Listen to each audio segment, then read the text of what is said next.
Futures extending declines here as we come into a brand new trading week back in negative territory off Friday's significant decline as well. Back into, in fact, bear market territory here for the S&P 500.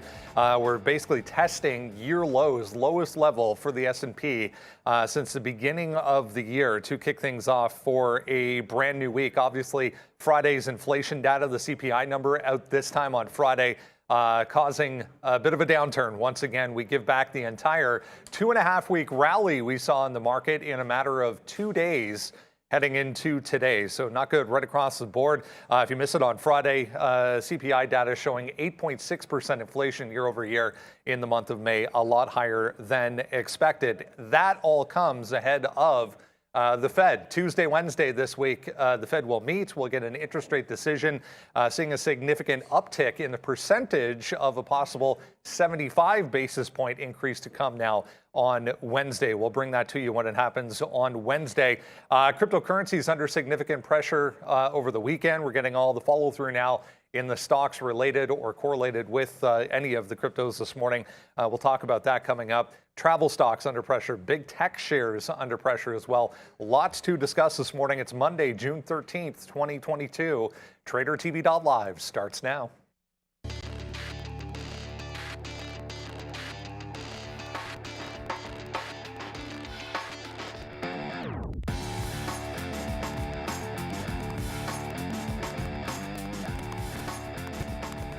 Yeah, an ugly board to look at to kick off the new week here. 2.7% for the NASDAQ.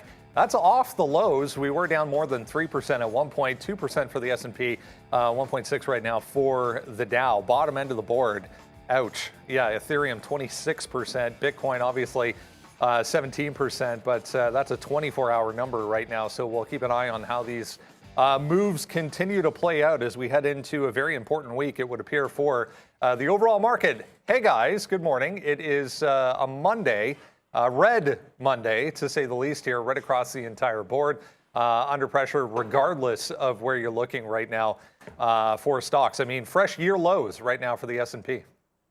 Yeah, it's like you come in today and some of the levels that you might have been paying attention to last week are pretty much non-existent, right? Like they're crazy. The bears are that out. you're able to see. The bears, yeah, I mean in full force, right? What's going on in the crypto markets is obviously pretty intense, and yeah, I wonder what's going on over at MicroStrategy, because there's probably a few people a little bit nervous over there. But look, we're here to trade. The reality is these kind of days and these kind of markets do give you trading opportunities, and it's not, no one has any fun looking at their long-term account, right? So you got to almost put that in the back burner, get down to business here, because you've got just about everything is in play in a day like today, and there's some monster levels that do come into play usually. So whether it's Coinbase through like 50, we're talking about Carnival Cruise Lines. Like we'll show the chart in a bit, but $11 is just a huge level on Carnival that got gapped through this weekend or this morning. So it was a heck of a lot of that going on where you're gapping to significant levels, and then it turns out to now be theoretical resistance as the market tries to bounce off of it. But yeah, we're right back to that 3,800 on the ES. That didn't take very long.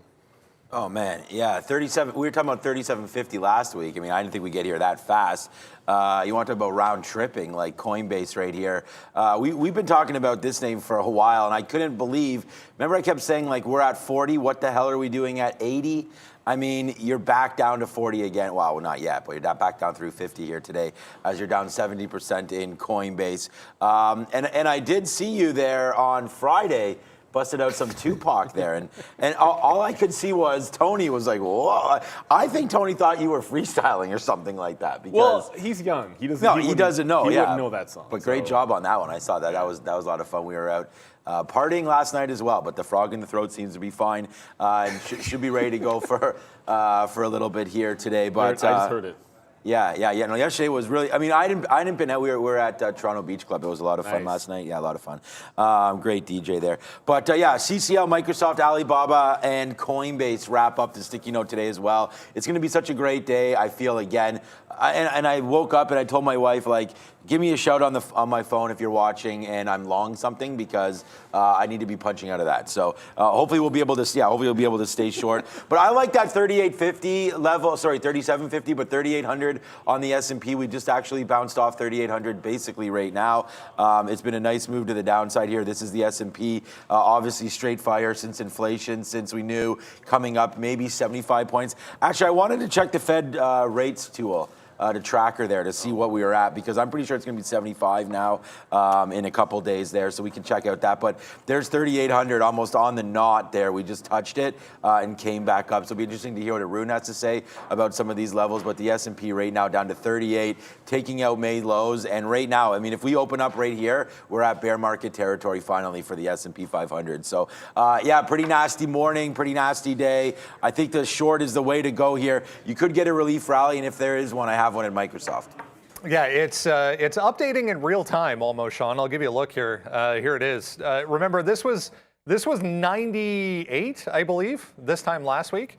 It's now 65.2 on the half and 34.8 for 0.75. So a big shift, obviously, for what is expected to come on Wednesday.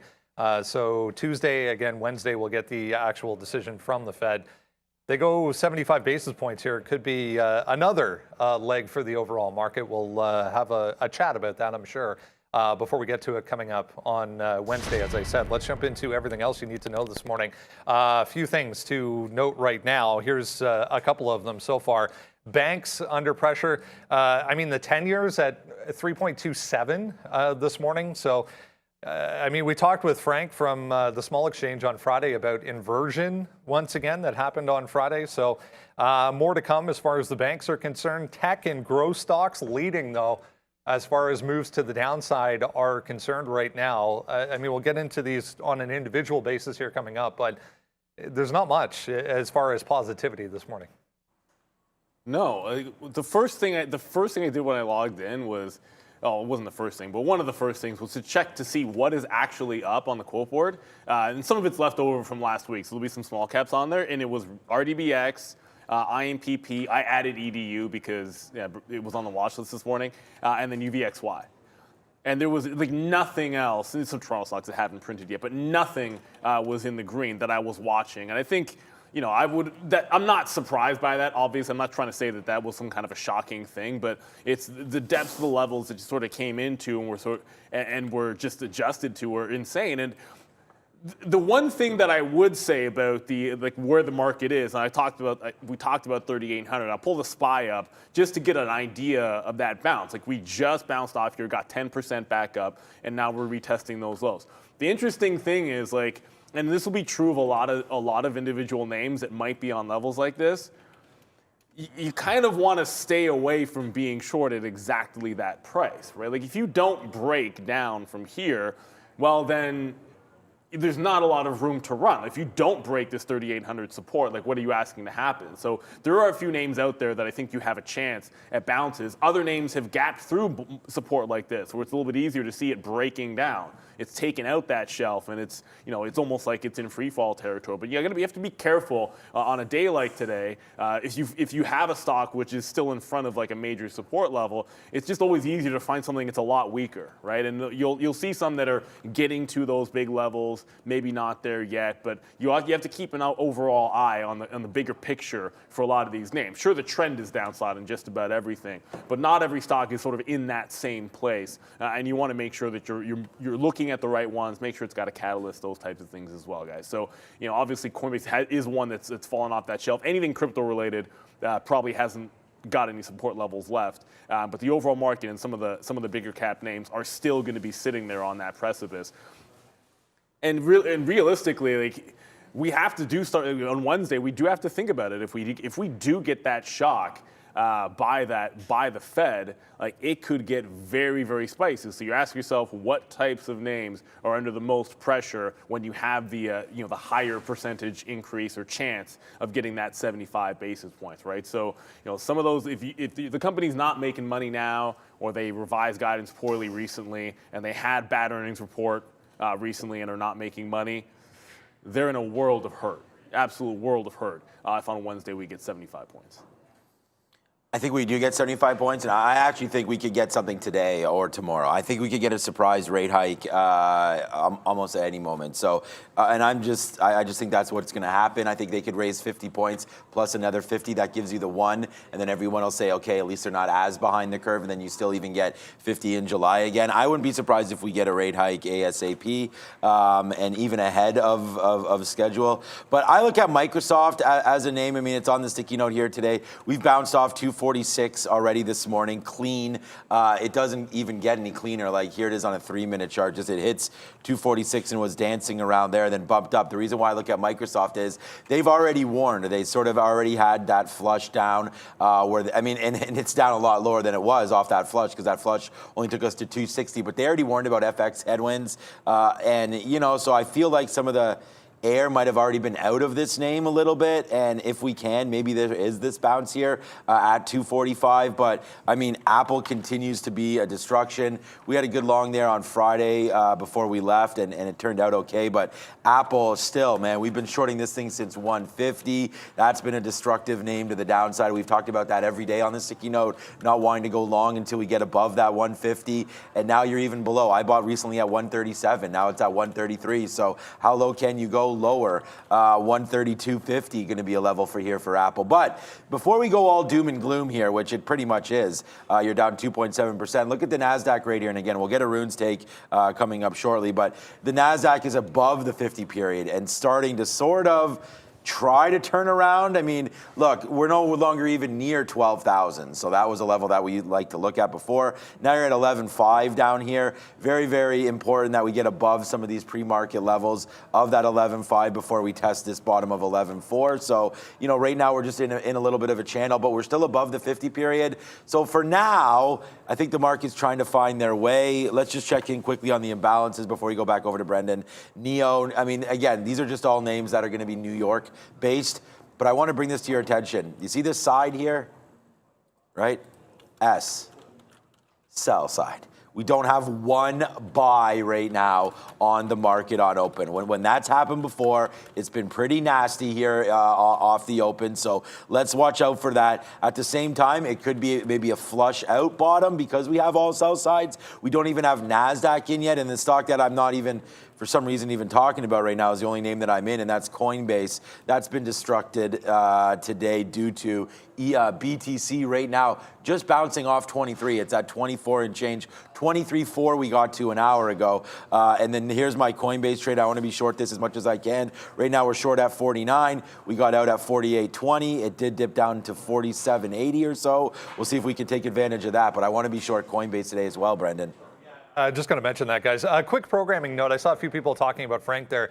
Frank Caberna going to join us in the afternoon, starting today on Mondays. Typically, he joins us pre-market right now, but we're going to switch that over to 2:45 p.m. So if you like his input, you like his content, come back this afternoon. We'll talk to Frank about what is happening today and a look ahead at what is to be expected with the Fed, obviously, coming up on Wednesday. Here's the headline this morning for cryptocurrencies. Obviously, Sean just mentioning, yeah, big move down, obviously, over the weekend, 23 and change, the low. This was out earlier, 24 and change. We're lower than that. So, I mean, anything and everything related to Bitcoin, Mara, Riot, BTBT, HUT, there's Coinbase, there's MSTR. Unbelievable move today.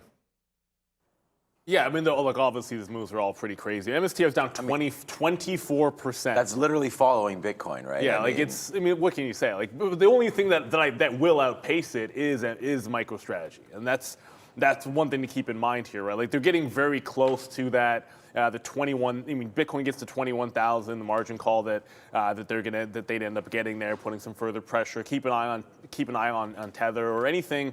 I mean, if that were to break peg, that would be completely out of hand. I'm not saying it will, but that's another thing to be able to watch here. When we talk about shelves being broken, like you can pretty much forget about the 175 shelf on MSTR, but we do have its bottom at 135. Like that May low. That's something that could come into play this week. So watch out for that May low and 21,000 on Bitcoin, in particular for MSTR. Unfortunately, I don't think this is the one that you're going to be day trading, right? Like you can sometimes take shots in it. I've seen it be liquid before, but truth be told, when I sat down, it had a $4 or $5 spread on it. And then even now, times when I look at it, you're talking about $1, $2 spreads. So it might not be that tradable of a vehicle. Whereas you can forget about this, the 57 shelf on Coinbase, but it still has a 50, and it's got room to the downside. Like, you're in the mid of no man's land from 50 towards that 41 bottom, and that's why the risk reward might just be there for this stock all day below 50. And the pre-market high even at like 50, if you sort of look at the pre-market high, it's been all over the place, but it did have some consolidation, for lack of a better word, at 51, although I doubt that was on any volume because I sat down after this and there were no bids. But 50's going to be a nice line in the sand level for Coinbase. If there is some kind of a big bounce rally, I'd watch out for 175 on MSTR. I think there'd be a lot of sellers if it got anywhere near that price.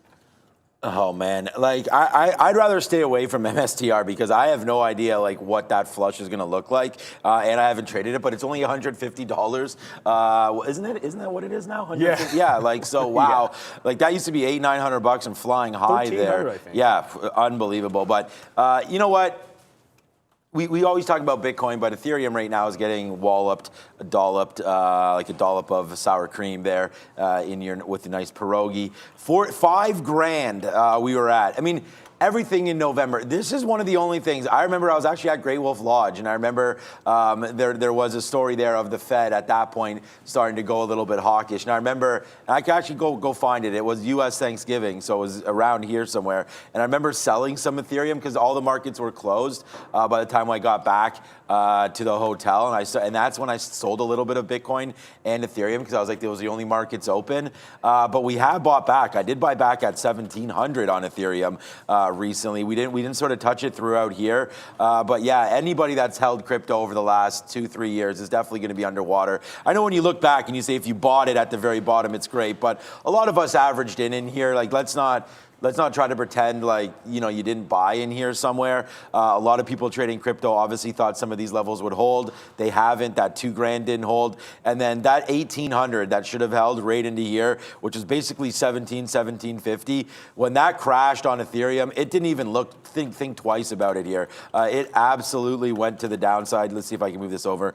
There it is right here. These are our daily charts. So the last 1, 2, 3, 4 days, ever since we took that level right there of 17, it's been an absolute disaster to the downside, including that bottom that was just made right now. So, when you zoom back out a little bit, sure, it never looks like it's the end of the world, but you're getting pretty close. I was talking about this last week, and someone even said in the chat, says, oh, this guy's talking about how he's worried now about crypto being below 30,000. Yeah, well, I mean, it broke that 28 shelf, 25. Next thing you know, you're down to 23. So yeah, I am a little bit worried about this.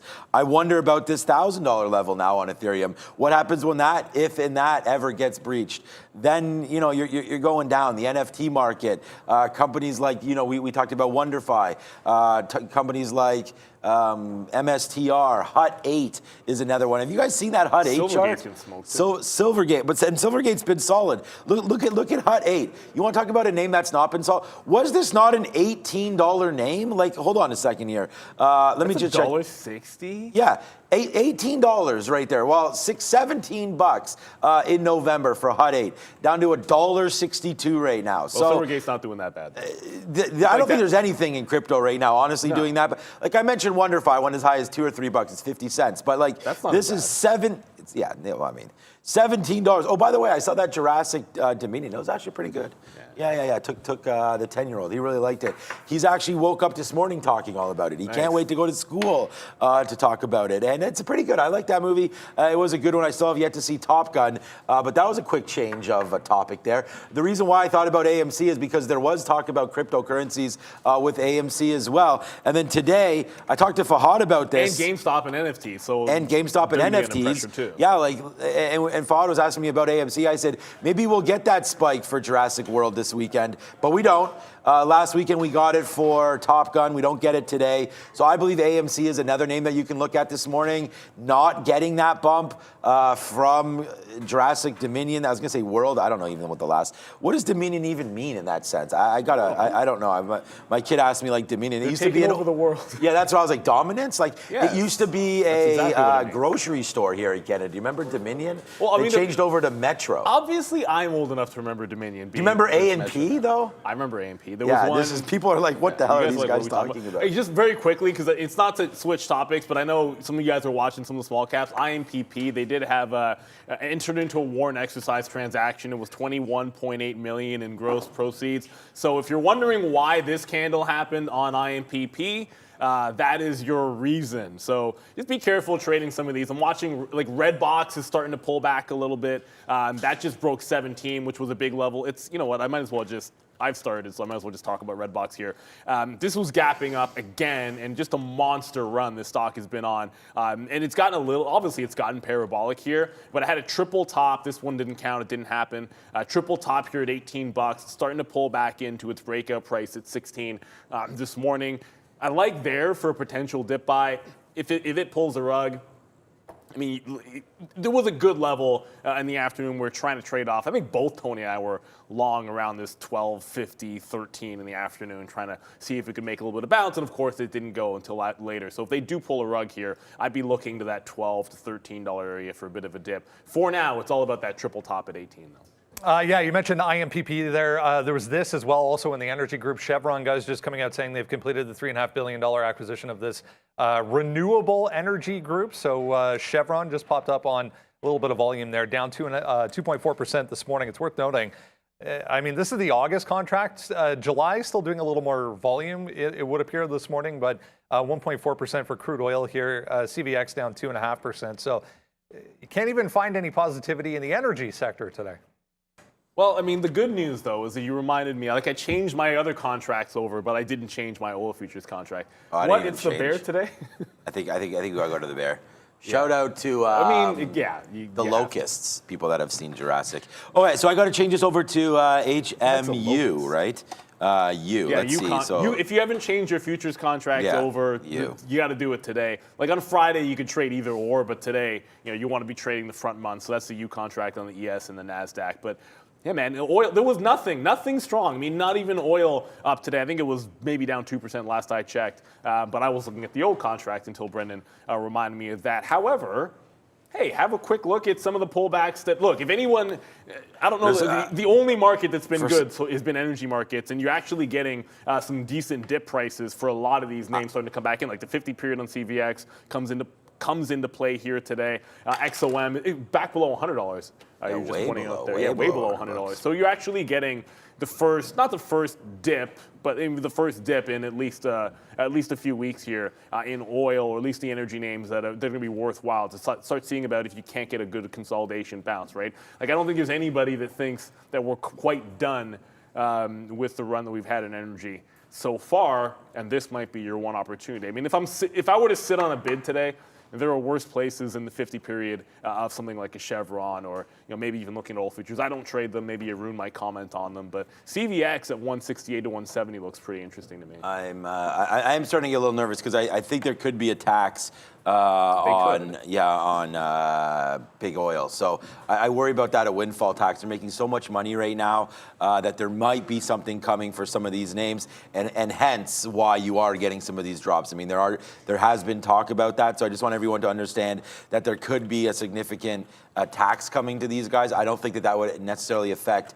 anything moving forward. Obviously, it just dilutes some of their retained earnings or whatever they're going to have to pay on that kind of a tax system there, whether or not it's going to be cash up front or who knows what that's going to be. But we'll wait to see where that comes through. But yeah, XOM down here. I'd actually wait for a pullback on all of these to the 50 period right now. I still have an immense faith in oil continuing its march higher, but at the same time, I do like XOM coming in a little bit here. Like I said, I think that there's going to be a little bit of a tax situation here and more talk. I mean, we saw Biden come out talk about that as well, and I just feel like especially if the Russia-Ukraine stuff starts to come to a little bit of ease. I don't know if that's going to be possible or not, but that could also take some wind out of oil. So oil right now down 1.28%, and we'll check on the contract on that as well. But yeah, down 8%. I hear a lot of people talking right now. Yeah, windfall on vaccine manufacturers. Yeah, so we'll wait to see what happens with all these names. Pfizer, another name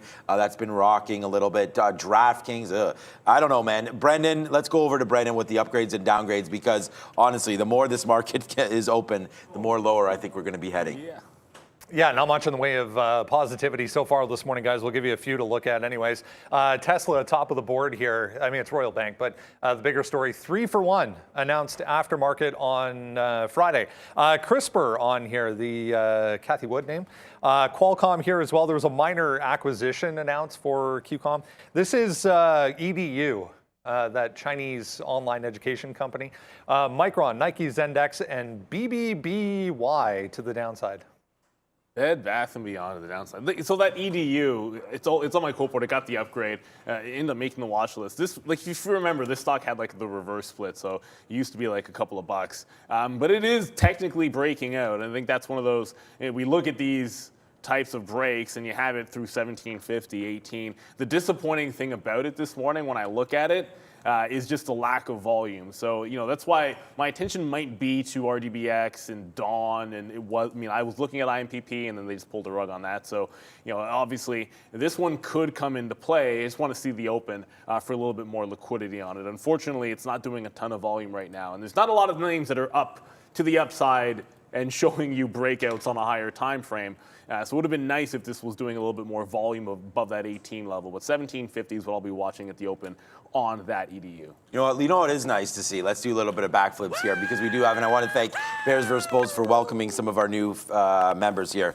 Thank you for Ashraf. Thank you so much for joining. Thank you so much for Mr. Sam Gray in the building as well. And thank you to D Queen. You've been here for a while, so thank you for becoming a member as well. Definitely means a lot to us, man. The $5 a month does go a far way. We've built out new systems here. We have our midday show rocking and rolling, and today, Neil. Oh, by the way, Coinbase right now is still puke city here as we are getting ready to rock and roll. I have a bid at 47, almost 47 flat, 47.20. So if we do get a move to the downside, but we are interviewing today for possible position beside Brendan there. Right? So 2, yeah. We're really excited to have that come through. So hopefully pretty soon Brendan will have a running mate there, and we're really excited for that. So again, thank you for all the support. We're adding to the team. I think we said we have like 9 members now officially with tradertv.live, all on salary and really making this show happen for you. So I want to give a big shout out to everybody.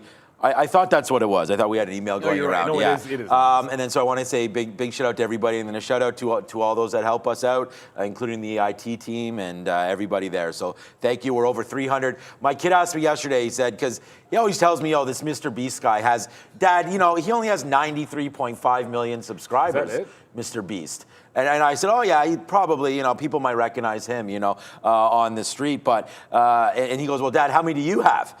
And then I said, I don't know. And he goes, okay, open up your YouTube. He maybe go right to the page, click on the page, click on about. Like, he knows exactly what it's doing. Anyways, we've only been around since August 2019. It's true. August 2019, we have over 310,000 subscribers. So I want to say a big thank you to everybody. Big shout out to all. And with only a half hour to go here, Brendan, 310,000 since August 19th and going higher, I think is good. And he said, Dad, don't worry. In about 3 or 4 years, you'll be at 1 million. He was like, no, he was trying 3 or 4 years. He's extrapolating it out because he figures it took 3 years to get to 300.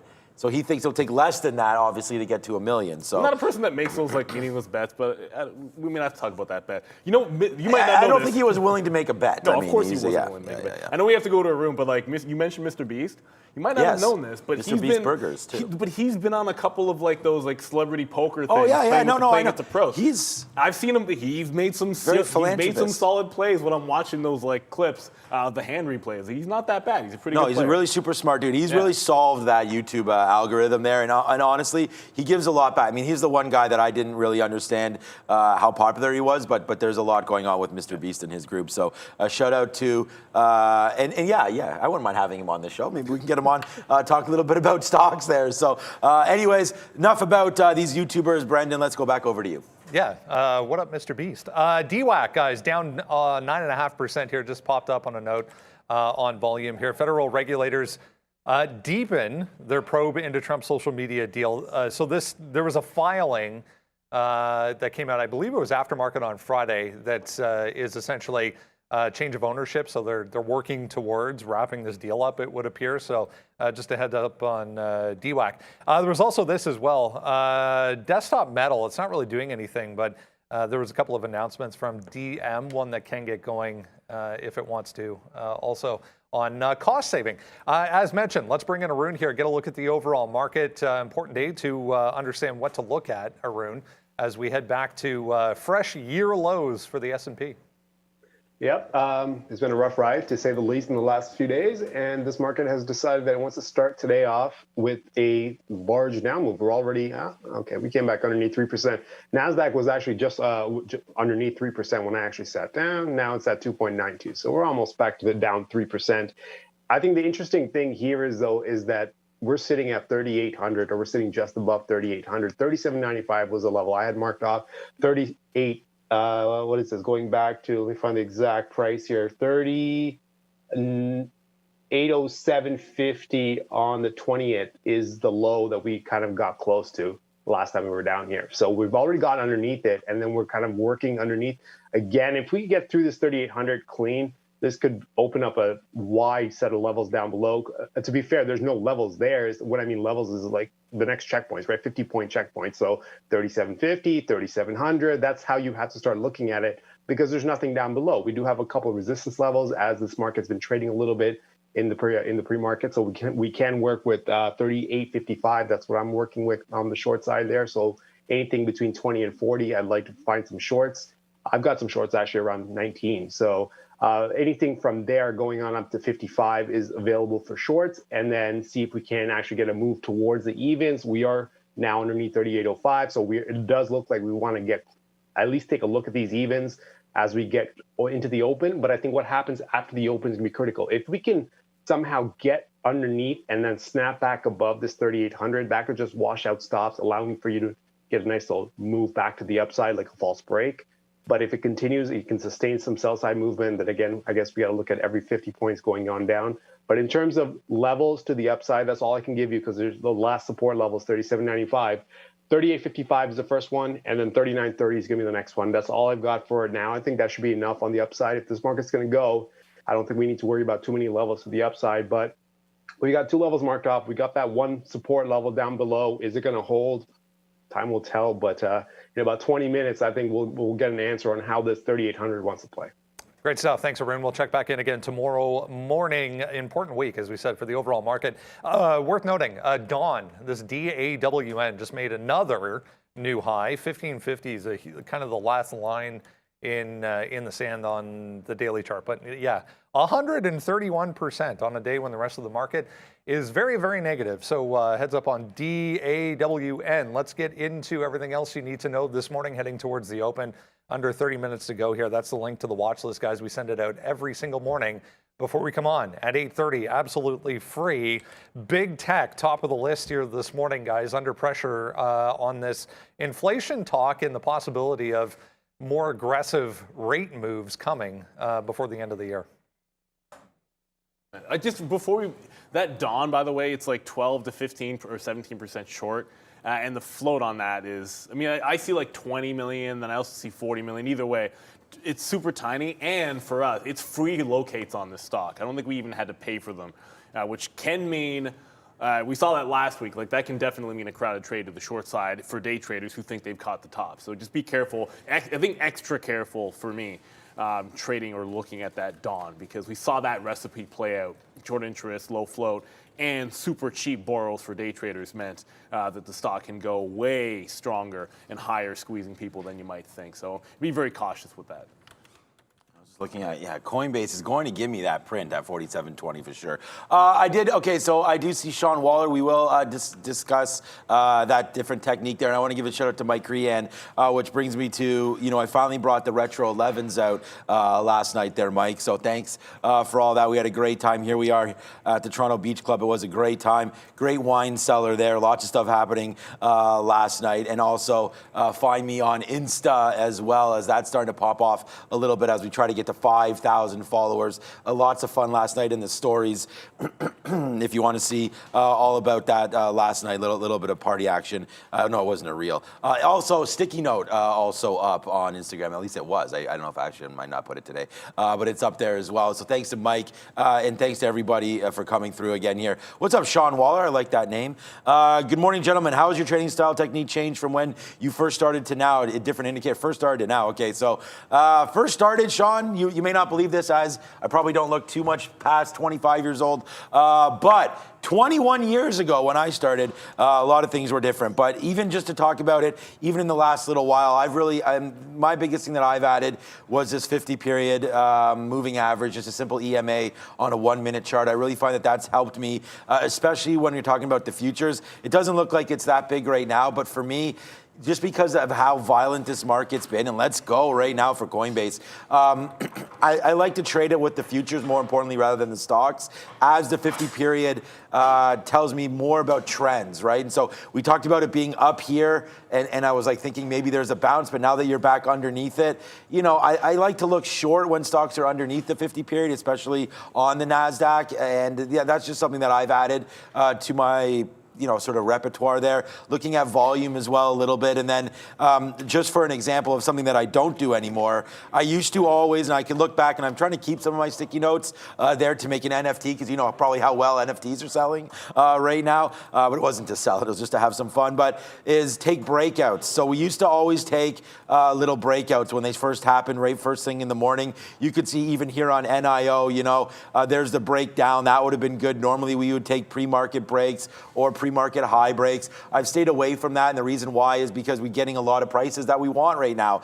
You just wait for your prices and you can get them. You don't have to be super like running to the exits here to get some of those. So for me, it was adding the 50 period and then also looking at avoiding some of these pre-market high breaks and getting into breakout trades early on. So that's something that I've changed. I don't know if there's anything, Neil, that you're looking at a little different. Oh, I know something for you. I don't want to give it away unless you don't have something. Well, there's probably a few. To me, like the lowest hanging fruit is like PBTS from last week, right? So what I've sort of found is like you have to come up with rules for when you're going counter trend to talk yourself out of the trades. And then one of the things I sort of thought about here is if there's some things that just line up too strongly, then you have to wait for the big level. And I think it's much easier to say than it is to do. And I started trading penny stocks, so it's difficult for me when I see one of these things start to really go not to want to be involved in it. But I made two like colossal mistakes on this. One, when this broke $1, I didn't hold on to the one long that I had. And then the second one, and I think I probably said to 3 or 4 people, even in the chat, this stock is super strong. It's probably going to $1.50. And then I proceeded. Oh, my trades are showing up. That's good. This is what happened at $1.50, but this is how many times I traded it when there was probably one shot off of $1 and then one shot off of $1.50. And it's easier said than done. Trust me, because all you see is the stock going absolutely crazy. But then you've got to be able to go back to the well and just simply say, I have a rule. I'm willing to miss the trade to make the trade. This is the hardest thing to do when a stock is in play, to be willing to miss the trade and make the trade. And as a day trader, when you can literally fire off 100 separate trades a day and take hundreds of fills like we can, it's really easy to say, oh, I'll get in, I'll get out. I'll get in, I'll get out.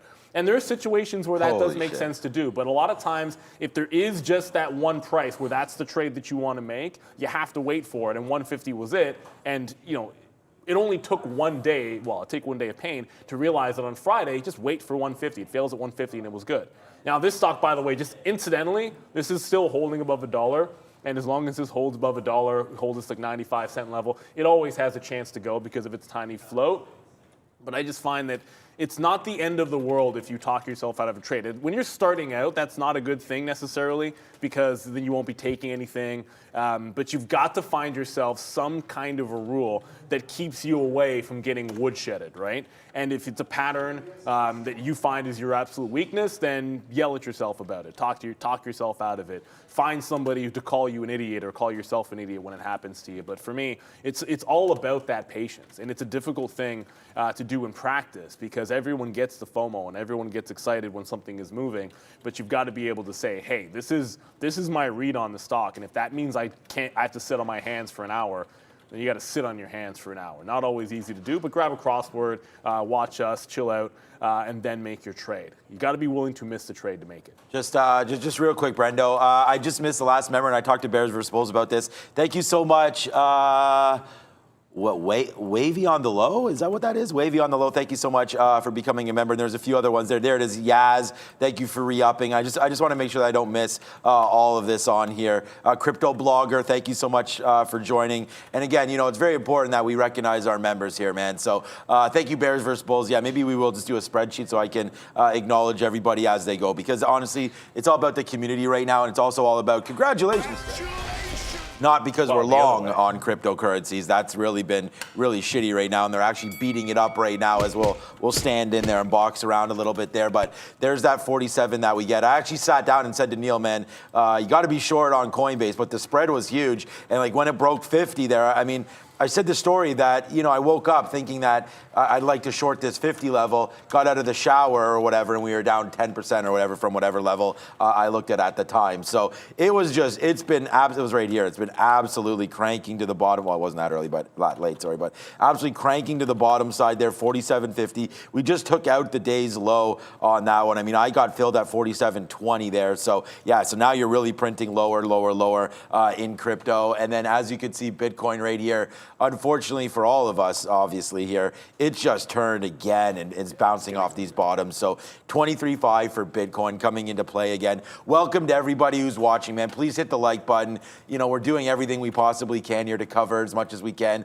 Over 7,000 people watching, only 800 likes. Let's see if we can. I mean, come on. You're watching the show so far. Look, we got the rundown. Not only is the rundown popular, Neil and Brendan, but we have people copying said rundown right now. So thanks for coming out. We did copy it from PTI. I mean, we love PTI. PTI is great. Shout out to Will Bond and Kornheiser. Yeah. You guys are welcome on at any time as well. But yeah, we love you. And we also love everybody in this community. And thank you for copying us. It really, man, flattery is definitely one of the best things out there. So we'll say shout out to everybody. And if anybody wants to come on the show, let us know, because we're trying to spread the love around here as well. So maybe Neil will drop some bars and we can start to battle back and forth. Actually, Prad's next for that, by the way. Yeah, I heard you got some shots fired to Prad on that one, but and I actually think he wants to do a certain Busta Rhymes verse. Which does he want? I already told him if he does that, I'll take a lap,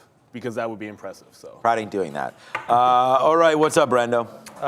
Note on Microsoft here, guys. Bing.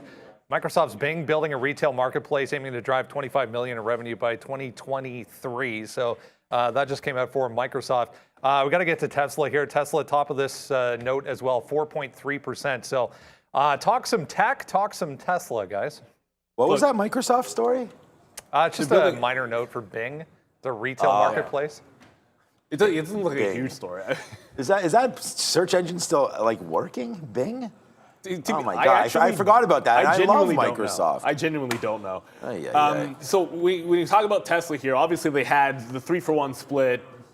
At another time, if it wasn't for this weekend, then probably that would have been received a little bit better, right? But all I can see is the shelf broke was at 685 to 690, right? You can see it on the daily chart. You got your support levels, and then for the whole week, that was your shelf break. And as far as I'm concerned, you just got to look southbound below that price. If we hold below 85s, then I'm looking for shorts in that price range. If it pops any to the downside further, 600 is a nice little round number here that you made a bottom back in the end of May. About 617, 600 even obviously is going to sit out there. Otherwise, you got some evens at the 650 I guess you could work off of. But I'm just kind of glued to 685, and that could be that level this week where it's a short in front. I don't know if I trust anything but scalp longs unless you get back above that price or get all the way to the bottom end of the range. So that's the way I look at Tesla. I'd love to be able to say that you've got that situation where they got the 3-for-1 split, and that's going to boom us to the upside. The only other trade, I heard Arun talk about this as well, is you might, if you get a run the stop situation below any of these bottoms, and then you get like a wick bottom made in the first 5, 10, 15 minutes of the market, and then you don't break the low, yeah, then you can maybe start working longs off of those levels in just about anything, because if we do go up off a wick bottom, I mean, the S&P's at that 3,800 level, that should probably rise everything to the upside. But in terms of just buying in front of a support level, I don't see any that I like on Tesla. So I'm just looking at that 685 for a fade trade if we get a rally. So I wrote down here on the sticky note today, obviously right here, that we would look at Microsoft to try to hold that. I want to say shout out to Tim Goodwin here. Oh, first of all, before these members leave us here, big shout out. Thank you for DRB Senior. Thank you so much for joining. You are now welcome, you are now part of the Best Trading Show on YouTube, and we're going to prove it to you very, very soon if we haven't already. And thank you to Space Milk. Space Milk, very interesting. My daughter has, it's a project in her school. One tomato seed went up to space, and one didn't. And so they're planting them side by side. I don't know. I mean, I feel like it's not like the right environment. Like she has like has like a broken leaf, and the other one doesn't. Like I feel like they're not being treated the same. But I feel like the one in space is growing a little bit faster. So it's up to Space Milk there. I have no idea what that means. But the one that I'm looking for here. Oh, and what I started this off was with Tim Goodwin.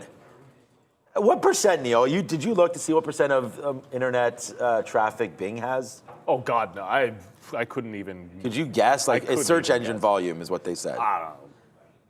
2? Yeah, exactly. He said 9. So really? So that would be okay. 4 times your guess and maybe 9 times my guess. But wow, so good for Microsoft right there. But look what's happening right here. Look at the spread. I can't remember the last time at 9:15, honestly, that we had a 70-cent spread here. 246.55, 247.15 on softies. So you either want to play in the middle with dark pools or cross in and get filled by somebody. That might be fine. But honestly, I'm going to see about this 246 level here in Microsoft. And again, it's, like someone said, we're going to watch Sean make bank on shorts. Yeah, hopefully. But at the same time, I don't mind making bank both ways. You got to be able to go both ways in this market. We've said that over and over again. And I feel like the fact that we're scalping, I mean, we're $3.250 in the money right now on Coinbase shorts. So obviously that's been printing. But I just wonder about this 246 holding. It's held during this. You're now starting to go back to the upside. I really like that level that Arun talked about here on the ES. So I'll just type in here ES and get that going quickly. I was always looking at that 38.10 level, and that's right where we're at right now, 38.11. That's been a pretty key level. So as long as we stay around here, man, the S&P's bounced hard off 38 now. I mean, that's 1 time, 2 time, 3 time, 4 time, 5 time. Shout out to everybody who watched the Canadian Open there, Brendan. I don't know if you saw that. That's like stone's throw from my house. St. George's was killer. McIlroy and Justin Thomas both apparently want to take up Canadian residency right now. So I don't blame Rory after the back-to-back RBC titles right now. I ain't buying no Canadian banks, but good job on RBC. That was a great one. And shout out to Mike. He sent me this sick thing. Oh, check out this. I have to... And I know we're getting sidetracked, yada, yada. Welcome to the show. But hold on a second here. Oh, no, it wasn't Mike. Did you guys see this at all? I don't want to, hold on. I got to somehow, how do I get this bigger screen so I don't show everybody? Here we go. Okay, so I'm just going to show you this. This was a crane. I don't still want to show everybody all these individual chats I have here. But look at this. This was what they did. This is Toronto, yeah. So I don't know if this is like VIPs. I don't know if Prad was in here or what. But this is above the golf course right here with Toronto in the background. And you could have, like, there it is. What up, CN Tower? But check out this, man. Like, how wild is that? There's my house somewhere in there. But you could see this was crazy, this crane, and you could sit on here. Here's the street. And anyways, amazing opportunity there. So shout out to whoever organized this. I guess it was RBC, but wouldn't that be wild? I've seen I'm those, a little scared of heights, to be honest with you, for that. I've seen those before. I think I've seen them in like that concept in Japan where like you eat, and it's like you eat a big dining table. Now, personally, I'm not eating a meal that way. It's not going to happen, but that's why the view looks fantastic. I'll give them that much. I couldn't do that. We went to like a carnival the other day, and we were on like a is that what it's merry-go-round? The whole thing goes that way. Either Ferris wheel. Ferris wheel, and I was like, nah. Like little ones is fine, and the one in Niagara Falls is great because you're like encapsulated. But those ones at like random carnivals and stuff that just open up on the side of like a street. I won't even tell you. I mean, I'm a big dude. I don't know if I should. There was I worked at Canada's Wonderland, which is a theme park. Right, and one of those, I actually saw one of those like fail and ever breakdown. And you'd think, anyways, I shouldn't even say Paramount that. Canada's Wonderland too. I love theme rides, but yeah. Look at the market right now, Puke City again. Yeah, Brendo, it's not looking good, buddy. Zero chance I'm getting in that. Nope, not happening. I also saw Sean the blimp. The blimp was in your backyard all weekend long. The Goodyear tire blimp was up as well. There's crypto. There's China weakness this morning after a very, very positive week last week, guys. There's also the travel group. I mean, CCL's $10 this morning. CCL, this is one that, look, you talk about stocks that are at ugly levels. There's so many of them, but when you go back, come on, daily chart, don't fail me now. This is your pandemic low on CCL. The higher low, which was huge at $11. This is your higher low. You double bottom CCL. You had the higher low back at 11. You're gapping through this monster $11 level all the way back in the daily. Sometimes there's like when in doubt, zoom out. Just keep zooming and then don't even stop. We see $10. That'll be monstrous on Carnival, and it's just like Tesla. Like you get below shelf like that, and I just want to short in front of it. Always a chance that you make a bit of a bottom this morning, but a stock that has any stock where you could bounce and rally, and even if it recovers the almost 5%, it would then have to get to a monster level. That's a little bit easier to stomach, right? Like a lot of names, if they're at that low and bouncing off support and the market catches a bid, not as easy of a short, but this could rally, try to go green, and have to chew through that 11 level, which is a monster one on the daily. So I'll be shorting any pop that we see on Carnival Cruise Lines, and it has to get above 11 for me to be convinced that it's not a short. Amazon Prime prepares for drone deliveries. Okay, it's a little bit old news there a couple minutes ago, but we can look at Amazon quickly. Look, CCL's on my list. I have the same thing. There's only 4 names on the sticky note. One of them is CCL, short up to 11. You got to short these names. Huge amount of debt. Consumer spending going through the roof down. Sorry, with inflation going through the roof, consumer spending ending the downside there. I just can't see right now. I mean, we've already seen Disney, guys. I mean, I don't even want to. Let's look at Disney quickly before I even have to look at Amazon. I was going to say, like, Disney through 100 is a nightmare. It's already done that. Did we get there on Friday? I wasn't here Friday at the close. Shout out to the Tequila Man killing it with you. I hope that was a good show there. Didn't see much of it. Good. Okay, great.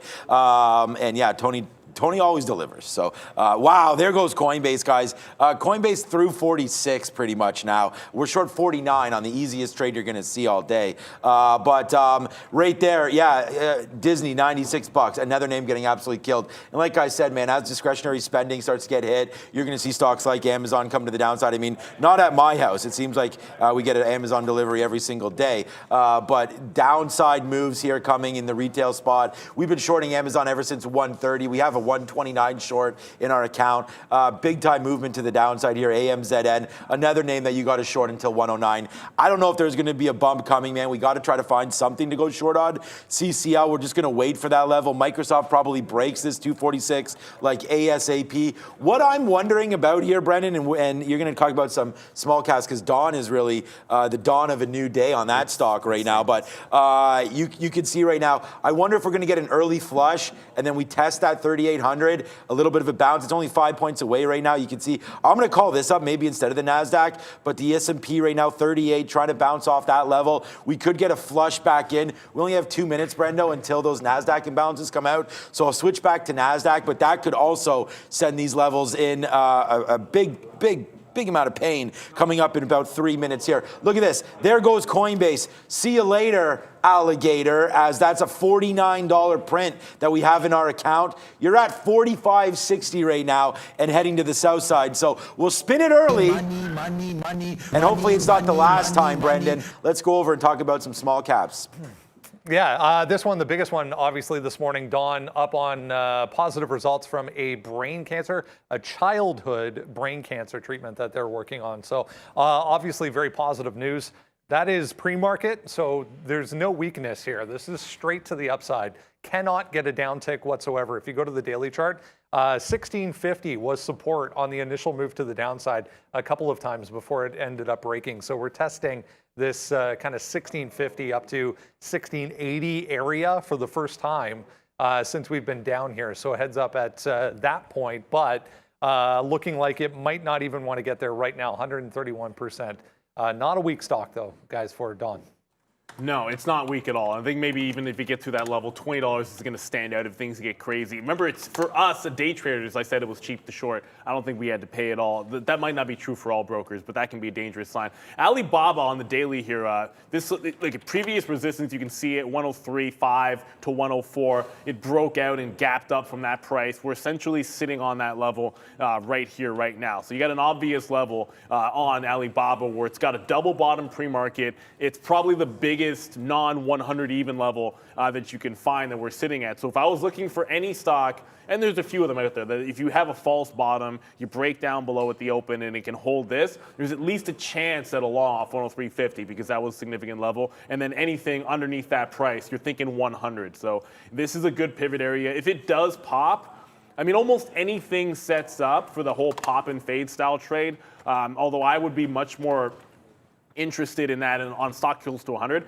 on Amazon, where I think if it makes a pop and gets into this like 106 level where it consolidated, it's just been so steady off these levels in the pre-market that I think you can fade the even dollars on Amazon. Every time, 106, it barcoded, fell $1, barcoded at 105. So this one tries to make a move off these evens. I think you can take those in either direction, but definitely going to be favoring the shorts until it's not. And then RDBX, this is triple topped at 18 bucks. It had the breakout price at 16. I said I like that for a bit of a dip.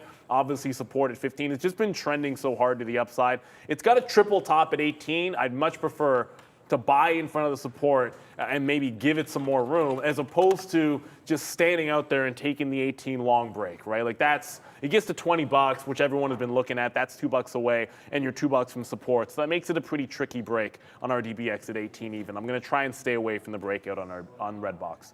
All right, and new position alert right now. We only have 6 minutes to go. Let's check out the imbalance locator. We did get into Microsoft right here. It's ticking lower and lower.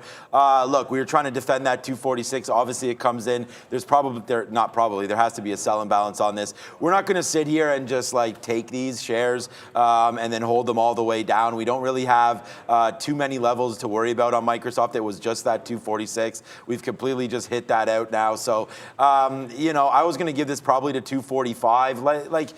There's nothing here. I mean, it's just try to see if we want to bounce off this level. So $3 in the money on Coinbase and not an upside position at all here for Microsoft as we'll wait to get in a little bit lower than this.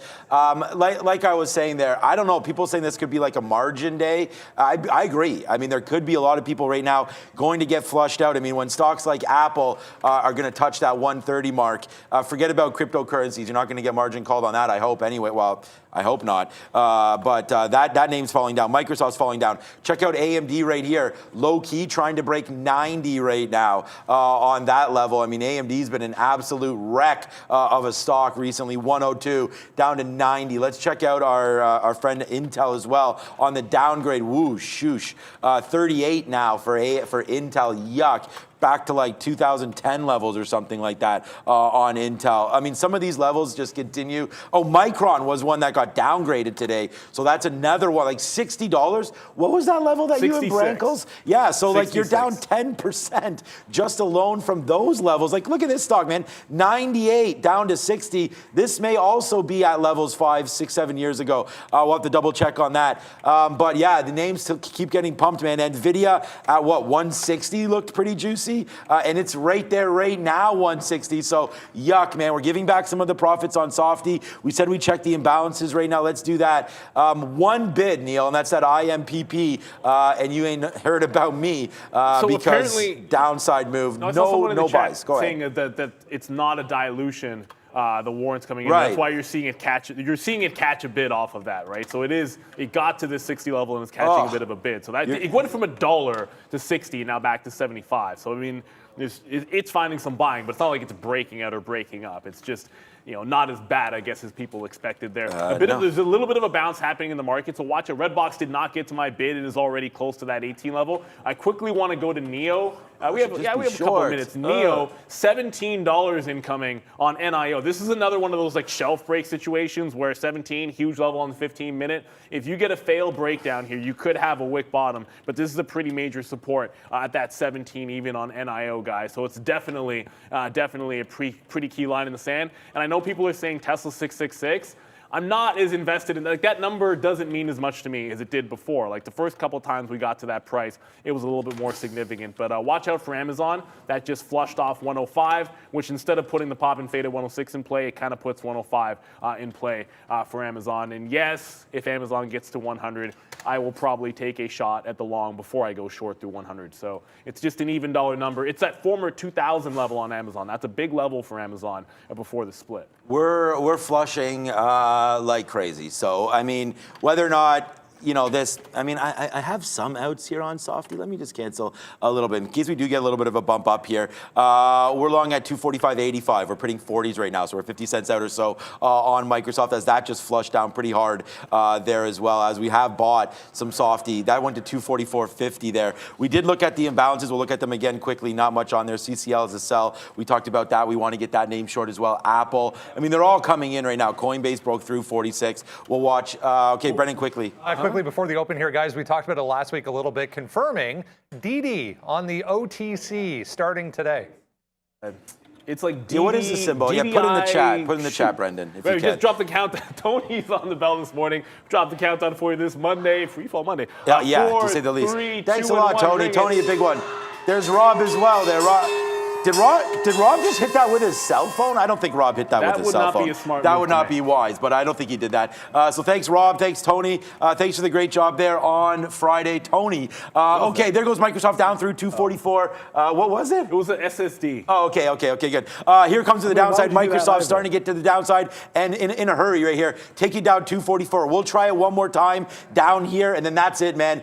Too much more pain on MSFT, and we gone. But here we go, man. The market's open and rocking and rolling. Here's a nice little move to the upside, at least in the market. Yeah, we're catching a bit of move to the upside. Like immediately, a bit of a pop there in, just checking a firm there. It didn't get to $20, but Amazon did make that move up. Initial move. It wicked up. It got to, this is not real. It didn't get to 106, but it definitely got to 105. And it's got 105 on the offer right now as I got a 104.71. We said we'd play off the evens. NEO held 17 like crazy. It bounced off 17.03. It is now all the way at 17.40. I did get the red box dip, but Amazon pushing right to 105 like we thought could happen, and then right down to 104. So I don't want to get too frisky off of these lows, man. Like if it gets through 105, I want to regroup at that 106 level. We'll see what happens there. Tesla still barcoding about a $3 range as well. So it's that whipsaw action that we're just seeing off that open. So you want to be a little bit patient. Yeah, this is definitely a whipsaw-esque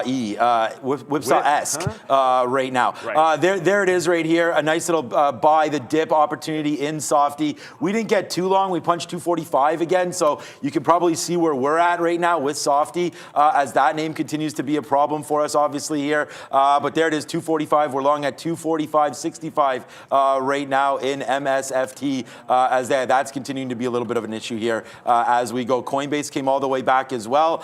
So that's up to 48. That's a good short. We actually should be shorting Coinbase right now. Trying to watch out to see what Ethereum and Bitcoin are doing, though. Kind of hard to do that, trade Coinbase if you're not looking at those two names. I was on, so there's crazy wicks. I'm going to tell you right now, a lot of these are dark pool wicks. I was on the offer at 49.5 on Coinbase. This did not print to 50. It has gotten to 48. So I'm going to, for the first time, at least be able to get into the fade here on Coinbase. But trust me, like I was sitting there. It never got to 50. You're seeing a lot of these dark pool prints that will come through, especially especially at the open. They're just late reported prints, and there isn't liquidity at those prices. But I just got in the coin for the first time. Amazon is trying to make a break up. And then remember Redbox, we said we try, whoops, it's RDBX, Neil. Remember we said we'd try that little bit of a dip buy? There it goes. It bounced off support, so it pulls the rug there. Of course, the day I don't short something like this, right? But it bounces off that support level, and I didn't want the break. We did take the dip. I do have a 16 even average price, which is kind of what I was looking for, and I'll just try to give it the buck, right? If I think it has a chance to reclaim and break out at 18, there's definitely room to run on RDBX here, and I want to take advantage of it if I can. Oh, there goes Amazon. So we take the short on Amazon. I didn't want to mess around if it took out 105 and get caught at the bottom. Now you're seeing it ramp to the upside, so at least RDBX is going to the upside, but you are seeing a bounce in this overall market. Speaking of bounces, look at Tesla, right to that 680 level. 685 was what I was concerned about for the short side of the trade. Could get there rather quickly. Yeah, right now, a nice win for us on Softy as that's starting to go back up to the upside pretty decently right now as well. Microsoft now 50 cents in the money. We did buy those dips. We talked about that. We like those dip buy opportunities. So there's a nice one for us there on MSFT, now long in the money, 70 cents, 80 cents, and still going. Coinbase, yeah, I'm with you on that one. I do like that dip buy there at 45, but I also like this short near 50. So Coinbase coming back up. Yeah, Coinbase coming back up to that 50 level. Could be a good short there as we'll check out some Bitcoin action right now.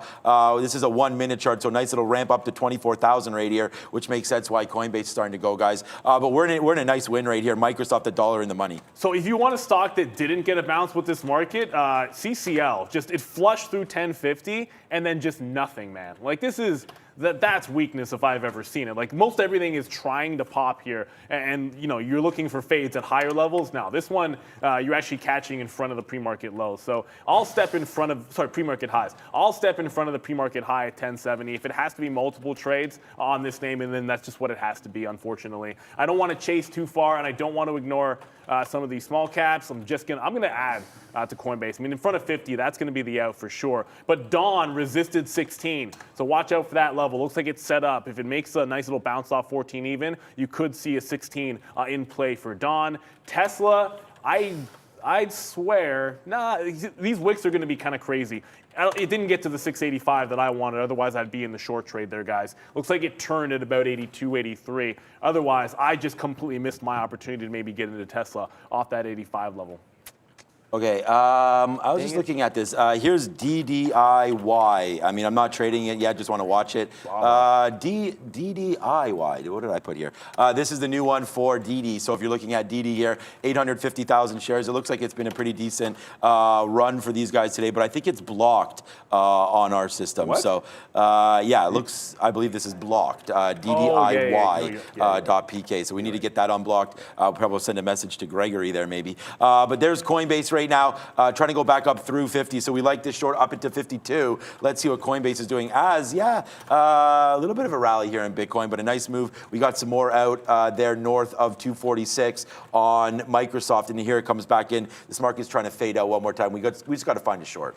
So Alibaba, there's another one that looks relatively weak. I talked about that 103.5 on the daily chart. Yeah, no bounce on this stock. It just goes right to the downside, breaking that 103.5 shelf at the open. So I'm going to play it off. Just got 103s, essentially 102.88. We'll play it back into that 103.5 level if it wants to make a move. NEO as well making a power move. Sorry.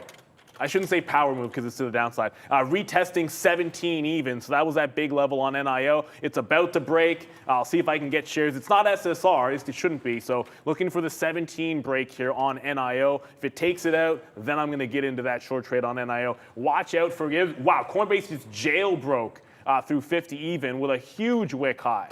So that's going to get me out on Coinbase through that 50 level. If it tries to take that 52, that's the next level to that upside. CCL, we had to chase to get in because it didn't want to go to 11. So it came to that 1050, already down at 1048. This one is just dying.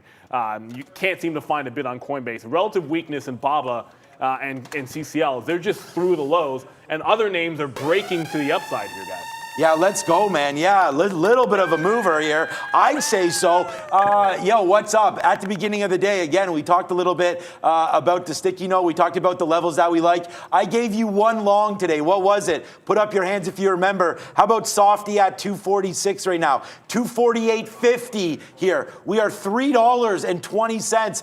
ITM in the money right now on Microsoft. So that's a nice little move to the upside here. Ching, ching, ching, as it's still going upside on Microsoft. A nice little win on that one as that's starting to print through. So Microsoft, a nice big win. Coinbase, not a nice win, but nicely done to the downside there. We did not take advantage of it right at the open there when we dipped down to $45 right before the open, I should say. A nice move back in crypto. Upside goes Coinbase. But yeah, so far so good here, man. Apple moving around. I said that there was a good possibility that there was a move to the upside, a possible flush early and then a bounce. That's exactly what happened. The ES, man, really bounced off right there. Oh, we don't need that. Bounced off that 3,800 pretty smoothly, man. Right back down to pre-market lows and then a bounce. So watch out now for pre-market highs of 38.20 here on the ES. Yeah, and RDBX takes out that 15. I was able to get some shares out in front of 17 on the dip buy. Didn't take the break, thankfully, but it does get through 15 even, so we're going to get out of that. When I just rung the register on the first lot of Alibaba, that made the breakdown. And again, I wanted anything that was breaking a big shelf. That was at 103.5 on the daily chart. Now it's looking like it's headed down to 102 even. If it breaks, we're eventually going to get a chance at 100. Remember, the market is bouncing, and BOVESPA is now down 7% and flushing. So just note the relative weakness. That's the same reason why I'm in the CCL. It's just, not really making much of a bounce here in Carnival, really only headed to the downside. It's not finding any recovery yet, but it has twice bounced off 10 and a quarter. If it gets to 10 even, I would likely be flat on this trade. Sorry, not flat. I get out of this trade because 10 is just a nice little round significant number. If it breaks that, you can always look for a 10 break. Tesla.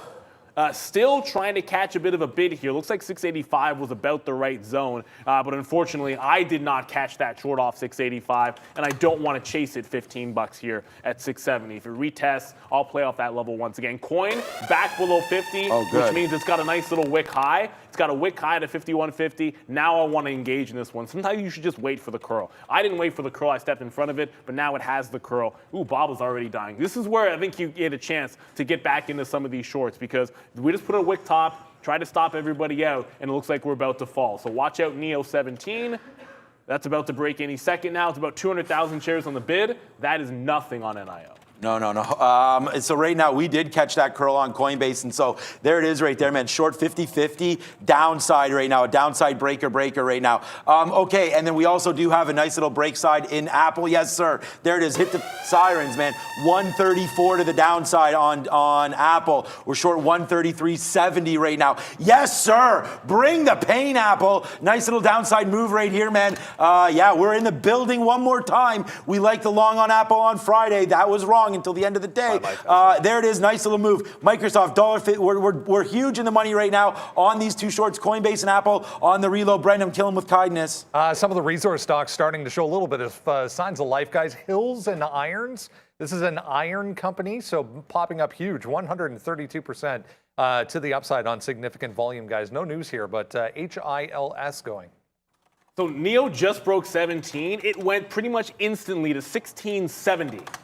Like that's insane. Like the market is just dying here. I mean, Alibaba, we talked about 100 on Baba. We're basically here right now. We're at 175 as the market just continues to flush. And obviously, there was some relative weakness in a few names, and the Chinese names are looking like they're leading a bit of the party to the downside. 100 is incoming very rapidly on Alibaba, and I'm not even sure how big the bid's going to be down there, but we can always re-enter a trade on a break of 100. That's why I want to make sure I'm covering in front of this level. Did I just get that fill? No, it was just a quarter. Yeah, just got out of Alibaba there. We'll ring the register, but that's only because I want to get a look at this 100. If there's any kind of a bounce, we can always fade it back at 102, 103. If there's a big level that we can take on a break, we'll go ahead and do that. I'm holding on to NEO and CCL because NEO already broke the shelf at 17. So as far as I'm concerned, it's through the big level. And then Carnival Cruise Lines as well. It's through its monster level till it gets to 10. But 100 on BABA, maybe we'll get a chance to look at 100 on Amazon as well. But I haven't checked that stock in a bit. Wow. Not looking good for the markets. I can't believe how low we just went on Apple there. We got a 133.20 bid there on AAPL. So, yeah, thanks for all the kind words there, everybody. Like, yeah, I don't know how we're managing to run the show, put on these winners for you, talk about them as well. But that's what we're doing here. That's why we're the best show. There goes Coinbase. We're short 49.50. It did go to 48.50 there. I should have been sitting at VWAP, was not. So we'll take a 49 out, and then we will. I mean, I might as well cancel my CCL short. That's not happening. My BOBA short's not happening until we get through a little bit more. And my Microsoft buy may be not happening at 244. That whip ripped all the way. We're almost out. We have a very, very small piece of Softy. So if this does fade back in, that's completely kind of like par for the course. I mean, you could see what we are short right now. We're short Apple up here at 133. This is not flushing. I don't know what's wrong with Apple. It's not flushing the way I thought it would. So that's going to be a bad call for me once again today. Looks like we might be on the wrong name temporarily here on Apple, as that one doesn't seem to want to flush. So if I'm going to make those comments, I got to get out, right? I mean, if I don't think it's going down, then it's going up. So let's get out of some Apple right here in the low 60s again. Give me that 61. There it is. So a nice little out again there on Apple. I don't love this trade. Obviously, I'm going to cancel going long through 134. I didn't want that, but that was going to be my out, 134. So let's hold the rest of these shares until that 134 breaks today, as the market is going to the downside. So Apple right now looks like it wants to test higher, I feel like. So we'll hold on to this. We'll get out of one more piece now, but then after that, I feel like you got to watch out for that 134, and then here it comes, we're going to get out. Yeah, and just watch this little bit of a bounce here happening. Tesla has now hit the market low, the morning low twice, and it just put a wick bottom through the pre-market lows at 662. We talked about that wick bottom formation being in a chance at a bit of a long, so watch out very, very closely as we watch Tesla here. I just got back into a coin. I'll take a second swing at this as, we're watching a bit of a bounce. There we go. Alibaba just bounced off 100. I should have this long. I should be long 100 on Alibaba. If I get a chance to get in front of this one more time, it's a round number, and I said I would take it. I'll pay up to the quarters if I have to get into Alibaba, because that's one of those ones. You're not going to get a chance to play off a 100 level very often. If I miss this chance on Bob, I'll be kind of pissed off at myself here. I'm going to take the shot. I talked about Amazon finding some strength. It can't even seem to hold down below 105. Like, look at this. Breaks on Amazon. I stopped out at 105 on the tight stop, and now you're just getting barcoding on a higher low double bottom on Amazon. So there's signs of strength in this market. Amazon 105 looks like one of them. Wick bottom on Tesla as well. Want to check back in on the chips when we come back from Brendo. Here's another one, AERC, big mover over the past couple of weeks. Starting to go here, guys, on heavy volume, 15%. Remember that high from last week around that 15 and a half area, trying to take out 1475 for AERC. Yes, I remember that stock, of course. But Apple is what we're trying to remember right now. 25 cents in the money on the long now on a 134 break. We talked about how strong that seemed like it was. But there's the run up to the 50 period on the ES. I'm actually going to switch this over. It seems like 3,800. I mean, we'll just continue to watch this. I just feel a little naked here not looking at NQ. So let's go back over to NQ. That's generally what we do look at here. I mean, it's going to look very, very similar today because all markets trying to bounce except right now Coinbase. As there goes Coinbase up through 52. It looks like there we go. We're out. So there it is. There's the breakthrough 52. We average into that short. It looks like Coinbase does not print us today. Actually goes the other way for us, but there's the 52 break. I don't know, man. Bitcoin still 23.6. So we have a little bit of shares left over here, but I don't think that even should have broke 52 there. But that was my out, and we took it. So that's a shitty out.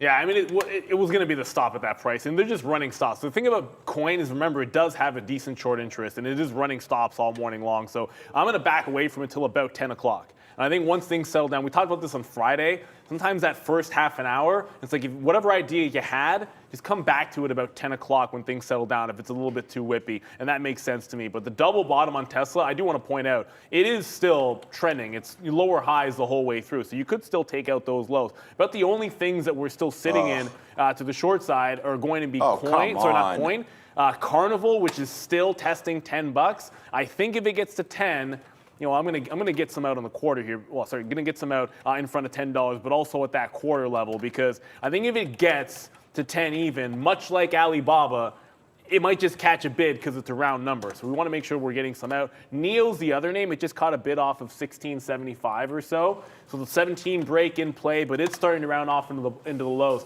Now keep in mind, like the ES is holding that 38. Yeah. Like if you put a wick bottom through a level like that, a double bottom on the daily, it'll show, I mean, I might as well just go over to it. Coinbase makes me sick. If you make a double bottom off a 38 level like this, it's probably going to be a huge opportunity for a rally because we have not broken in either direction. You've gotten a few points below, 37, 93, 92, something like that, and then you've just recovered off of this level. So there's still a chance that the bigger names can lead the market into the upside. If you don't take out the low, there's only one way to go, right? That would technically be up. Coinbase may, honestly, I was just saying there, it makes me sick. There's that 52 stop right there. That was stupid. Not stupid, I mean, it just ran that price straight to the upside there. I was straight to the downside once we got hit that price. That sucks, man. Damn it.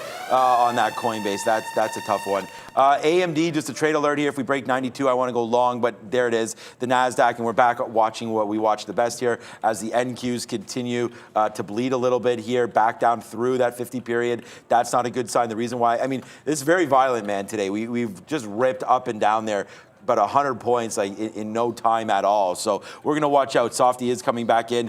And there it is. We still like, I mean, I don't love this Apple long. I want to be short Apple. It's just Apple's been pretty strong today, so I'll be long until probably this 132.50 breaks, which is that bottom of the day. Again, do I expect a flush to happen? Yeah, we were initially short Apple for sure, and we made bank on the short, and then we started getting out here around like 134.20. Like nothing else really was working out for us on that. Oh man, I'm still upset about that. Coinbase is what now we're sub 50. Unbelievable where we got stopped out there. That's really like. That's going to put a sour taste in my mouth going through there. But, okay, 3,800 getting taken out right now on the ES. So that's part of why this move's heading to the downside. Again, I'll take Apple against that 132.50, but we're not going to be sitting here averaging into that one. Amazon, 105 still. Tesla, 662 right now on Tesla. You got to ring some register, man. I'm not looking any gift horses in the mouth this morning. I use the ugly one. That's the one in your face. NEO just got to 1650. So we took that bounce. Remember, 17 break. At that point, I'm just thinking evens, out some in front of 75s, out some in front of 1650. If it breaks 1650, we'll think about 16 even. It's just that in CCL that are working. And I did get the bob along. I said I'd pay up to the quarters to grab it off that 100 level. And then immediately it got to 50s. And then someone stacked the offer in front of 50 and found a seller at that price. So the bounce, pretty muted. If I reload this, it's going to be literally at 100 and like 5 cents or like 2 cents right in front of that 100 level. Brendo? Some of the financials under significant pressure. Here's Charles Schwab paying $186 million, guys, in a regulatory settlement for a robo-advisor claim against them from the SEC. So $60 just tested there, down significantly for Schwab again. Ooh, Schwab. Okay, we just took another bid here on Microsoft right here. So we'll average in. The bottom of Microsoft obviously is all the way down here, but we're just going to give this a 245.50. So we'll try to give this a little bit of a bouncing possibility here. I do want to make bank on the shorts. There's no doubt about that. So, you know, right now, though, for some reason, I'm still sitting in these longs. But here comes Microsoft right back in. I'm looking at Meta to break the bottom. Yeah, we might just have to, let's just get out of all these, honestly. Like, there's no point in sitting there. We'll get out of Microsoft. Microsoft's a big winner for us today, but we will get out of that one, and we'll just see what it wants to do. Maybe we do get a bounce, and that out was going to be bad. But, you know, honestly, I don't know. The way this market's looking, it's not... These bounces are fine, and they'll get you out of, you know, you might be able to, yeah, you might be able to get like a few wins on some of these bounces, but I feel like this is very, very violent and just wants to get violent, more violent. So what's that bottom here? I mean, here's Meta, that's 171, it's at 170, a 170 break. I think we could probably test that short against 171. So looking to go short on Meta, but we are long on, I mean, right here, nice little, oh, give me a break as Microsoft's starting to go back. Like, we just get out because we don't believe it. Here comes Baba. Upside goes Apple as well. That's okay. Our Microsoft was a very, very small position, so I don't feel bad about it, but still, like, should be more money there. And then Apple, nice little move back upside after averaging in as well. So, like, keep in mind, like, there's not a, like, there's not a lot unless you're looking at really significant levels. As long as we are teetering back and forth off this 38 on the ES, which is exactly what's happening, like you don't want to be jumping into too many things that aren't at key prices you can play off of. That's why I'm focused on BOBA. I mean, the short's done. The short might not be done. I shouldn't say that. But at this point, like the breakdown off that level in the daily 103.5, that's gone. And it's just 100 left. I've scalped it twice off 100. Now I have 106 cents. So if this long loses, it's 6 cents plus slippage, maybe 10 or 15. And I don't want to risk anything more because we break downside here and 100 goes. You know which direction I think you want that trade. CCL, I mean, forget about any of these bounces. $10 is incoming on CCL, and I'll be sitting on that bid as well at 10 even. But if we get that, it's the same play as Alibaba, where I might take a scalp long and then look for a break of that level. We get under 3,800, and those levels won't matter anymore. $10, $100, doesn't matter if you're breaking support. Then we're just going to have to short the lows. Not yet SSR, but Carnival's getting real close, Brendo. Nikola, not that we need more negative stocks on the day, but big move down here for Nikola, guys. A couple of negative notes, including one from Evercore that went to sell on a downgrade for Nikola down to 550. Nikola.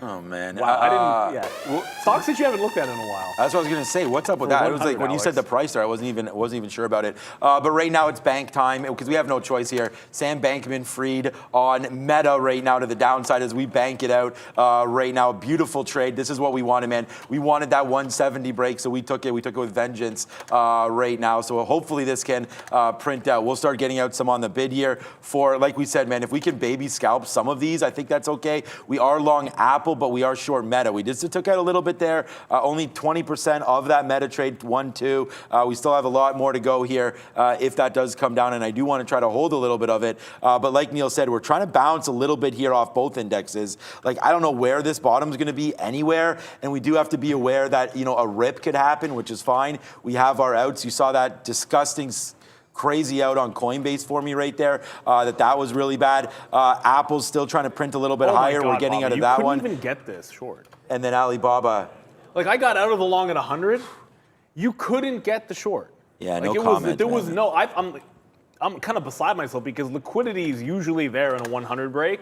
You getting out of a long is fine, but just for you guys here, we have to actually send 2 separate orders to reverse. Like, I can't use one order to get out of a long position and go short. I actually have to fire 2 orders on that break of 100, which that's my fault. Because if you only look for the short, then I probably would get it because I was able to get out of my long. If it pounces back up, I'll try to get something tight to that 99 level. But it's tricky to want to short it after you missed the break, and we're still above 3,800, which is exactly what we're sitting at. And I'm looking at CCL here, which is catching a bid at 10.10, and I'm just going to cover this because if I'm thinking that 10 level is going to be the same kind of idea, I don't mind just getting out of it. It didn't give you the 11 trade, but it did give you the fail at 10.50 when it was relatively weak. Now we're going to play off the $10 level because there's pretty much nothing else to look at. And just to go back over to RDBX, I know some people are saying what's going on with some of the small caps. That stopped me. I was able to get some out on the initial pop. It then stopped me out through 15. It's right back to 16.6, but I'm seeing a downtrend there. There's too much moving in the big cap names to want to diddle at some of these when I'm seeing like $10. Baba's going to haunt me at $100, guys. Like, that's a trade I'd rather much be in than RDBX here. And there's still that AERC as well. That's the other. If it wants to load here, there we go. AERC still moving to the upside, so it's continuing its breakout. Just worth noting, this is a double top that it's approaching right now. So if it fails at 15, that was a monster level for AERC last week. So just be cautious with this, chasing that long at 15 even. It did fail at this price last week.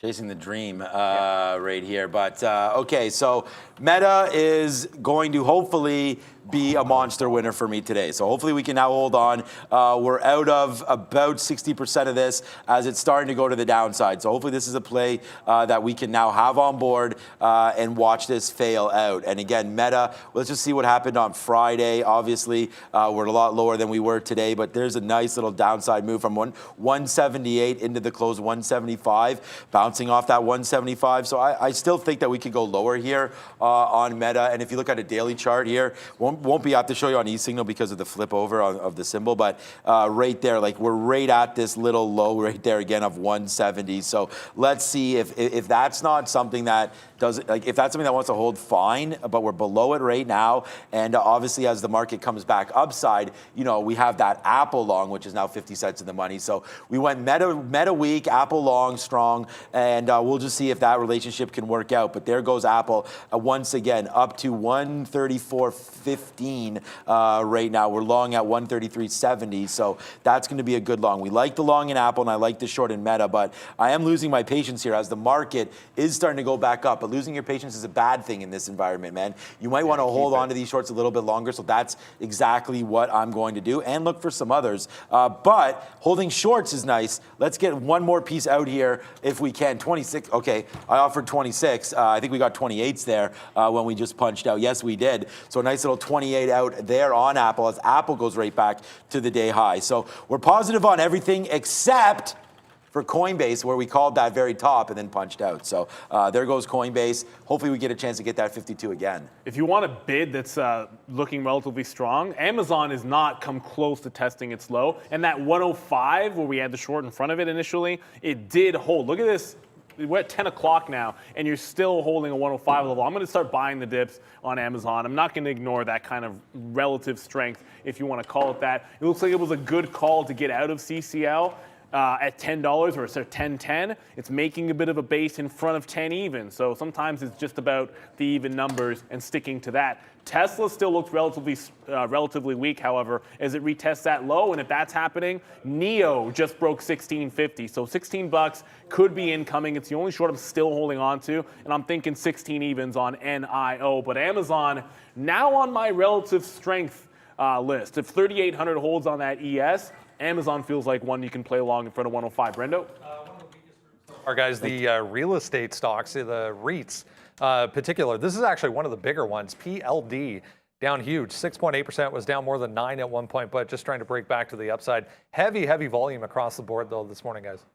Okay, just quickly here, we'll go trade alert here. That was Amazon. Trade alert here for AMD here, as that just broke through 90. We did not stand in front of a freight train on this name, not at all. We you know, there's a sale today. Someone said there's a sale on GPUs, which made me go over here and look at that because there is a sale, and it's a big one today. Amazon down 5%. NVDA, its brother in crime here, that's just taking down 160. That's actually it's worse. They're about the same, man. Both down 5.5%, 6%. But it has not taken down that low of 159.33 yet. But what just did come down in there, and we did. I mean, I said we'd try to hold Meta, but we got a 169 flat bid there on Meta. So what the hell just happened to my Apple trade? Apple, you gotta be kidding me. Apple just went all the way to the high, and we got out. We meant to hold that Apple, but we didn't. There goes Apple now, Rip City on that one. So far so good today. I always feel like we could make more money on all these plays, but Meta, nice little 60-cent winner. Apple was a big one for us today. If it wasn't for coin, we'd be rolling, but hey, you got to take responsibility for all of your trades. Amazon, though, did you trade that today? I had one short off of 105, and now I'm thinking long off 105 because the market, like, as long as we hold the bottom. I don't know about the long, man. Well, it's a tight stop. Yeah, no, I'm I at know. 105.25, and it's been bouncing off this. I'm thinking scalp trades. I mean, realistically, if you don't have a defined level, then I'll try to trade inside of the range. And if we break below, then I'm not going to sit around in this. And Alibaba is the one that's sick. I hope somebody's 100 short around here on BABA. Like, somebody has to have the BABA 100 short. Like, it's now at 98.77. Like, it's ridiculous how easy that was. And obviously, you know, the actual break itself wasn't easy. I shouldn't say it was an easy trade. It's just an obvious level that we were going to be watching. And we had to be watching it, obviously. Tesla still taking some pot shots at the low of the day here. There was one chance and one chance only to fade off that 685 level. That didn't really happen. It got to about the 81, 82. But at that open, it's always a trickier trade. You know, all I got left on is the 17 break on NIO. BABA's already come out. You seen Apple? This market's ripping right now. This market is ripping. That's another reason why. That's a reason why I like the Amazon off that 105. Like, the market is bouncing, and we're getting a bounce off 38. If you don't break the low, what else is there to happen? If the ES holds 3,800. At some point, there's going to be longs to be had, and people will be buying this dip. It's a huge level on the daily for the S&P, and it's also 10 o'clock, so let's go to Brendan for happening now. And then it just reversed. Hey guys, yeah, 10 o'clock happening now this week, brought to you by fundedtraders.com. Check them out. Let's go. 38.01 right now for the S&P, unable to trade below and maintain anything below 3,800. So acting as support, as we mentioned there, for the S&P right now. 2% here for the Dow to the downside. The Russell, wow, yeah, this was 3.25 a couple of minutes ago. NASDAQ trying to bounce as well, but hovering around that 3%. So ugly right across the board so far. Tesla, we had on the watch list on that 3-for-1 note from Friday, got up to 695. We're testing day lows here, down 5% for Tesla. Travel names, guys, the airlines, wow, just straight to the downside. No bounce yet for any of them right across the board. Back over to you. 91. Well, kind of. Petetra bounced for CCL. I mean, it's Petetra, did you say? Yeah, look, it's like that means Smaller. small in French. That phrase and no others do I know in French, despite being schooled for it here in Canada. 10.07 is the low on CCL. If it was 03, 04, 05, I'd be long the stock in front of 10 with an obvious breakdown at that price. But it's catching a little bit of a bid off $10, and I want to see it get to that price. Amazon is now Holy here crap. we go. Now it's testing that low. And the thing about 105 is, I'll jump right back. I don't mind shorting it off that level. I'll go back and forth, risking 25 to 50 cents, because I feel like if we hold below 105, we can get to 100 on a bad day. If we hold above 105, we can get to 110 if the market wants to be able to bounce from here. But we just got below 3,800 on the ES again, so you don't want to be chasing anything, I think, in this market. Tesla about to break. Okay, when I say don't chase anything, but as a day trader, if I see a 650 break on Tesla, that's a scalp trade I will take. Even dollar breaks, I don't mind, because you can get in and out really quickly on them.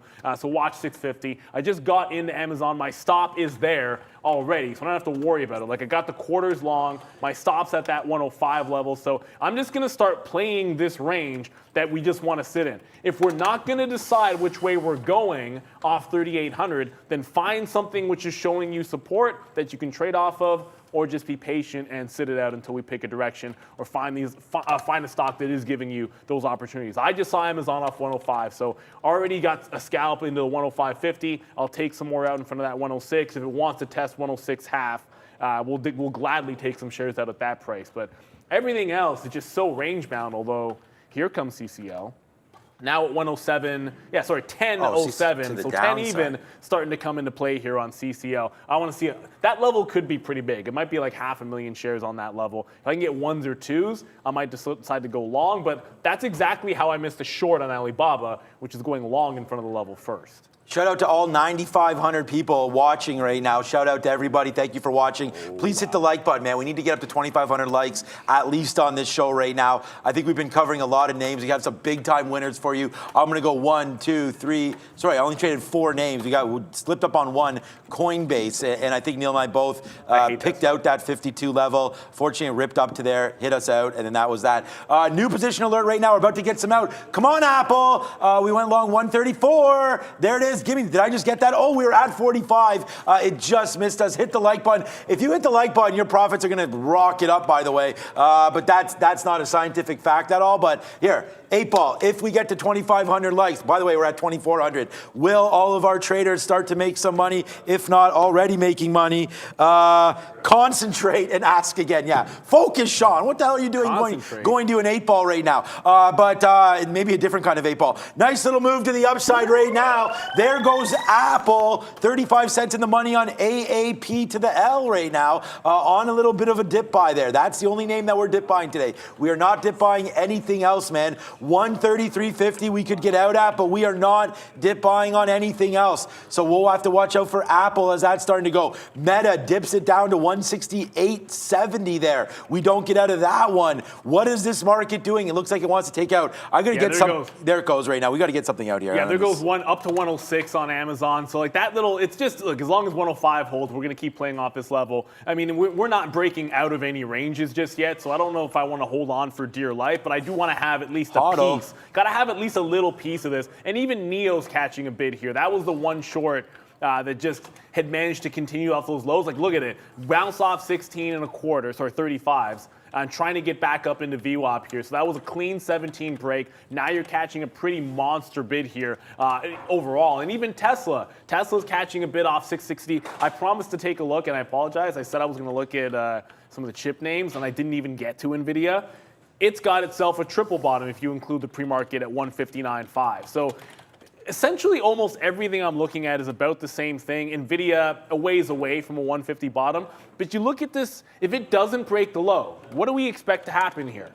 Like this, we're diddling off the lows of the day. So either scalping off the lows or you're sitting in a short hoping it breaks the bottom. And if we do not take out 3,800, we do not hold below that price, we've gone below by like 4 or 5 points and we just come right back and go above 4 or 5 points. And it's been 35 minutes now. I cannot remember the last time I've seen this, and that's why I'm basically scalp trading Amazon and sitting in a Neo short and then looking for the ES to make a direction. If we break maybe 37.90 on the ES or get significantly below some of these support levels, then you can jump into, I think, a secondary short. Otherwise, don't get trapped at the bottom and don't get caught chasing these markets. They're just giving you range-bound plays. That's all you're seeing. Amazon, I'll reload off 105 until that level breaks. Yeah, so we're in 3 positions right now, all big cap tech stocks in different ways. Apple long, AMD short, new trade on AMD bouncing off that 50 period right now. Again, you know, we talked about this earlier, and thank you for the super chat. I believe it was Sean with the super chat there. We are above the 50 period right now in the NASDAQ, but you could see like these candles are just 1 minute away from one way, 1 minute away from the other. And what I mean by that is just like, you know, it'll start to rip up and you'll be like, oh my God, my shorts are dead. And then boom, just comes right back down as if it doesn't even matter. So I'm not so in love with this 50 period anymore. We will continue to monitor it though for that. But what I really want to talk about quickly was the ES. We've already pegged out this 3,800. You want to talk about a dance? I mean, you're just doing this right now at 38. So I believe some of the advice that we're giving you is going to be legit right now. And that is just you might have to wait, man. If you're not going to scalp, this is literally just trading in the middle right now. Look at this, a big move down. Now you're stuck in the middle. This is AMD. This is AMD looks the same as the futures. Everything pretty much right now looking the same. This is the market so far today. Bottom here, top here, and we're right in the middle. So be careful with all of your positions, unless it's one of them is AMD, because now this is getting excited as it goes to the downside. We're on the bid, bang, right there with a nice little 40-cent win on AMD. Advanced Micro starting to get juicy to the upside, downside, sorry, right now. Meta 50 cents in the money. AMD, Tank City, and Apple. We just got some more. Give it to them, Brendan. A little low float name that was flying around last week, just popping up again. AUVI, 6 million on the float for this one. Wild right now between this 3 and 350. Not seeing anything, but huge volume, guys, on AUVI. That's not the only one. That PBTS is also making a bit of a move here as well. So watch out for PBTS. 150 has been a huge level for that stock. It's getting pretty close to it. It got to 142. I love the number 42. This is the current high, but 150. It did wick up to 160, but trust me, 150 was that line in the sand. So that's it's really cheap to get locates on. So you have to watch out for that name. It can squeeze on you really quickly. So 150 PBTS is the only level I want to see. I did jump back into Amazon because it tried a wick bottom. AMZN, load up. Oh God, it's not split adjusted our chart, sorry guys. It did a wick bottom and it's gone to 104.75 a couple of times, so I got wicked out. But if we're gonna still hold 38, I don't want to get wicked out of this trade. So I did jump back into it and we'll give it to 75 just to see if I can claim some of these scalp trades back. But if we start holding below that 105 level, you have to think about the reversal. And remember, Tesla, I'm still looking for a 650 break on. Alibaba's the weakest name.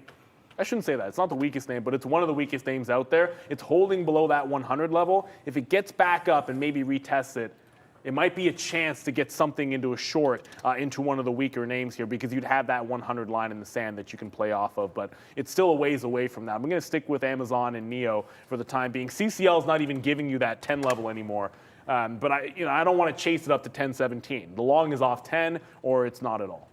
All right, yeah, we're speaking about off 10. We just got more 10s there on Apple. So 10 is the secret number today. What is that? Sesame Number of the Street day? thing? Number of the day? Yeah, exactly. Count 10. Number of the day is 10, not and Count letter, Chocula. What's his name? letter of the day is A, because Apple, AMD here, and I could probably think of some other creative things to say about the A word today. But nice little move to the downside right now. We'll load up Apple one more time at 10, then again here, and then we're not going to hold this too far past VWAP. If Apple wants to go down and bring this market with it, look out below, guys. Honestly, I'm already short AMD 50 cents in the money. Meta $1 in the money. If Apple cracks, we'll be out. Well, we're in Apple right now. If it cracks lower through 75, we're gone. There's Apple right now. It's starting to come in through 75. We're gone on Apple. The rest of the market's cranking to the downside, so we'll be fine. This will suck because we try to support the long on Apple, but at the same time, we got the other shorts going. So here comes Apple right there, out, down. That's sucks. We don't like to lose, but there goes Meta, $1.10 in the money. There goes AMD, 70 cents now in the money on that cash. Still positive on Apple, but it's making its move to the downside right now. We've broken 38 for sure. 3,800. Yeah, there it is. Now Yeah, 37.90 right now, downside move. Yeah, so that's part of that Apple move as well. Was that a call for Brendo or? Open door, guys. Seeing heavy put volume being talked about a lot on online. 9.5% here. This is all-time lows for open door today. Well, yeah. I mean, a few stocks are going to do that. So obviously, Pour one out for Chamath. oh yeah, that's one of his, isn't it? Oh, what a surprise! Yeah. I'd actually, to be honest, like I'd forgotten some of the names that are his SPACs or others. But it's look, anything. We're in a bear market, right? So anything is going to be the cane market recently is going to be beaten up extra. That's the word I'll use. We're now below that 105, and we've taken out 38. I said the reversals had to be on. The first one I was able to get was Amazon, obviously, because that's when I was watching. So got out of the long, reversed into the short. I will take some out in front of 104, and then every even dollar until we get to you-know-what. Amazon 100. And I already said this, and no matter what the market, I shouldn't say this, but probably no matter what the market looks like, when we see 100 on Amazon, I will be out of the short and thinking about long in front of 100. It's just too big of a level not to. Tesla incoming 650. Watch 650.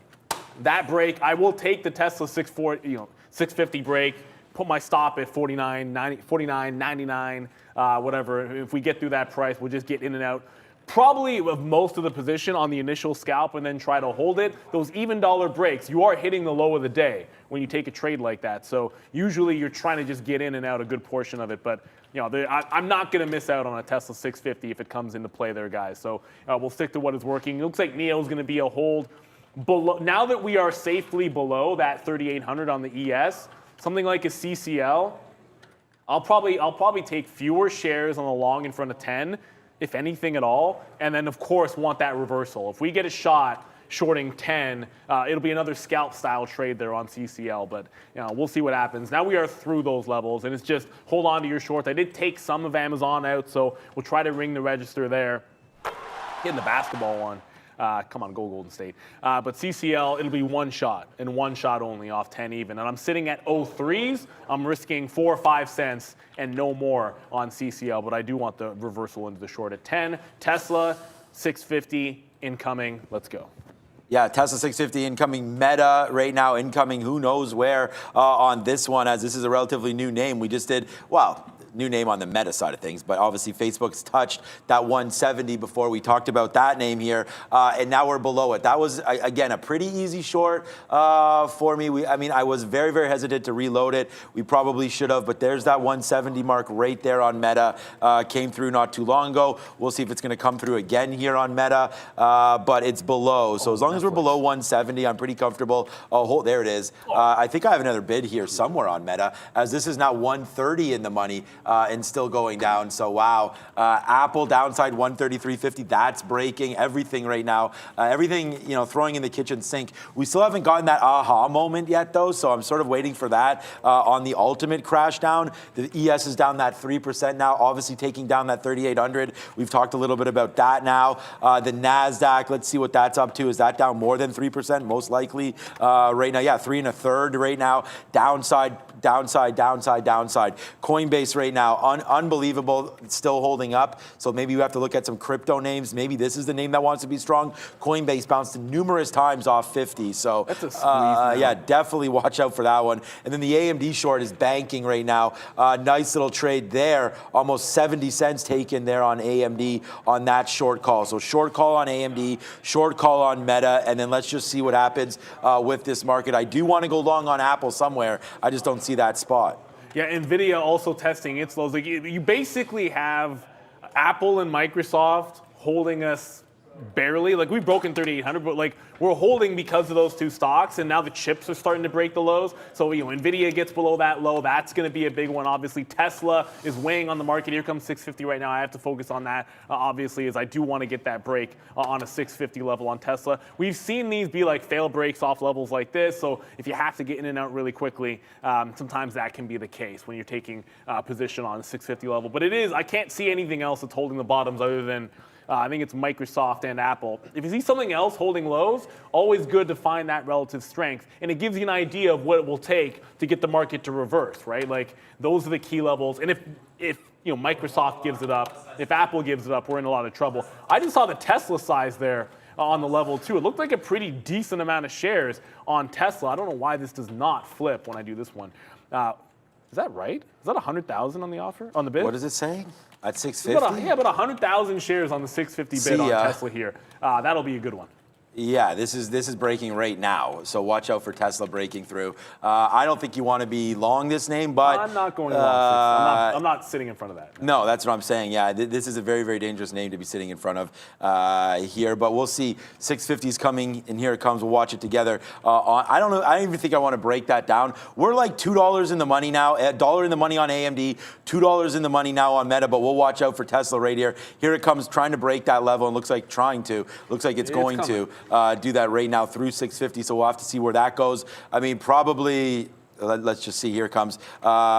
Sitting in front of it, you'd be long right about now, and then so, whether or not you like that trade or not, it's so tempting, you're going to have to deal with it in about a second, because here comes Tesla bouncing. Okay, so there's the bounce. So there you go. You got the dollar. You got the dollar if you wanted that trade. I didn't want it, but there it is right there, Tesla on the nice bounce. But one trade that I am in on right now, so let's not try to ignore trades that we're actually in on. There goes AMD, a nice little flush to the downside. That's $1 now, trying to bounce off 89. I'll take that bid all day long. There it is right there, the red market, and we go short on these markets and cashing in right now. The only long we lost on, the only short we lost on was Coinbase, and I'm not going to go down that road again, as that's actually holding up pretty good here at $50. So very surprised at Coinbase. JP Morgan back down to 117 right now. Some of those PDD, Pinduoduo, some of these names continue to go. GBTC on the Bitcoin side of things, that's down 10% as well. So just look out below if you're trading crypto, man, and equity markets. Kind of the same story one more time here. Big time moves to the downside. Yeah, big time moves. And once again, we're testing the 650 bottom, so I'm glued there. NEO is at the low of the day as well. So while Tesla gets here, NEO's already there and breaking. I want to get to 16 on the NEO short. That's the next line in the sand as we take you to Brendan for the small cap recap.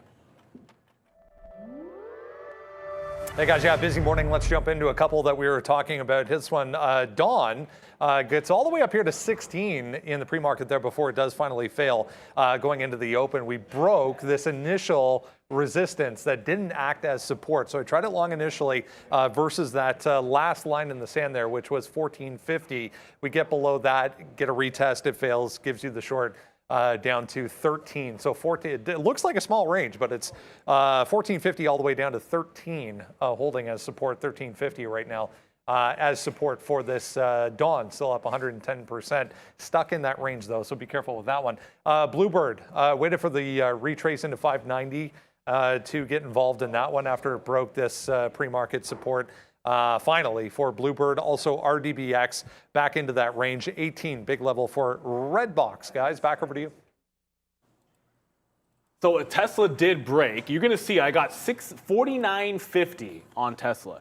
Now that doesn't seem crazy, but I think the last couple of times, when we're usually trading this, I remember like 1,000 levels. You'd get 80s, you'd get 75. No, but just look at it's trading now. It's like a 60-cent spread. The spreads are way crazier today. Crazy. Liquidity is just not where it usually is, and even then, I was seeing some, you'll see bids get thrown there, and it's.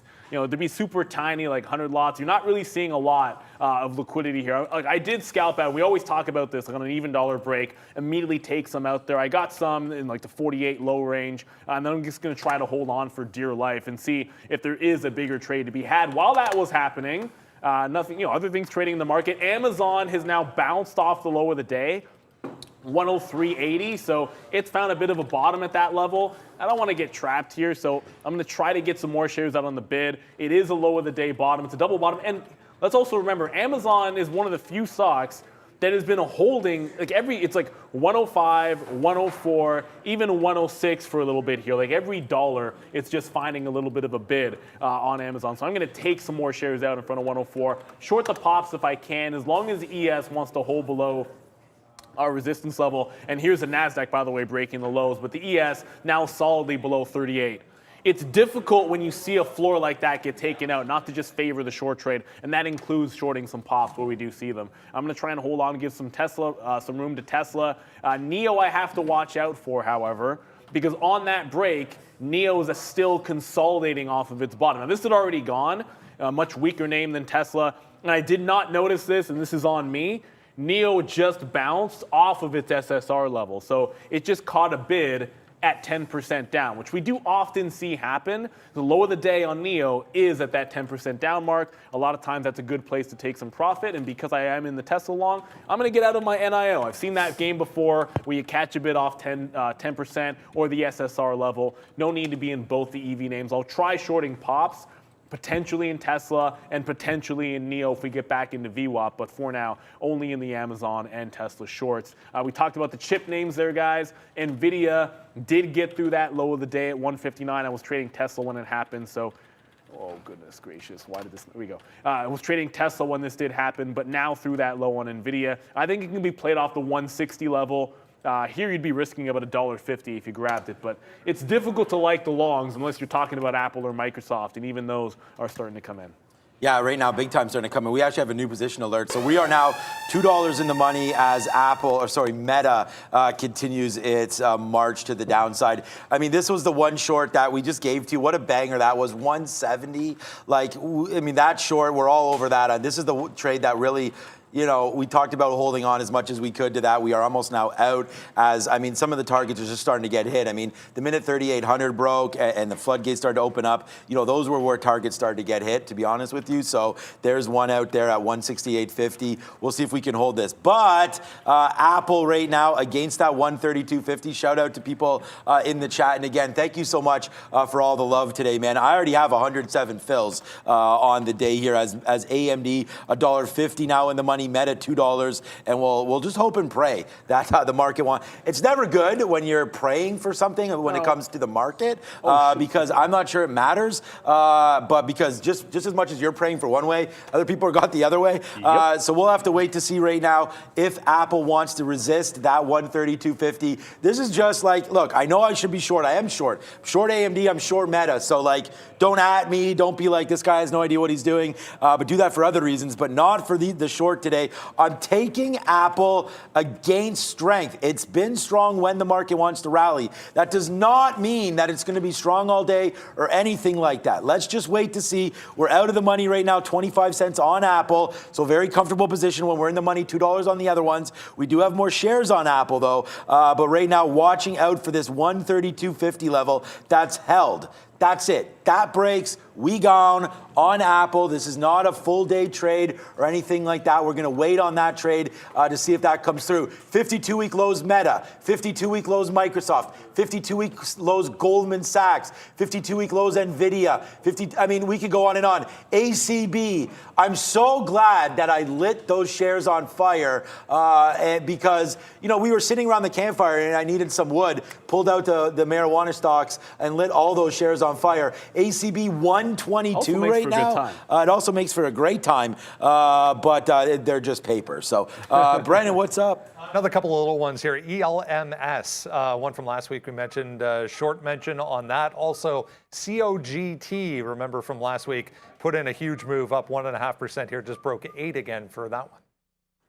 So I'm actually putting this out there, and I know, the Baba long off 100 actually made money, so I shouldn't be complaining about it. But there is something that happens when you play along like this. As I missed the reversal on the short, is that now all of a sudden I'm away from the original trade, which was a breakdown of that shelf, and the shelf looks better or more interesting on the daily chart. I'll show it to you here.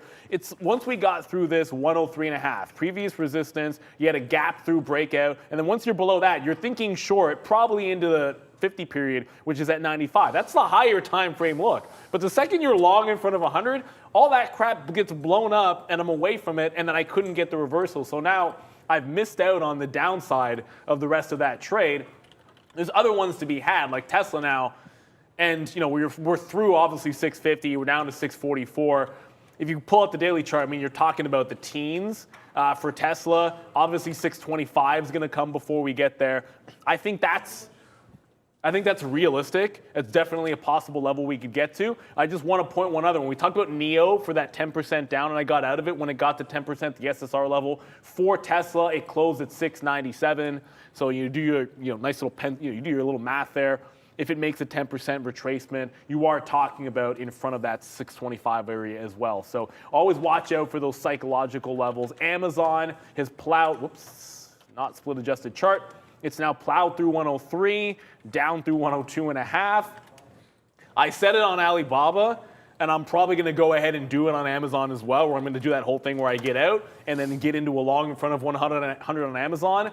This time, I'm gonna actually send 2 different types of stops. So I think that'll actually get me the reversal if I need to do it at 100 on Amazon, which feels like it's incoming pretty quickly here. 102.50 already on the bid of Amazon. That 105 was that pivot point. We tried shorting in front of it for the tight stop, risking 30 cents the first time. Then we had a scalp long, which worked. It gave you a little bit up to 106.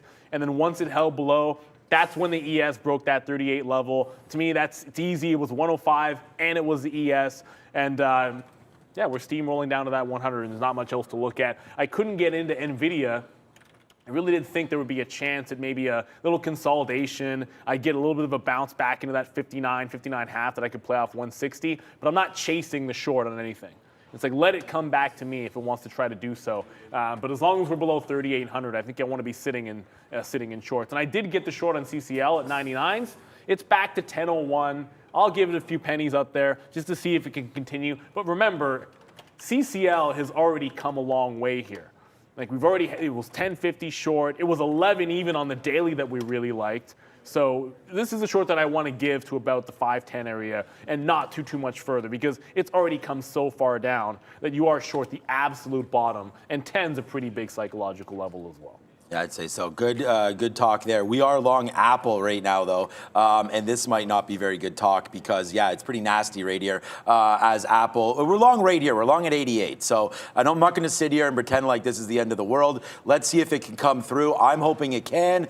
Here, Apple on the downside right now, but we're trying to defend that 132.50, which has been halfway, man. So we'll wait to see if we can get some love on that one. But right now, Apple downside. We're trying to get out if it pops. So any little bit of a pop up here on AAPL and we will be out of that name. So let's wait to see if that does come through now. Apple, I'm offering some 90s here just to see if that can go through. But for right now, we're a little bit of trouble on it. I don't think it's the end of the world, but Apple right now, trying to get something out on a little bit of a bump. You can see the NASDAQ is still tank city here. So on that play, little nervous action, but AMD still downside, same as Meta. So yeah, JP Morgan, I don't know, is there any other names you guys want to look at here? Let's check out Dawn. What is Dawn doing right now?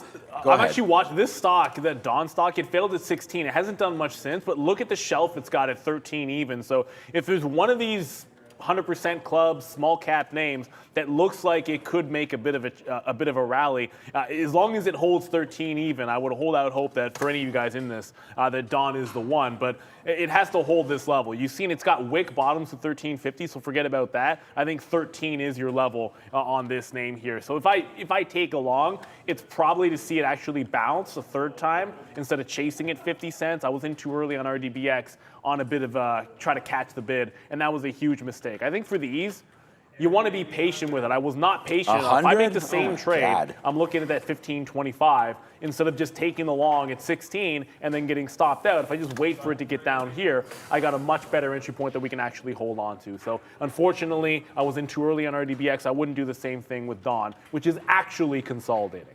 Okay, yeah, Prad just talking about Airbnb there at 100, but we just got, right now, we'll look at that in a minute. I just want to look at right here, we do have Apple. And again, the reason why I keep talking about this name is because it's bouncing off the lows. It's like one of the only names right here that we can have a quick look at that are near some of these lows. I've also liked Microsoft on a possible bounce. But there it is, ABNB, I guess just broke it. Did you get filled there? No, it came right back up. Yeah, I didn't get to it fast enough to even have the order out. So, I mean, I didn't take the break. It's looking like it's, yeah, it just gave one of those wick bottoms through. Like it got to 99.88, which always be cautious. When you're taking breaks at levels that were this depressed in the market, you can get really trapped at a bottom like that. So it's a tricky trade to have. And for when we talk about these, like the Tesla 650, day traders that make that trade, they're not hanging around too long. They're just looking for that big wick, get in, get out, take a few extra shares there, and then not hold on to it thinking I'm going to be sitting in that short all day long. Not when you've already made that kind of a move. Like if you're early in the day breaking a level like that low, fine, you can hold on to a 102 because it's taking out the low. But this 100, that's a much different story. So I'm not going to jump into this one. The initial break, I probably would have had the 99.99 and then tried to quickly get out of it. I might already be out of it, to be honest with you. Tesla, I should go back over to because Tesla just gave a reload off of 650. Which I've just already scalped out. Like I just want to play. If it's going to sit here on a $5 range, I might just start playing it off of that 650 level. It's just CCL, Amazon, Tesla. I didn't get back into Alibaba. I'm going to probably kick myself for not getting back into NEO here, which since breaking 17 has not caught that bid off $16 yet. It's a short until it's not, and everything is telling me that it is. Yeah, one thing that's a long, I think, is Apple. We already talked about that, but we'll go back over to Brendan. It's 10:30 already. Wow, what's up, Brendan? Yeah, we're just going to mention, guys, these travel stocks, 10% now for NCLH. CCL almost there as well. So SSR now for Norwegian, CCL also. There it is right now in real time. SSR on for the cruise lines, guys. Yeah, that was. I mean, we like that short. I don't know if you found your way into that short. A couple. Oh, you did. Okay, but I had to take the 10.50. We liked $11. That's the reality on it. But Carnival was so far away from that price that the only trade was it flushed off 10.50. Right through that at the bottom. It's like if you get an early breakdown of a level, it's so much easier to make that trade because you know you're giving it to the pre-market top. That's about 20 cents worth of risk. Now this is a 10 short or a 9.99 short, which I'll give a tighter range because I am short at the absolute low. And you don't want it to jailbreak on you. It's just like that Tesla trade. I'm trying to find levels that we can start to dig into on some of the bigger names, but I keep coming back to this one small cap, Dawn. I just said it, let it test 13 even. Okay, well, it just put a wick bottom in at 13 and is right back. So I wanted to see it a third time. Hopefully a third time is a charm. I'm going to try and get into this. This is what I did not do, which is wait for it to really attest and consolidate off a level. Come on, it's got a 10-cent spread on it too. Consolidate on a level. I didn't do that with RDBX. I'll try to do that here with Dawn, where I actually wait for it to make a bit of a base. And then it's an easy stop out. If a 13 breaks, I know what I'm doing. I'm just out on a 13 break. It's a much more significant level here. You've got tons of room to 15 to 16 bucks. The risk to reward is just a little bit nicer here on Dawn. And then not catching the falling sword. We're getting it on consolidation instead of catching a falling knife or sword or whatever you happen to prefer. Tesla now back through that 650 level. So I did not reload it here.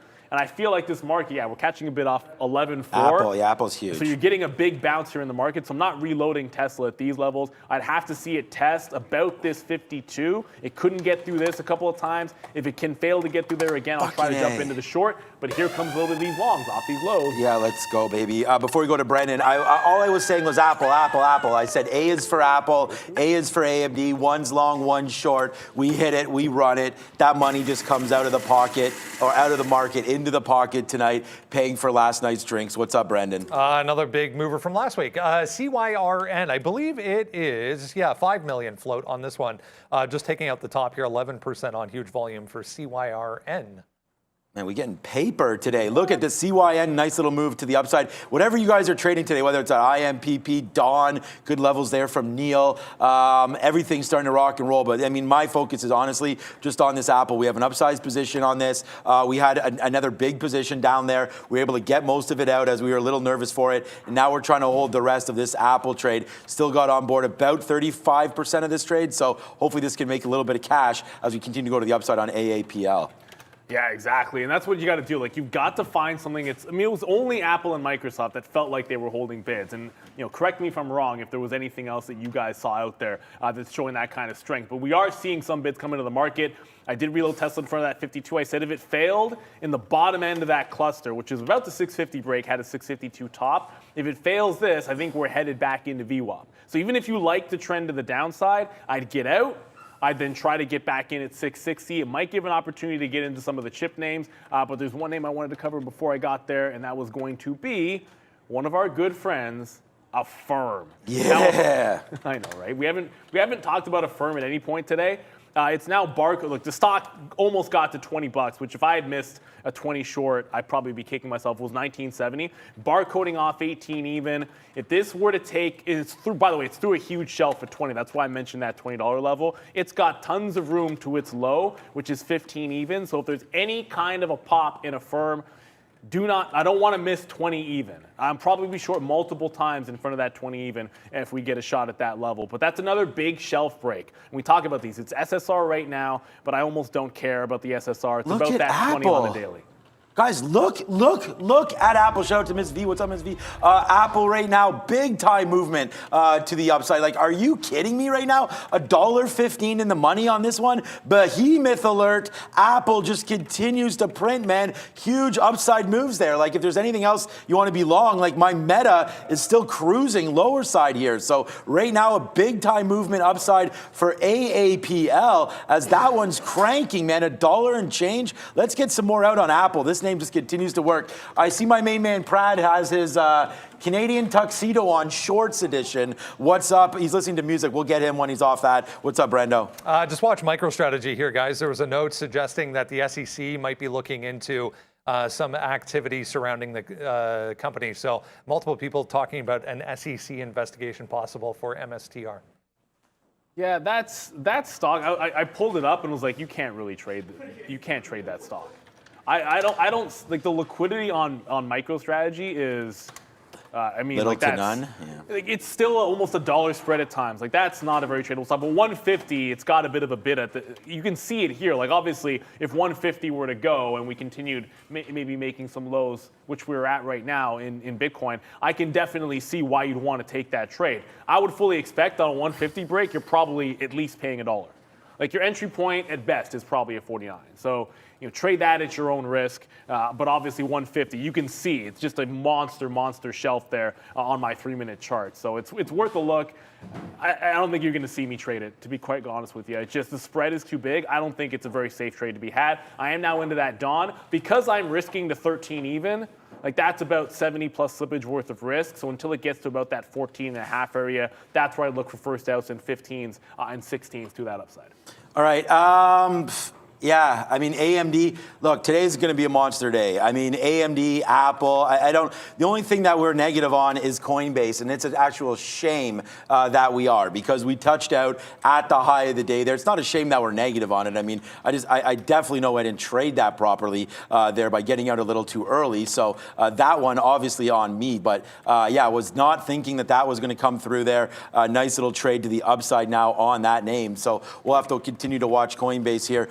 $1.20 now in the money on Apple. We took some out there, so far so good on that out. Let's see, where we go. We just got some out at 134 highs. Like, these are some of the numbers that we're looking at there, 134 and change. So we'll see if that one can come out. Not much, man. I mean, just to check back in on Ethereum, like Ethereum's holding pretty strong right now, to be honest with you. I mean, it's a nice, that's the daily chart. Hold on a second, my bad. I was gonna say that doesn't look like it's holding strong, but there it is right there at 1200. So yeah, that looks like that's holding out decently there for Ethereum. So, maybe Coinbase does have some trades to it today. We talked about HUD 8 as well, as the destruction on that name continues downside. HUT, quick look on that, 167. So yeah, that ain't going well for them at all. Let's get some more out on Apple though. This market getting a little heated for sure to that upside. We're not even switched over to the 50 period yet, and let alone look what Apple just did. It is way off of that.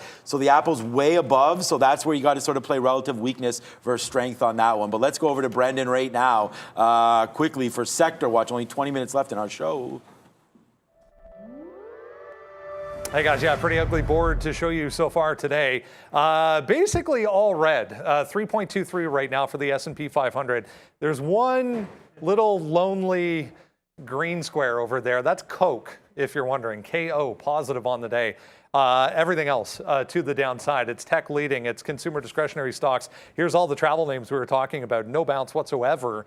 It's crazy. NCLH, Caesars here, Penn, MGM, Wynn, all 7 to 8% now to the downside for hotels and casinos as well. Financials under pressure with the uptick this morning in yields.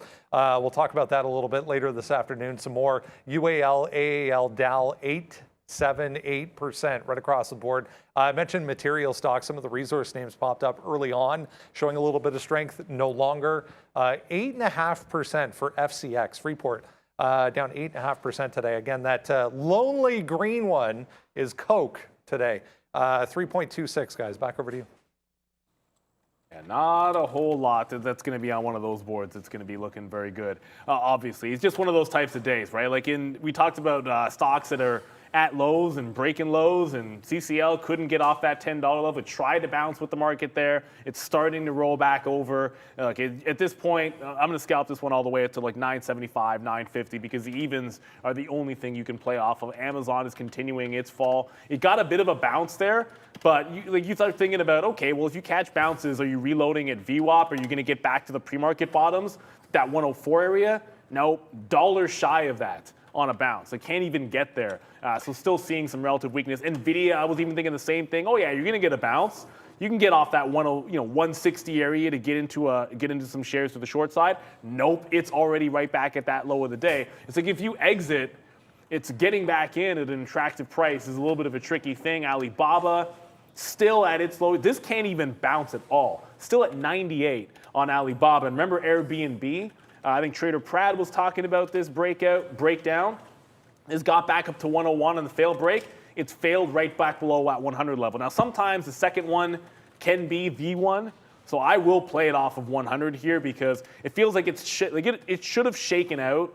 I think a lot of traders that would have just taken the breakdown trade at that 100 level, tried to get back up, couldn't take 101. So if we're still headed southbound today, the shakeout's already cleared. Anything tight to 100 is going to make some sense to me on Airbnb. And just as we always say when in doubt, zoom out, and I just didn't give it to you guys. Look at what we're already through. Like you're already through a huge shelf on the daily chart at 105, and you've got air down there on Airbnb. I like that one.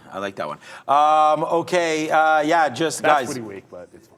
Air up there, air down there I liked because, you went the other way there on that. So normally it's air up there. Let's check out CCL. This was another name, obviously Carnival. We've been talking about that a little bit here today. Probably not as much as we should have, as that is now sub $10 right now goes Carnival Cruise as it just takes that down. Yeah, we're getting paper, but not on CCL today as that's been a nice downside move as that market's cranking lower and lower and lower, man. We are almost all out. Like, I'm just might as well, man. Let's just empty the Apple trade at this point. Like, this market is just lower. Look at these trades we have on board, man. Meta, like 25, like 250 right now in the money as we break lower on this name. I mean, that 170, stared us right in the face there on that trade. So that was a good one for us on that short. So we got a short right now on Meta, 250 in the money. A short on AMD, $2 in the money on this name. So yeah, man, so far so good here today as we are going lower on a lot of these names. AMD, really no sights here. Oh my God, where we're going on right now. I don't even want to look at Coinbase, to be honest with you, but that's a nice move to 88. That's the 20-minute. Where's my daily chart here to try to find? Ooh, okay. On AMD. Get out of there, Wick. Where are these bottoms? I mean, 85, 86. I don't think we're anywhere near anything yet on a lot of these names, man. The NASDAQ, by the way, if you're just tuning in right now, that is 4%. So watch out here. It was a nasty morning. We talked about that. We're short everything except for Apple. So we'll hold on to a 65-cent long in Apple and a $2.25 winner right now in Meta to the short side. So so far not so great for these markets, but hey, there's still a lot of day left. This market can turn around. I know, like I'm short, right? So it's not like I'm talking about trying to find some longs, but just be careful, man. There are points where you do bounce, and a bouncy spot on that would have to be right here on the NASDAQ. You got to get above this level, 11,470, let's call it. So 11,470, I believe, is at least a level of consideration.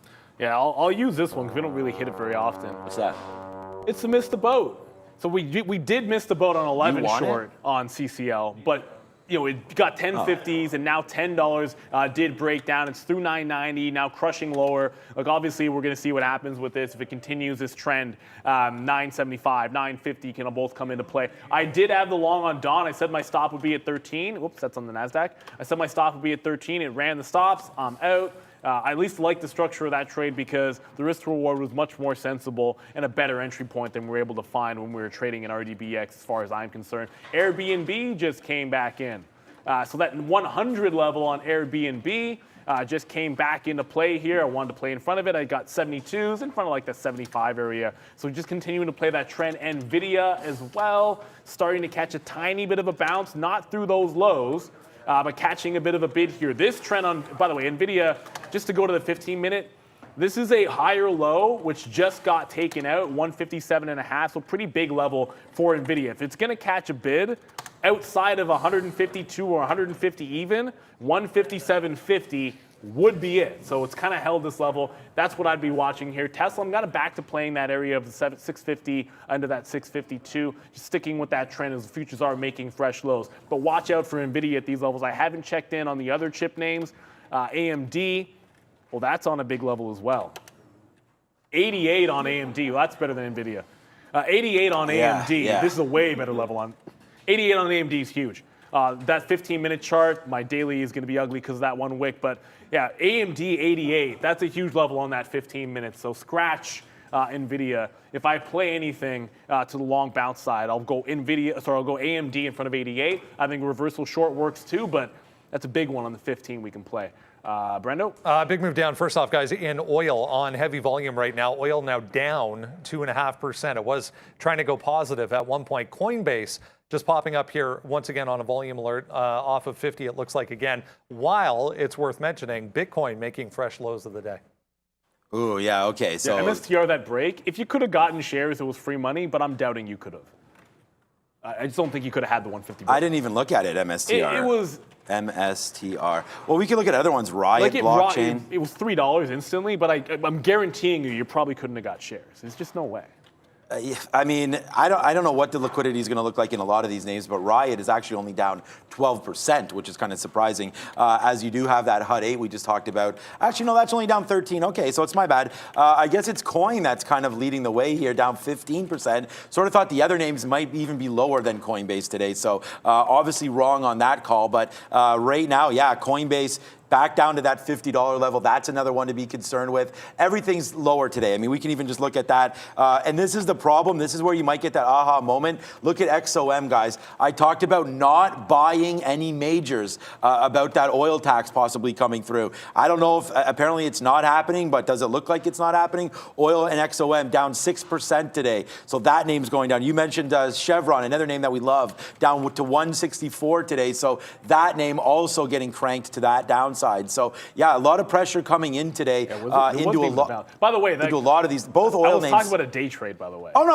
I know. Yeah, no, me too. Hopefully that was clear. We don't always clarify. I don't even mind picking some of these names up. I don't think the oil's dead or anything like that. It's just a lot of pressure coming. And I actually sent it to our high school group today in a chat that we have on WhatsApp. And I was like, everything. We have a buddy that's holding out looking for a home, and I'm just like, man, every single market right now, equities, crypto, everything. Food prices, energy, like everything is really stressed. The latest thing people are talking Real estate, about spiking obviously. in food is rice. Like if Rice. prices, yeah, I mean, but think about it for a split potato, second. Like corn. we've already seen some of the corn, wheat, like rice prices start to go parabolic too. Like it's just there's going to be an amount of pain. Orange juice futures. Where's Beeks? Come on, get in there. Let's go. They don't know about Beeks. If you don't know about Beeks, man, then do some research and watch Trading Places at some point. Where's Beeks? Beeks, get in there. By the way, shout out to Trader Prad, 100 on Airbnb. Second time so far a charm. It did take it a second time here. I was able to get the short. Actually, to get 72s. It's already down to the quarters. Looks like it could break that 99 even, and the even levels are going to be in play, baby. AMD, we talked about 88. Shroom? It's still holding this 88 level. There's not much. There's not much that's looking relatively strong. Getting to a level you might want to go long off of. AMD might be that one. I see a lot of names you guys are throwing out there. SCO, I mean, if you want to look at VIX. SoFi, I'm only going to go to SoFi because it's close enough to $5 that I would anticipate SoFi sees $5. You might see some day traders that'll be all over that stock. It could be pretty crazy there. It is 1050. Crypto's been moving a little bit. Let's go see Brendo at the big screen. My goodness, that is ugly. Money Talks. Hey guys, big moves in currency markets right now as well. I'll show you a couple of things of note. First off, the US dollar, it's worth noting, back to highs. Recent highs anyways. We'll talk to Frank Caberna, as I said, coming up this afternoon. Big move in the US dollar once again today. 0.8% right now, back to 105 almost. The euro's down 0.9 at this point. Look at the pound. Another 1.5% on top of what we saw happen on Friday. This is a daily chart, so 2 days in a row, right back to recent lows right now for the British pound, all on this move in yields today. So the US dollar rallying with the big move up in yields once again. Everything else, I mean, we can talk about the bottom end of the board here, but everything else under pressure as well. 1.8 right now for the Australian dollar. New Zealand, 1.6 to the downside as well. Bitcoin, 22.5%. Ethereum, 30% just popping up there, guys, for Ethereum. Back over to you. I'm looking at the names on my quote board that are down, but are not down more than 2%. It's like Procter, Cisco. I think who reports? Oracle reports tonight, I think. Pepsi, J&J, like those types of names. I don't know if you had a look at DD. I didn't get a chance to check it out. That's now trading on the OTC markets, right? Like it did get that D-list, so it's always worth watching that to see where it's going. Oh, come on. I got to get some AMD, man. Like if every single time I see a bounce in the market, I'm like, why am I not getting anything? And the one name that looks pretty solid, that's TD. I want AMD. At 88 level, it just got 88.15. I'm going to pay up a little bit. Because if there's any kind of a chance that this is the one level that we can actually hold on to, look at it on the 15-minute chart. It's about the only thing which is bouncing, and I think makes some sense to me. So, AMD, it's got room. It's got a huge level. You're out at 88. You're even thinking about a reversal if you can. But I'm going to get in the long here. I was first looking at NVIDIA, but AMD looks like it's the one. Brendo? Just a reminder here, guys. A lot of people just mentioning 21,000 on Bitcoin. It just got down to 22,600. So the low there was around 22,600. Remember, 21,000 MSTR gets that margin call. MSTR, by the way, went clean to like those guys better start coming in and buying ASAP, or else that guy's getting his margin call like stat on that one. You know what? I mean, we talk about it all the time. Like I was saying, buy the individual coin if you believe in it instead of these names, because I mean you're really at the mercy of whatever they decide to do. I don't know if that. I mean, we already have confirmation. I mean, I shouldn't say that we don't know if that's true or not. Apparently, that is what's happening. But I mean, this has just been a nasty fall here. Kind of okay so far today. You just mentioned that 143 bottom. That's actually pretty interesting there to see if this one's going to want to hold that 143. Yeah, so I just got out of a Tesla. That's going to flush. We'll go reload on Tesla, no good. The initial trade was great for the breakdown, but it's catching a bid. The only long I have is going to be AMD, and we'll see what happens there. But here's that 150 level. When it broke on MSTR, it then held for, these are 3-minute candles, so this is like about 9 or 10 minutes from the break that it's held 150, and you're actually seeing it still hold this level. It might not be a bad play off it, but I just heard Brendan say a name that I'm looking at. Square? Block, Yeah. 63.5.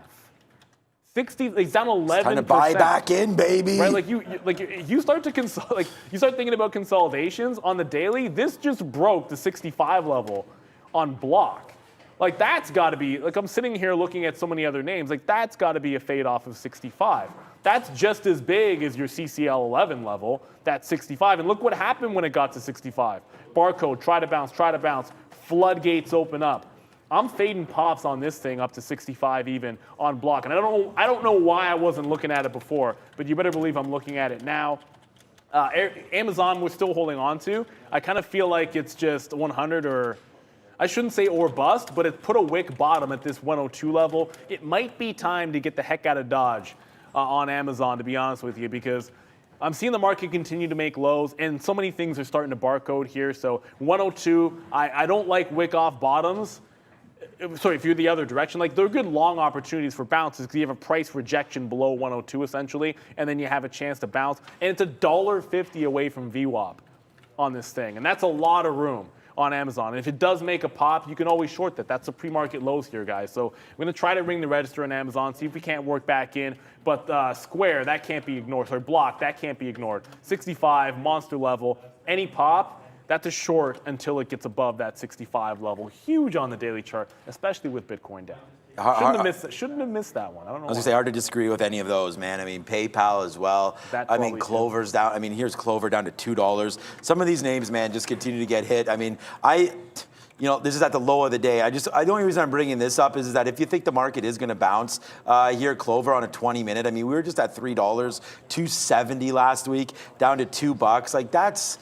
Like these names are down like 30% in a week, man, a lot of these names. And the reason why I come back over to Clover is just because you look at this bottom here that's already been put in. I mean, there's going to be a lot of names that are kind of threatening some of these bottoms. So Clover's just another one of those right now at this level. So please be very, very careful with everything here. But that could be one that you might want to take a chance on here, CLOVER, Clover. But right now, here's another one, And I don't want to keep talking about Apple. The only thing about it is that as, Meta comes in, Neil already talked about AMD at that 88 level. I don't mind it. We're short. We're still short at 90 right now, but some of these names continue, man, to be pretty weak here. So just be careful with everything. If there's any longs, the only one I can really stamp on is going to be Apple. What's up, Brendan? I just saw a note on Disney here, guys. Paramount Reliance joint venture wins. Okay. We'll talk about Disney maybe a little bit later on. Nothing really significant in the way of earnings this week. We get Oracle tomorrow. We get Adobe later in the week. Those are really the two biggest ones for this week, guys. Yeah, that's what I thought. It was just really Oracle. That's the only one of concern. Oh, come on, Disney chart. It's not going to load because you just brought it up. Disney... Okay, I can describe to you what it is. It 90? It just had a 95 break. It got to 94.83 as a low, and it's at 95.5. Disney's SSR. So it's, right, like Disney is short sell restricted. Down 10%. Not a name you usually see do that. I apologize, my chart's not loading up here, but it did have a wick bottom through 95 even. So there's at least some hope. And we talk about levels that are interesting for day traders more than anything else. And that kind of like a wick off bottom through an even dollar like a 95, that can be in play. AMD still trying to make that bounce. We'll take a look at that one. I'm pretty sure Trader Pratt, and I think it's going to be Luca today, I'm correct, we'll be looking at some AMD and looking for some of these lows. Alibaba, I just want to come back to this. Out of it way too early at 100, it's now starting to catch a little bit of a consolidation, 97.5. It was a 103.5 level, it was 100, and now it looks like 97.5, just kind of rounding it at those even levels. If it catches a bid, I still think with this trend, it's a short into that 100 level again, and if it breaks 100, fair enough. But until we see a real trend break, I want to see something, if you're catching a bid, off a significant level on a higher time frame. And that's like AMD hasn't tested its sort of like its April bottom, which is down around $80, but the most recent low at 88. That's one worth playing off of. And as long as it holds that, we'll take our shot at the one long I have in AMD. Still holding on to Airbnb off the 100 short. The second time through, that's already started to flush. It's down at 99 even. It's already broken 99 several times. I'm thinking 97.5. And that's just because round numbers. If I'm taking a round number breakdown trade, then I don't mind getting out an arbitrary round number. 97.50 is as good as any for Airbnb. Remember, we liked Meta off that 170, and I'm trying to figure out the same type of thing here. Just looking here at the low of the day on Meta is right in here. So, there is a possibility that this can come back in right now. The low of the day, 167.30. So that's right here on the very bottom. So that's continuing to make some noise here as it goes downside. So, yeah, I mean, lots of stuff happening and lots of stuff coming through right now in this market. That square is disgusting, man. That $65 was the previous low on SQ. So, I mean, that's nasty. PayPal, nasty as well. But thank you guys for watching, man. I mean, if you haven't done so yet, please hit the like button. We're about to go over to our midday show. If we can get this to 3K, that might be a record in the recent history there. So, over 8,000 people, around 7,000 people watching. If we can get to 8K, man, that would be, 3K, that'd be fantastic. Please hit the like. And yeah, we're doing everything we can for you. Thank you for all the memberships today, all the signups as well. As Neil and I sit here every day and expose our trades to you, give you the strategies that we're looking at as well. And I hope you're able to make a little bit of money with all of that and enjoy the show as we go. Find us on Twitter, find us on Instagram. We're all over the place. We're going to be here for you. But yeah, good show so far and about to be wrapped up here, Neil. Yeah, and oh my goodness! Every time I go to another stock, I just see interesting things. I mean, watch out, Netflix, way more interesting.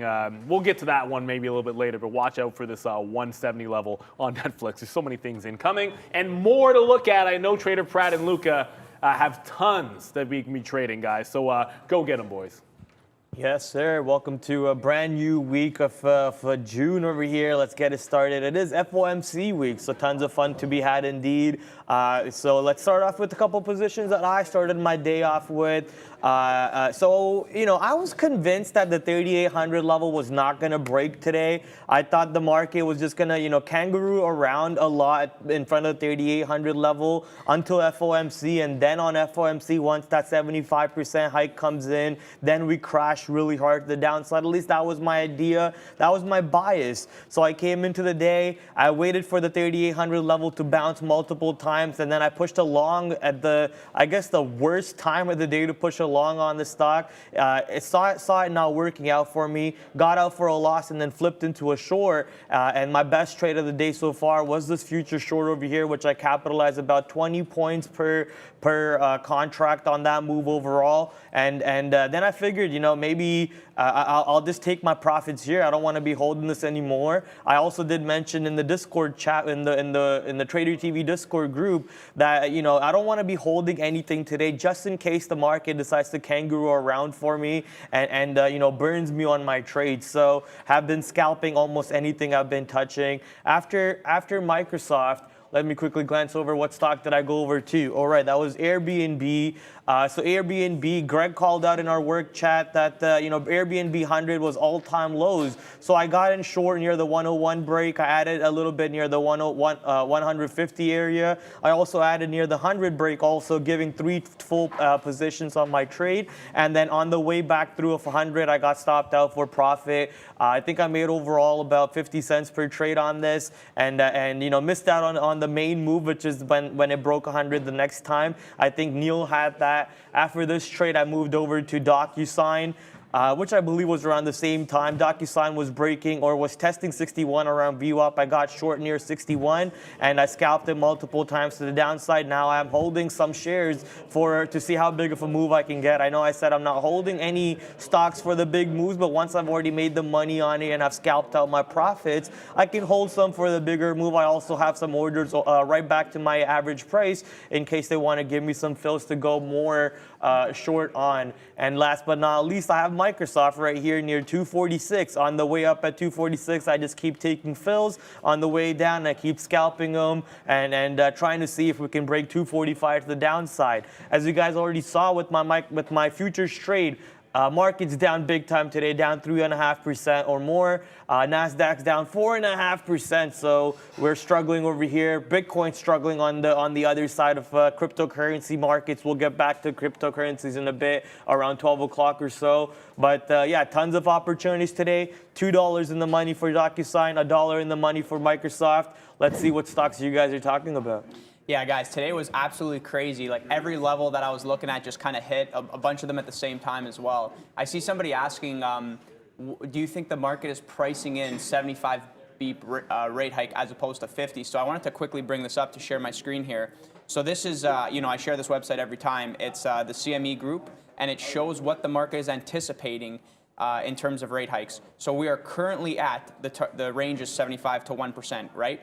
Now, these numbers recently changed. So if you looked at this page yesterday, there was actually a 23% chance that we see a 75 basis point hike. Now that percentage chance obviously went up 32%.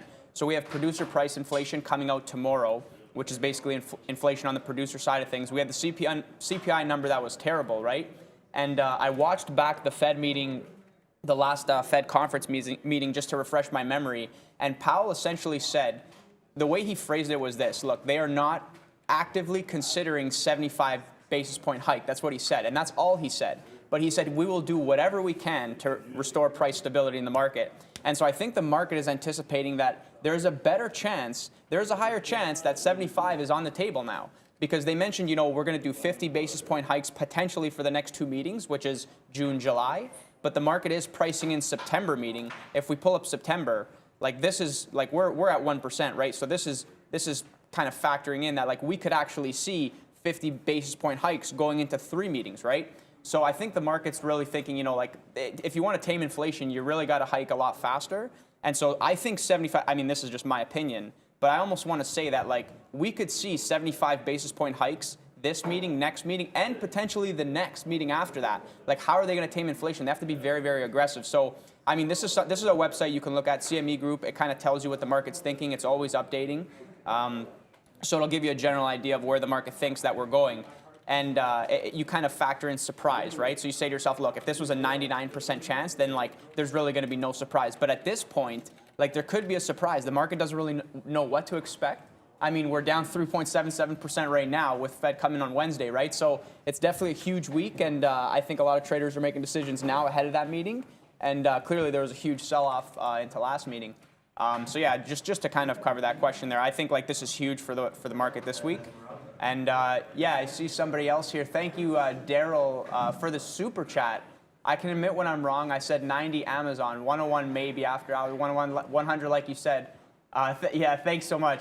Yeah, he said 90 last time. I remember that. Amazon 90. Where's Amazon right now? One step at a time, right? One step at a time. 100 first, and then maybe 90 comes after. Right. But yeah, guys, also like Coinbase, insane. Like that huge $50 level, huge. And obviously, like we had Bitcoin like drop, like hit 25K level or 23. I think that's where it kind of, I don't know if it's sideways. I haven't looked at it. But yeah, guys, coin opened below 50 and just kind of like, I was eyeing that 50 for a while, and I said if we came down into it and it wasn't SSR and there was some size there, like that would have been an A+ trade for me, but it was unfortunate that we gapped down. I tried a short here.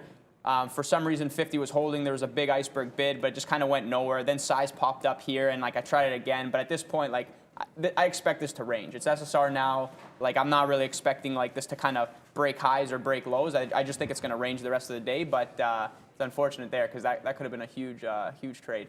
And yeah, guys, RDBX, can you believe it? I literally looked at this name this morning, and it was like where was this? This was up here, and it was like tanking. I'm like, okay, maybe like today first red day type thing, whatever. And then as it gets back up, I'm like, okay, we're going for that high day push. And how many times do traders talk about this, right? It's like, look, you have the pre-market high, kind of falls off, makes its way back up, makes the push, breaks it, makes a new high, does a bunch of volume. Look at that volume all the way up there. And then boom, instantly reverses, and now it's kind of muted below VWAP. So kind of interesting. I don't know if anybody had the short there, but that was actually, that was like textbook. I wasn't watching it. I was watching a few other things.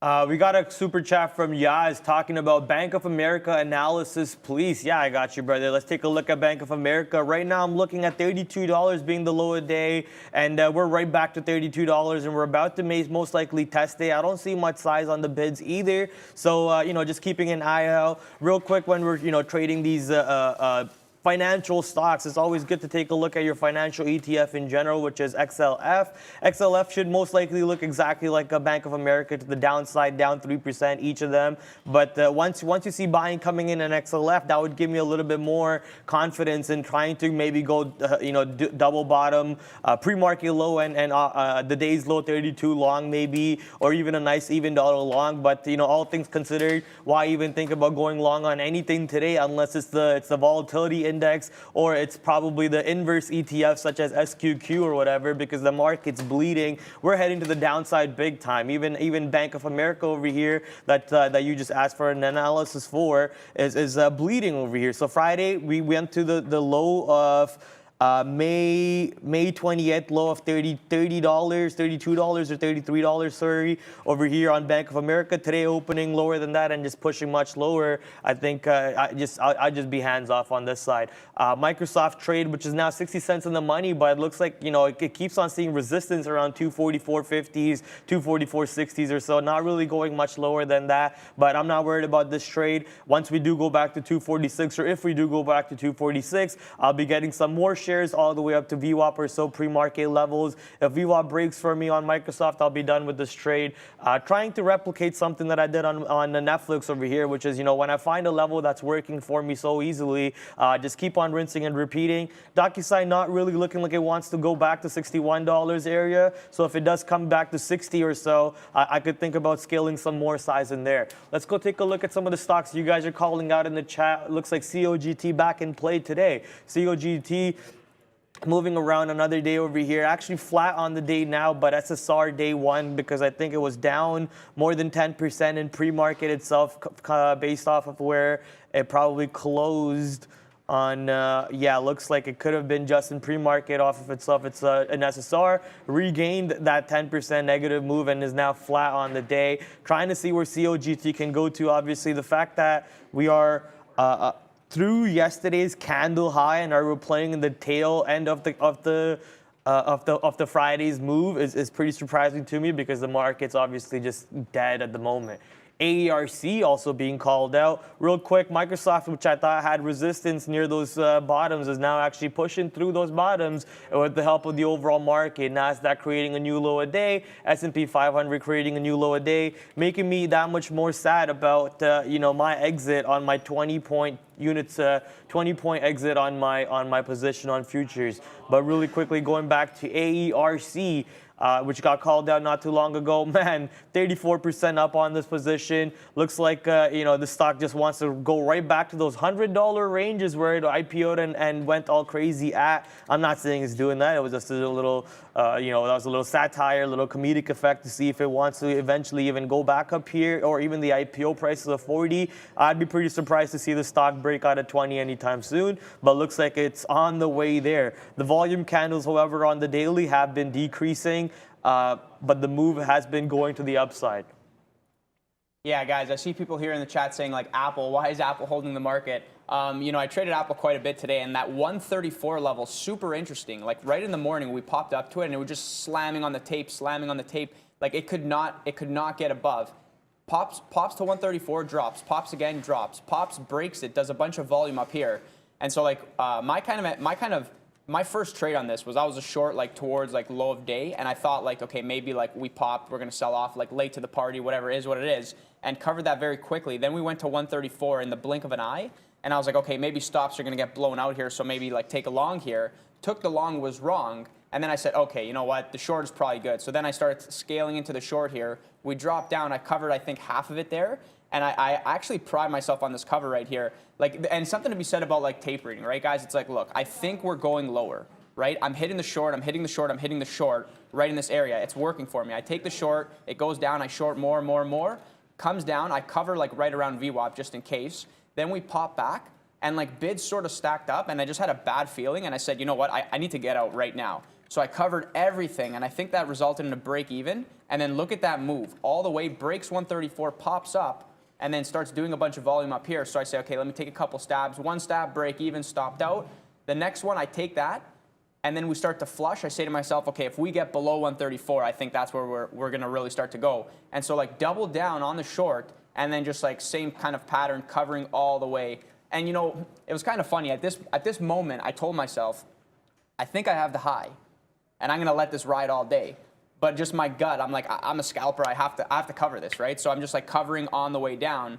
And like that was a good call because then obviously we made the high again. And I think I was looking at other things. But then obviously this came back to 134. Look, and recycle, right? If something's working for you, Apple being my best name today, something's working for you, do it again, right? So look at this. Taking the short, smashing the short, covering it all. Popping, doing nothing, letting it go, but keeping it on the back burner, comes back to 134, take a short again, boom, cover in front of VWAP. And I think I was trying to juggle a bunch of things at once. I had also a Ford short and a CCL short. And I'm not really too proud about the way that I took this Ford short. But 12 being like a new fresh level, there was size there, so I smashed it. And unfortunately, that was like a little bit of like, as you guys can see, like I was like taking a lot of size here. So I was very careful for like the pop back. Like the last thing I want is like 8 cents to the upside and get like smoked on this trade. And so it didn't show me exactly what I wanted to see. So I got out, but then it didn't go higher. So I just got back in and then kind of covered here. And I think this was a premature cover. Like I obviously could have held, and my initial target was like 1188, right? And then it kind of hit 92s, 93s, and then like there was some size at 90, and I was like, whatever, I'll just take this, like who cares, 5 cents. But like I for sure could have held this and been a little bit more patient and waited for this kind of channel, right? So it's like I preach this all the time. Like if you guys need to be patient, you need to be patient. Like look at this trend. It's clearly going down, right? And now we're going sideways. Okay, now take profits. Because like we're going sideways. So what are the odds that we keep going lower, or we could like pop, right? So like we're going sideways. Take profits in the channel if you're like Momo trading into it, right? Like why am I covering over here? I don't know. I think I just kind of like lost here, and then I like broke even on the name, and I said to myself like, I'm frustrated. I want out of this, and I think I was looking at other things as well. I also tried a CCL. You know, the funny thing about CCL is I was like, CCL is going to test 10 today. It is, and this is my problem. We're up here, right? And I take the short, quick scalp, whatever. Then I like forget about the name. We come all the way down to 10. I'm like, okay, now we're at 10. Now I'm gonna smash this short. So I take the short, and same thing. It literally breaks the level, and look, it just does nothing. So it's like something to be said about like, I feel like this market is moving into these key levels and then stopping at the level. So as opposed to telling yourself like, look, I'm gonna like trade this level, right? I'm gonna take size at this level. I'm starting to think, you know what? Let me like take my positions in anticipation of a move towards this level. Now, it's not exactly something that I would say is a great way to, because you know you want to react as a trader, right? And so that means participate, don't anticipate. But I guarantee if you're watching the tape over here, there was probably so much selling. And I saw the selling over here. I took the short, didn't hold it, just kind of scalped it. But then why am I like smashing so much size over here? So like something to learn about. I think it was just the fact that I'm like, okay, CCL, $10 level, like super psychological level. There was size on the bid, like fresh level. I'm like, this is going to $5. Like, so then I kind of got it in my head. But again, this was like very tight risk. Like I didn't really lose for the size that I had. So like, can't complain about that. And yeah, guys, Tesla too. Like Tesla kind of interesting. Like we had a lot of icebergs on it this morning, and there was a huge iceberg at 665, which begs the question. I mean, we're making the move up there now. You know, it's not, I don't exactly love getting long, like on a day like today, like things are like super weak. But I sort of tell myself like, look, if there's an iceberg here at 665, right, and it can't get above, and now it kind of goes, and I'm telling myself, look, I want to short 660 if we get there, right? And I missed that because there was no liquidity. I was actually trying to get short below it, but there was just no liquidity, just flushed down to 558. But like what I said to myself, and this is something that like I think every trader, you know, you trade for a while, you're able to flip your bias. Like I was ready to go short because everything is weak, and I did favor the short side. But if at any point we were going to come up and break this 665 area where the huge iceberg was, like I said to myself, this could potentially be a squeeze zone, meaning that like, okay, it failed, comes down, breaks 660 or doesn't, pops back up, breaks the iceberg level. Okay, now is everybody stuck, and are they covering in anticipation of a fly up through VWAP? And so like that's like a quick scalp that you can have, right? You could say to yourself, okay, we're in this range. I'll take it short if we break below, but I'll also take it long if we break above for like a quick scalp, like 2-3 points, like just for kind of like running that volatility. And like whatever, if you don't get the fill because there's no liquidity, it is what it is, right? You just keep going. And yeah, I had the 650 break as well.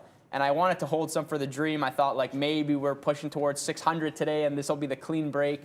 Because you know, sometimes when Tesla approaches these levels, like it'll give you like a 650 flush down to 645, and then just kind of like smooth sailing, like never comes back, so it makes it easy on yourself. So I held a little bit there, and then I just got stopped out, and I couldn't hold. I mean, I don't know, with this market, it feels like it's sort of bipolar, like anything could happen, so I'm not really holding my losers against me, and I'm keeping risk like very, very tight.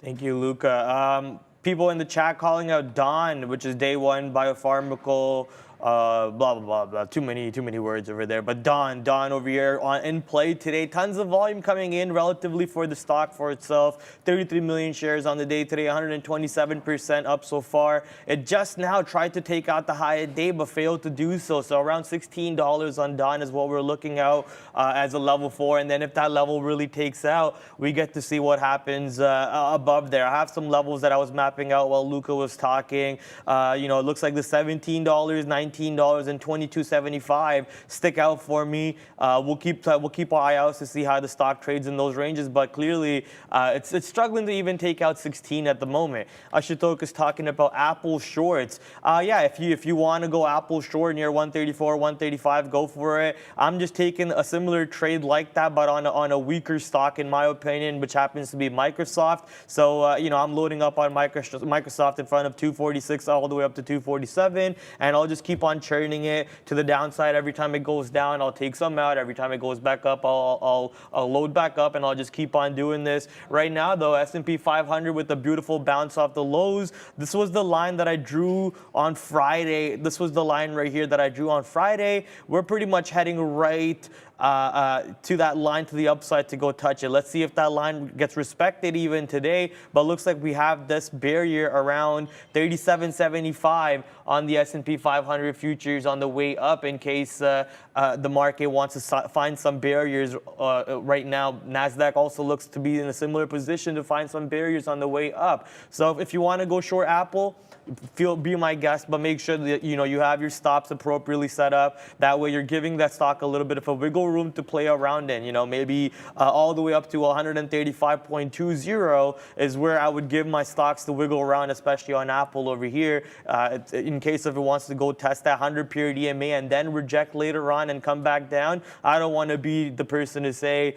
oh, look at me, I got stopped out, but I was right in the direction, which happens to a lot of traders. But there's, you got to figure out how to fix that problem. How can you fix the problem of always running into that area where you're in the right side of the trade, but you just get stopped out too early? So maybe a part of that could be taking less size, giving stocks a little bit of more wiggle room, especially during volatile periods like this. Where VIX is above 30, I believe.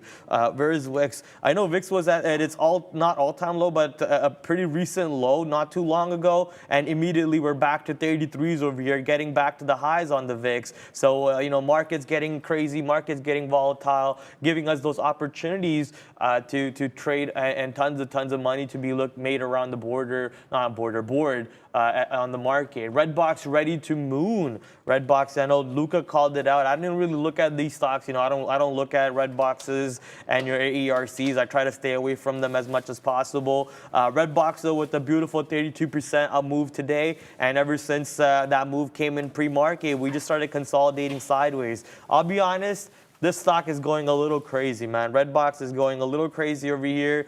Why are we going right back to the all-time high ranges on this position? I'm expecting this stock to come back to $9 very soon, but that's just me and my bearish mentality. That's always on the market.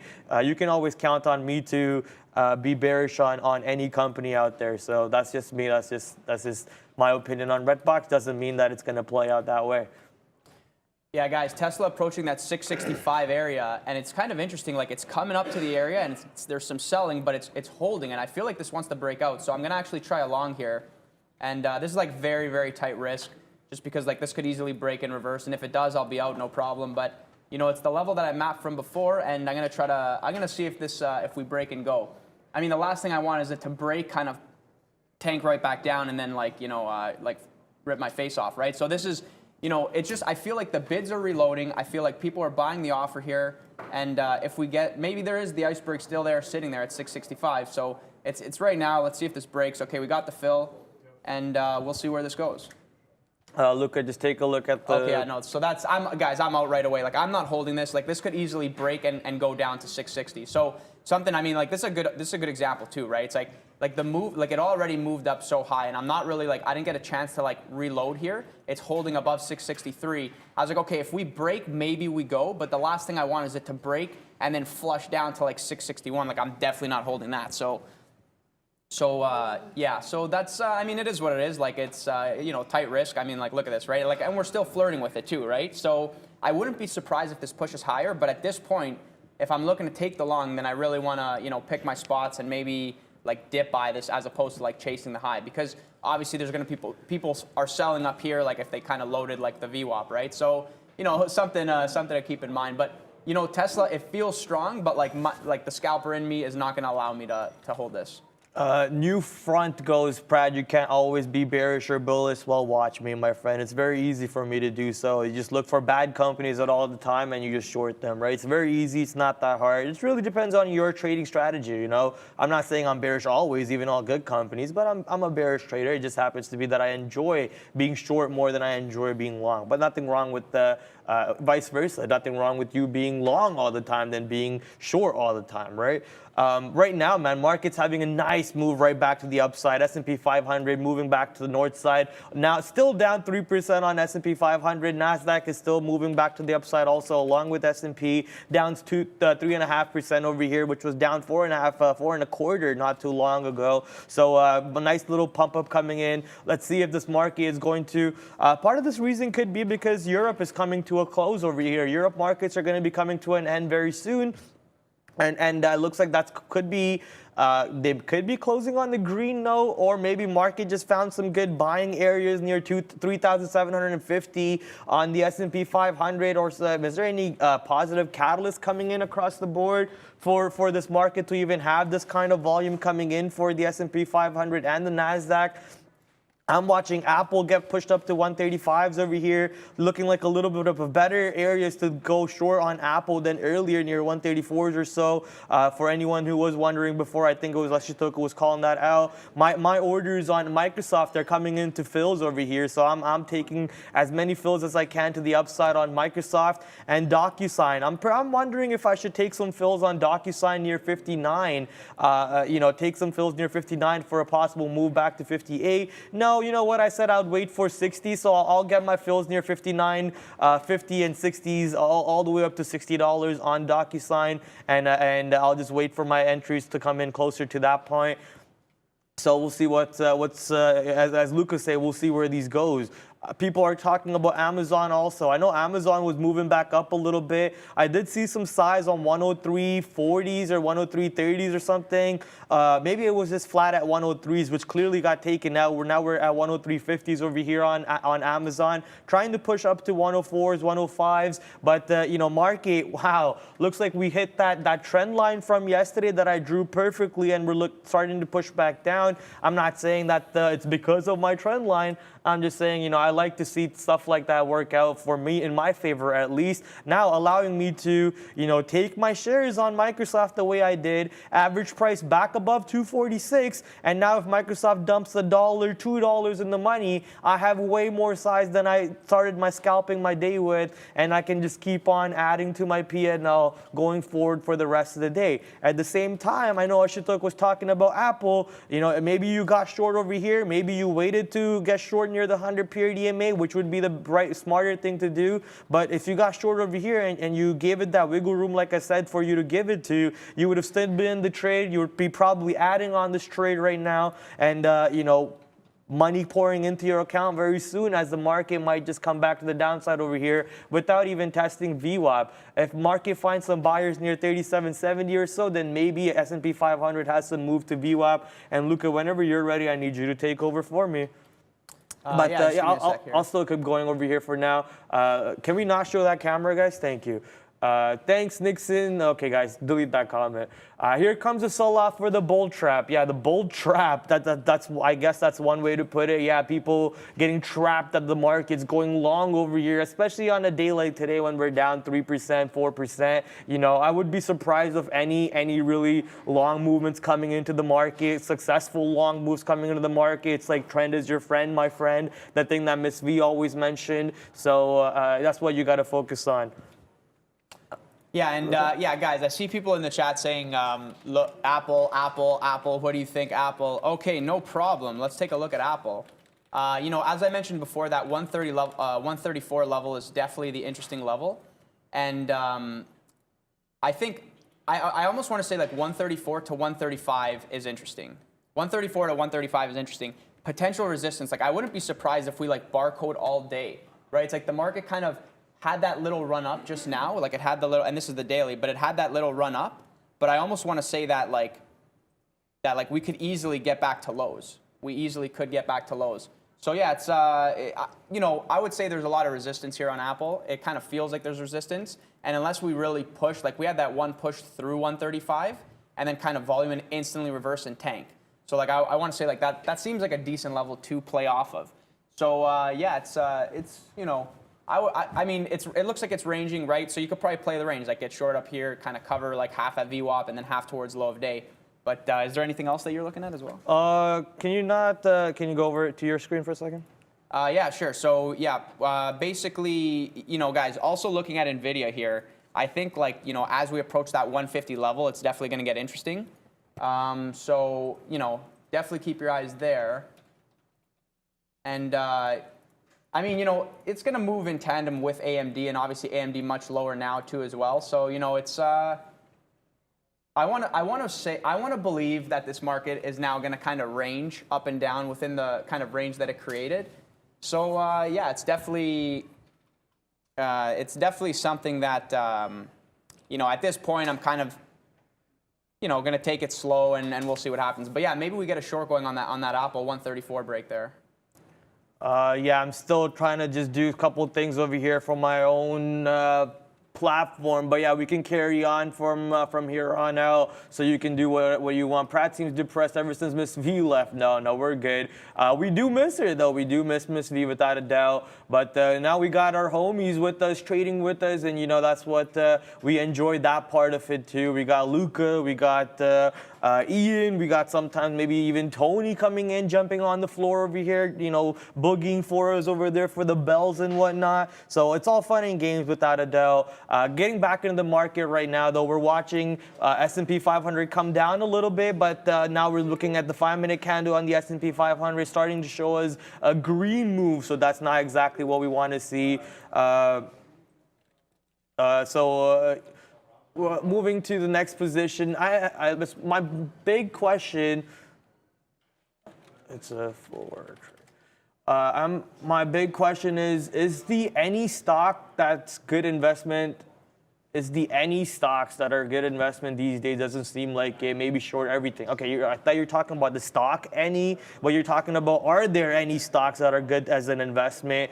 You know, that comes up to, you got to ask yourself that question. Do you like the company? Do you believe the company will go any lower than this? I personally don't think Apple breaks 100 ever. If Apple breaks 100, that's a big, you know, what the heck type of world are we living in, right? So it's really that type of mentality that will help you decide what kind of positions you want to invest in, what kind of positions you don't want to invest in, and so on. And for me, companies like Apple, Microsoft, Amazon, maybe not Amazon. You know, I think I was talking to Greg on Friday. He said Amazon was not really a good investment since the past like 5-6 years or something. Well, it's just been channeling, right? So it's like, I mean, something that you but guys Google. But what I was gonna say is Google. I would go. Without a doubt on Google split, I'll buy some shares because I love Google. I'm a Google product. I'm a Google believer. But Amazon, even though I have an Amazon Prime account, I barely use them twice a year or 3 times a year at best, maybe to buy a couple golf items here or there. So just because of that mentality, I'm staying away from Amazon a little bit. Market's coming off. Luca? Yeah, guys, market looks like it wants to push towards the low. And guys, how many times have we seen this before, right? You have, you know, this is the 1 minute on the ES. And I want to cover the daily in a second, but guys, look, you kind of had the sell-off, right? Makes a low, boom. Now we pop, right? And like, I want to say the odds that we come back to this level are very high, right? Like, there's a very good chance that we kind of pop here, drop here, potentially make a low, pop back up, and just kind of, you know, go sideways, right? So it's like as we sort of create this like channel area, like it's like how many times have we seen this on red days? It's like, you know, very, very slow, boom, falls off. You have the move down, let it create the range, right? And look at this too, at 3781 area, right? And this is like, these are just arbitrary numbers, but basically like it pushes towards the high, it makes that little high, like it breaks right above that range area, and then it starts to go down. So like there's no reason why anybody should be getting short in front of these levels, because the market is showing us that it's always going to break and then make a move, right? So like I would say you're better off like let it break, let it make the move, right? Let it break, let it make the move, then get short afterwards and then play off of the high. Like you're better off doing something like that than getting short like in front of these levels. And this applies to equities. Like it's like everything sort of has that same kind of feel to it. And it's the same thing with RDBX today. Like RDBX, it kind of drops, right? It comes back. Like anybody who's saying, oh yeah, I'm going to get short in front of 18 and then give it like the high of day, like a super tight risk, it's like you're going to get blown out. Like you are the person that got stopped out. So like either let it break, then take it short, or like you can short into the level, but like have your risk like at like 1850, 19, like, you know, open up your risk. So like depending how you want to execute on the strategy, like, I mean, there's a whole different types of execution methods that you guys can take. But just keep that in mind. Like if you're going to play tight risk, maybe you're better off letting it break, watching the tape, what is it doing, then making a decision, right? And so this is what you want to do at these kind of key areas, key levels. So it doesn't matter whether you map the level. It doesn't matter if it's like an arbitrary level and it's just kind of like a high a day based on pre-market. And yeah, I see Frank Jones, IMPP. Didn't they did an offering? I want to say You're not PP, bro. I am PP. Yeah, I mean, like, guys, this stock, it did an offering. It's like, this is so classic. It's like run up, boom, big offering, and just kind of tank, right? It's unfortunate because I was actually eyeing this for a potential short, and then I saw the offering, and boom, the edge is completely wiped away. So it's like, there is no edge. And on this one, particularly today, like when they do the offerings like this, like is what it is, like can't complain. Also, there was another one that I wanted to look at, and oh man, what was it? PBTS. PBTS. No, guys, PBTS. So, yeah, guys, PBTS. You know, this one has an active shelf as well. So I want to believe that this one potentially could. Like it could have a good opportunity on it. But yeah, Prad, maybe you want to take a look at something you're looking at as well. Yeah, I'm not really watching anything right now. I'm just watching, you know, Microsoft go back up and down, just flirting with itself. Whoa, okay, puppy. Microsoft wants to go back up here. I don't really like that. Market's rallying right now. I don't really like that either. MES. Hello, can I type MES/M22CM? There we go. Market's really taking off at the moment for some reason. And, you know, that's a good thing, though. If you're long, I guess you're happy that the market's taking off. You're absolutely launching off at the moment. And we'll see where this one goes. Obviously, that's what Luca always says. We'll see where this one goes. We're just waiting patiently. If the market was able to get back to even 3,800s or so, if the market gets anywhere close to 3,800s, maybe I can think about getting back into my shorts over there. What just happened? The floor just got extremely excited. Good job for the floor for whatever they just traded on that side. But someone's happy if someone got. Prad got margin called. No, I'm just sitting in my trade still. We're big chilling, man. We're having another big day over here, almost like a Friday repetition. So, you know, Microsoft heading back into the profits for me. Gotta cheer. The market's going up. I guess that's what it is. I think these guys are getting happy that the market's going up. I guess they're long something. Maybe they're long the trades that I'm short. So, you know, that would be annoying for me. No, all fun and games. Did you miss me, Pratt? Don't lie. Yeah, bro. Always, Alex. You know that. Apple is at the May 2022 lows. If no double bottom here, the whole market is in trouble and is expected. Yeah, that could be very well something to think about. You know, market struggling over here and having issues with itself overall. Hate to say I told you so. Yeah, you don't gotta say I told you so. Trust me on that one. You don't gotta say I told you so. Binance has resumed BRC withdrawals. Binance has resumed BRC withdrawals. Looks like Bitcoin. I don't know what BRC is, but whatever BRC is, you good? I don't know what RC is. We'll find out what that one is. Prad check EKSO. Finally, some stock I can actually pull out instead of just talking about random stuff. I love to pull up stocks overall. So EKSO, 19 million shares today. Wow's 40% to the upside, taking off at the moment. Taking off at the moment for EKSO, up 39%, man. What a beautiful stock. I don't know who's trading this, but whoever is, I'm sure you're loving it at the moment. BTC withdrawals. Okay, yeah, BTC withdrawals. Thought that's what that was. How old are you guys? I am 28, 29. I don't even know. It doesn't really matter. Your age is just a number at this point. I guess more important is how long I've been trading for. I guess that's what you're trying to get down to. I've been trading for around 2 years so far. Still not too late for you to go long, Pride. I'm not going long on anything, my friend. That's cool. But yeah, go long on anything that you think is worth going long for as a day trade, and have fun with those rinse repeat trades for anyone who's interested. Luke, are you looking at anything or? No. No, okay.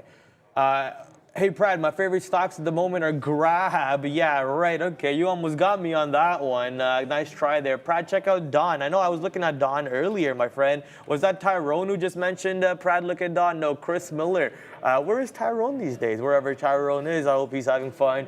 Don, man, still holding up at VWAP, not really trying to push to the downside. As the market's getting ready to get elevated over here right now, north side is going the market. S&P 500 now only down 2.9%. NASDAQ getting back up there too, 3.5% down on NASDAQ, which was down 4.25. Don over here might start getting elevated a little bit with the help of the market volume coming into it. If the market doesn't show us volume over here, then looks like we might just struggle a little bit more and push back to the downside. I'm talking about Don overall. Don doesn't show volume. Volume has been decreasing. We got this nice little volume spike, but we double topped and showed us resistance. So I'm looking for another volume spike so we can go right back to the highs. Maybe we burn the shorts over here and we take that level out, or that double top is going to turn into a triple top, then a quad top, then it's just going to keep on rejecting from that here on out. Okay.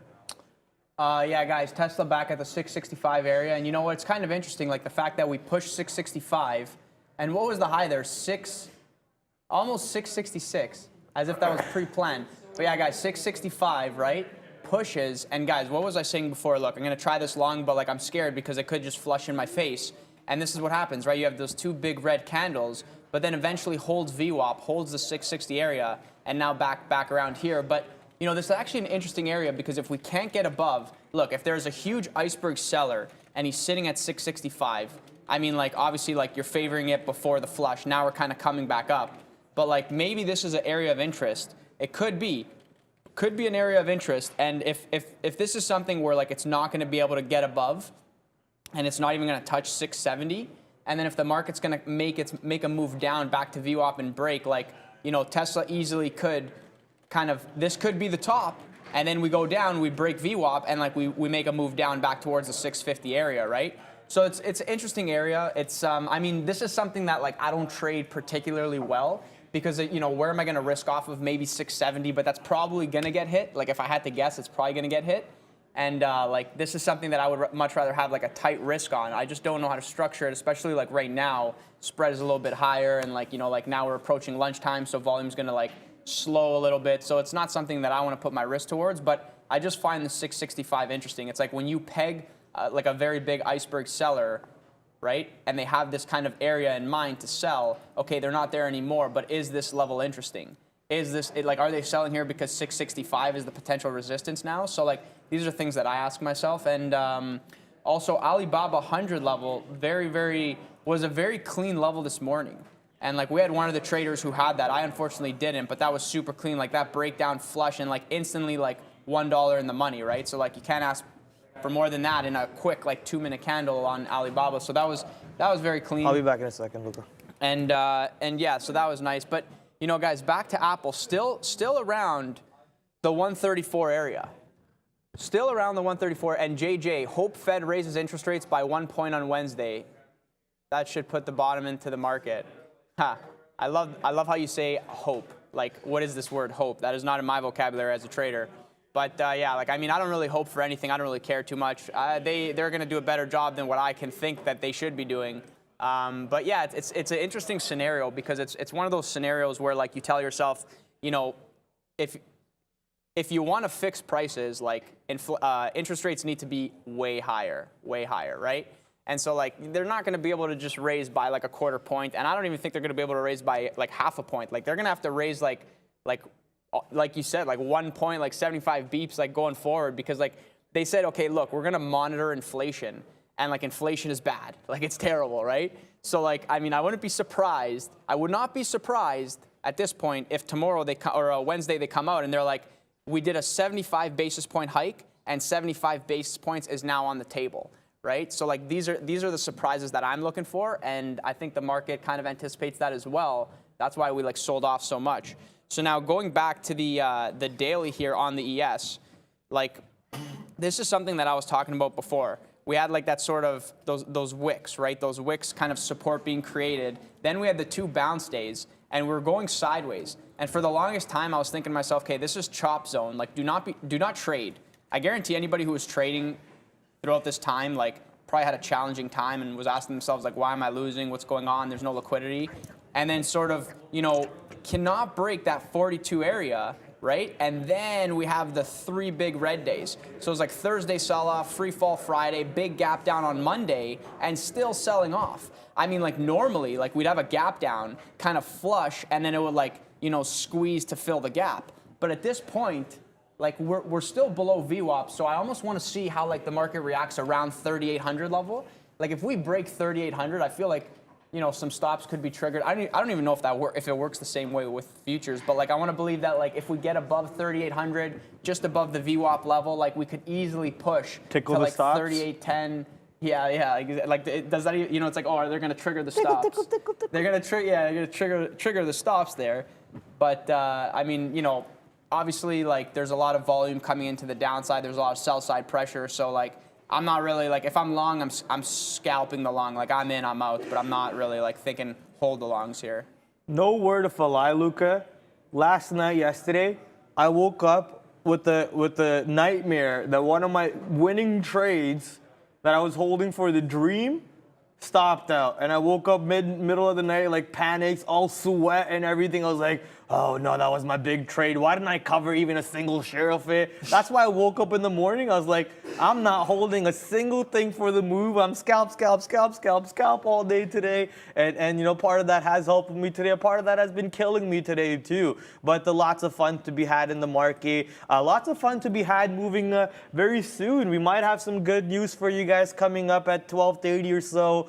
We'll see if that person wants to mention it himself or not. But you know, lots of good news coming up. Lots of fun, man. Microsoft's coming back into play for me. Looks like what Luca was mentioning, you know, that 3,800 level. I said too, if we go back to 3,800 level, do I want to be thinking about going back onto my my future short trade that I had originally? Still debating that a little bit, but more importantly, man, Microsoft short, right back in the money, 50 cents. Same way the Apple shorts are probably looking like right now, but Apple shorts are a little bit more strong than Microsoft. See how consolidating Apple is sideways. I know Microsoft looks the exact same way, but Microsoft is at least consolidating below VWAP, whereas Apple is above VWAP, right? So for me, you know, the overall idea that Microsoft's weaker than Apple kind of shows up over here in this pattern, in this chart setup overall. Market's coming back to the downside, still only down 2.9% on the S&P 500. Let's see if we can get back below 3780 on the S&P 500, get back below 11,380 on the NASDAQ, and push right back to the lows of days on the market. Microsoft now, my number one stock of the day compared to DocuSign, which was the number one stock of the day for me. So, you know, we're making money across the board here, ladies and gentlemen. We're having tons of fun over here. And more importantly, man, you know, home alone Prad, no parents. I'm having fun over here by myself. You know, just me, my dog, and myself and I. So if anyone wants to come over tonight and then have some, you know, parties, let me know. Luca? I see somebody saying, can you take a look at mRNA? So sure, mRNA is approaching the low. I think it actually did break the recent low, which was around that 120 area. And actually, that's an awesome call. I'm not sure, you could have had that 120 level, like look at this, kind of fell off the open, breaks 120. That was probably a fresh level, and flushed down 1.5 points. That was really nice. Then comes back up, tests it, just breaks, comes back below. Now we're at VWAP. I wouldn't be surprised if a name like this continues to head lower, right? Like it broke the low of the range. And let me just pull up the daily here for you to kind of clean that up. I don't know if you're saying long, short, whatever, but I mean, right? Like you had the run up, right? Now you kind of flush. This is the daily, guys. Flush, flush, flush all the way down. Then you're channeling, right? Not a lot is really happening. It's sort of bouncing off of what looks like the 120 level, kind of bouncing. Now we have the 3 red days, and it's kind of below, right? So if we stay below that 120 area, it's actually interesting because it almost looks like this is sort of like it was like a support before, and it was a support, and now it's broken. And this is more of like a longer term. This is not like a short term thing. This is more of like a longer term where it's like this could easily just kind of trend down towards like 90, and then we kind of, it feels like we might get some support around like the 90 to like 80 area, maybe. But I wouldn't be surprised if this kind of trends down to test the 100 and then breaks and then kind of decides what it wants to do afterwards. I'm not really bullish on this name in general, especially, I don't even know what I'm bullish on at this point in time, but this kind of looks really weak, and thanks for calling that as well, because that's something I'll keep on my radar as well. Yeah, watching a bunch of positions right now. I'm trying to build into more DocuSign, man. DocuSign just won't let me do that. Won't get back to the high side, and it's really bugging me over here as to what I want to do. Do I want to exit? Do I want to get back in over here and start building position all the way up to 60? That's a little bit of my impatience kicking in. But you know what? No, we're making money. We'll be quiet. We'll shut up, and we'll just let the trade out by itself for us, unless the market gives us another variable to take position on this. So let's take a look at some of the positions you guys are talking about in chat instead of the same old, Microsoft and Docu and Apple again and again. I know the chat gets annoyed every time we do that. But how is the oil sector doing? Okay, yeah, crude oils were coming to the downside not too long ago, and now we're right back to 120. What the heck, crude? And that was a big volume spike when Brando was mentioning crude coming to the downside.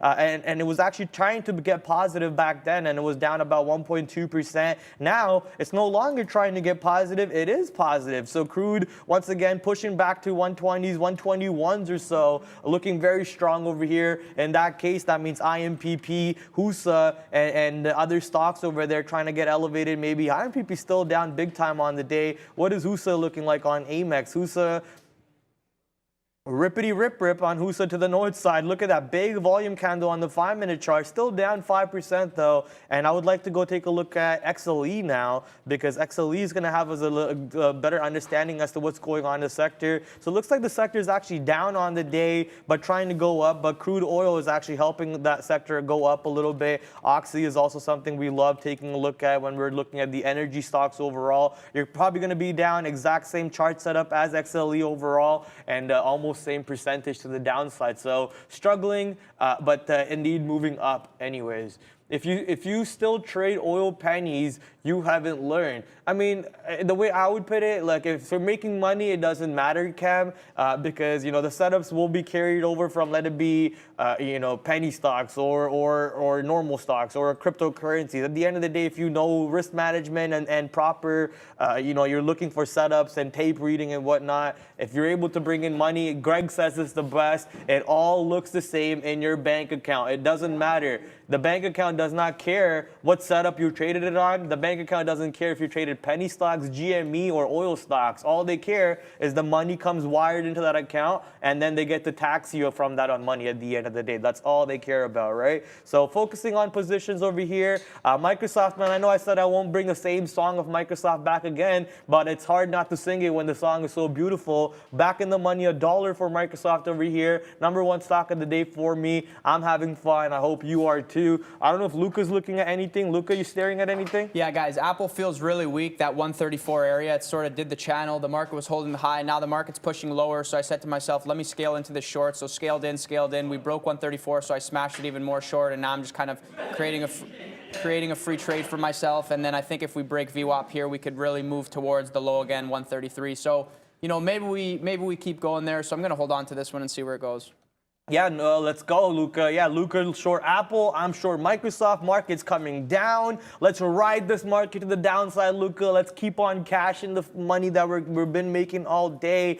Real quick, I want to give shout out to Yuri Prohaska. My boy Yuri Prohaska beat my other boy Glover, which is, you know, that was a great fight to watch overall for any of my UFC fans in the chat. You know, Crafty Singles or even Mikey Laced Up Souls. Man, that was some good fights to watch over there. Over the weekend. Even NBA on Friday, we cashed out on the NBA parlays, man. Oh, man, there's so much selling here on Apple. So much selling on Apple. Yeah, then let's get back in the market. Every time this thing gets up there, it's just getting slammed down. Like, I think this could really go towards low of day. I want to like keep adding to this, but I mean at this point, like you got, you know, you add, whatever, let the trade work for you. So yeah, let's see if this can make a move towards 133 here and you know, collect some profits in front of that area. And we'll see where it goes. That's where you got to end it with that, Luca. Yeah. You have to end it with that. It's impossible for us to move on without hearing that at the end of the statement. We will see where everything goes right now as the market is indeed pushing right back to the downside. Oop, wrong market. I didn't even type it properly, sorry. And the contracts do expire soon, so I got to get ready to port over my contracts to the next month, which is N22, I believe. Let's see, whatever Arun helps me out with that. I don't really do the hard work for that. You know, when you have Arun, why do the hard work yourself? Let's just leech off of him a little bit. So I'll wait for Arun to throw in the ticker for me whenever they port over. Just no bulls, no bears, just apes trading market movements. Yeah, could very well be that setup. Speaking about apes, let's go check out AMC and GME. I know Michelle is in the chat today. Michelle could be looking at GME, so let's go over to GME in a second. Real quick, AMC down 8% on the day. It is on SSR day one because it was down 10% at one point and now retraced a little bit by going towards VWAP. Looks like it wants to head from VWAP right back to the low of day on AMC. And if AMC is looking like that, I would expect GME to look a little bit similar. GME looks a lot similar to that, but instead of a single bottom on AMC, no, it was a double bottom on AMC, double bottom on GME, and GME did break VWAP slightly, but now heading back to the downside below VWAP is Jimmy and the rest of the market. IWM Russell 2000 is something I take a look at when we're talking about the low float stocks. IWM Russell is down 4.5% right now. NASDAQ down 3.7%, S&P 500 down 3.16%, Dow Jones is down, I believe, 5 something. Okay, I'm not right on that one. It's only down 2.29%, the least down across the board on the markets over here. But yeah, markets are struggling. I was very wrong about the market bouncing off of the 3,800 today, but I'm glad that I was able to flip my bias on that mentality and then go into a short right away. Yeah, guys, Apple's still kind of fluttering around VWAP here. So, I mean, if it makes a move back to 134 area, then, like, that's kind of, you know, you guys got to keep in mind, like, if everybody is slamming it, right, and we move down and we don't get the break lower, if the selling does not continue, we get back up, people start to worry, right, and they start to cover very quickly. And in this market, like, this could literally break 134 and then run up 50 cents. Not something that I want to hold on to, but at this point, like, there still is selling. I do think, like, we're going to kind of trade around VWAP for a little bit and then pick a direction. So, like, created the free trade for myself, took some out, bottom there. And, like, this is just gut instinct, right? It's like look at this wick. Down, I get the bottom, and then it instantly pops up. It's like this. It's not magic. This is just kind of like watching the tape and, like, you know, it stalls over here. It's like just below VWAP. There's probably a lot of people taking profits if they're shorting, right?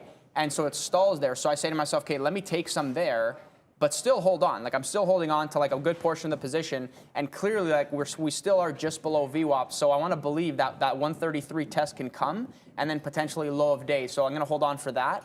And yeah, guys, if we fly up at any point, if this market, like, does want to test the 3,800 level, then obviously Apple's going to, like, make a move to 134. So, you know, just keep your eye and continue to watch the tape. And, like, you know, if size comes up on the bid and it instantly gets slammed, or if it kind of gets towards 134 area and, like, a lot of selling just comes in, aggressive selling, like, it's right now what I'm seeing is every time this thing wants to make a move higher, there's big size that's just slamming it down.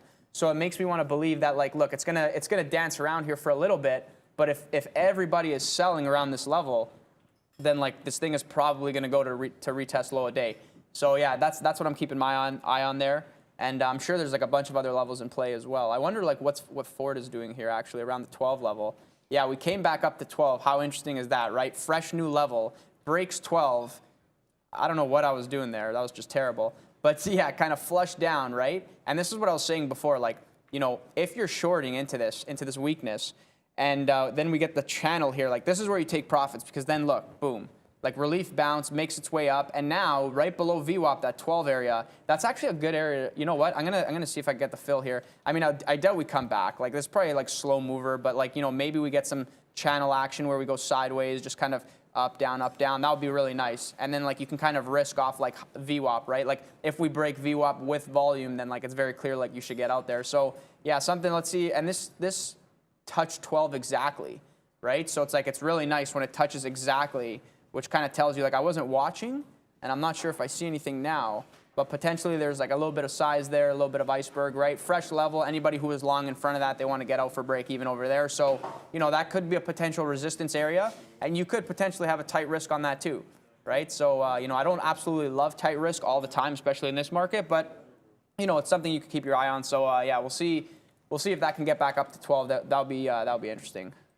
Yeah, I'm watching AMD right now. You know, we haven't really talked about any semiconductors all day. AMD got beat down quite a bit. AMD right back to $80 over here.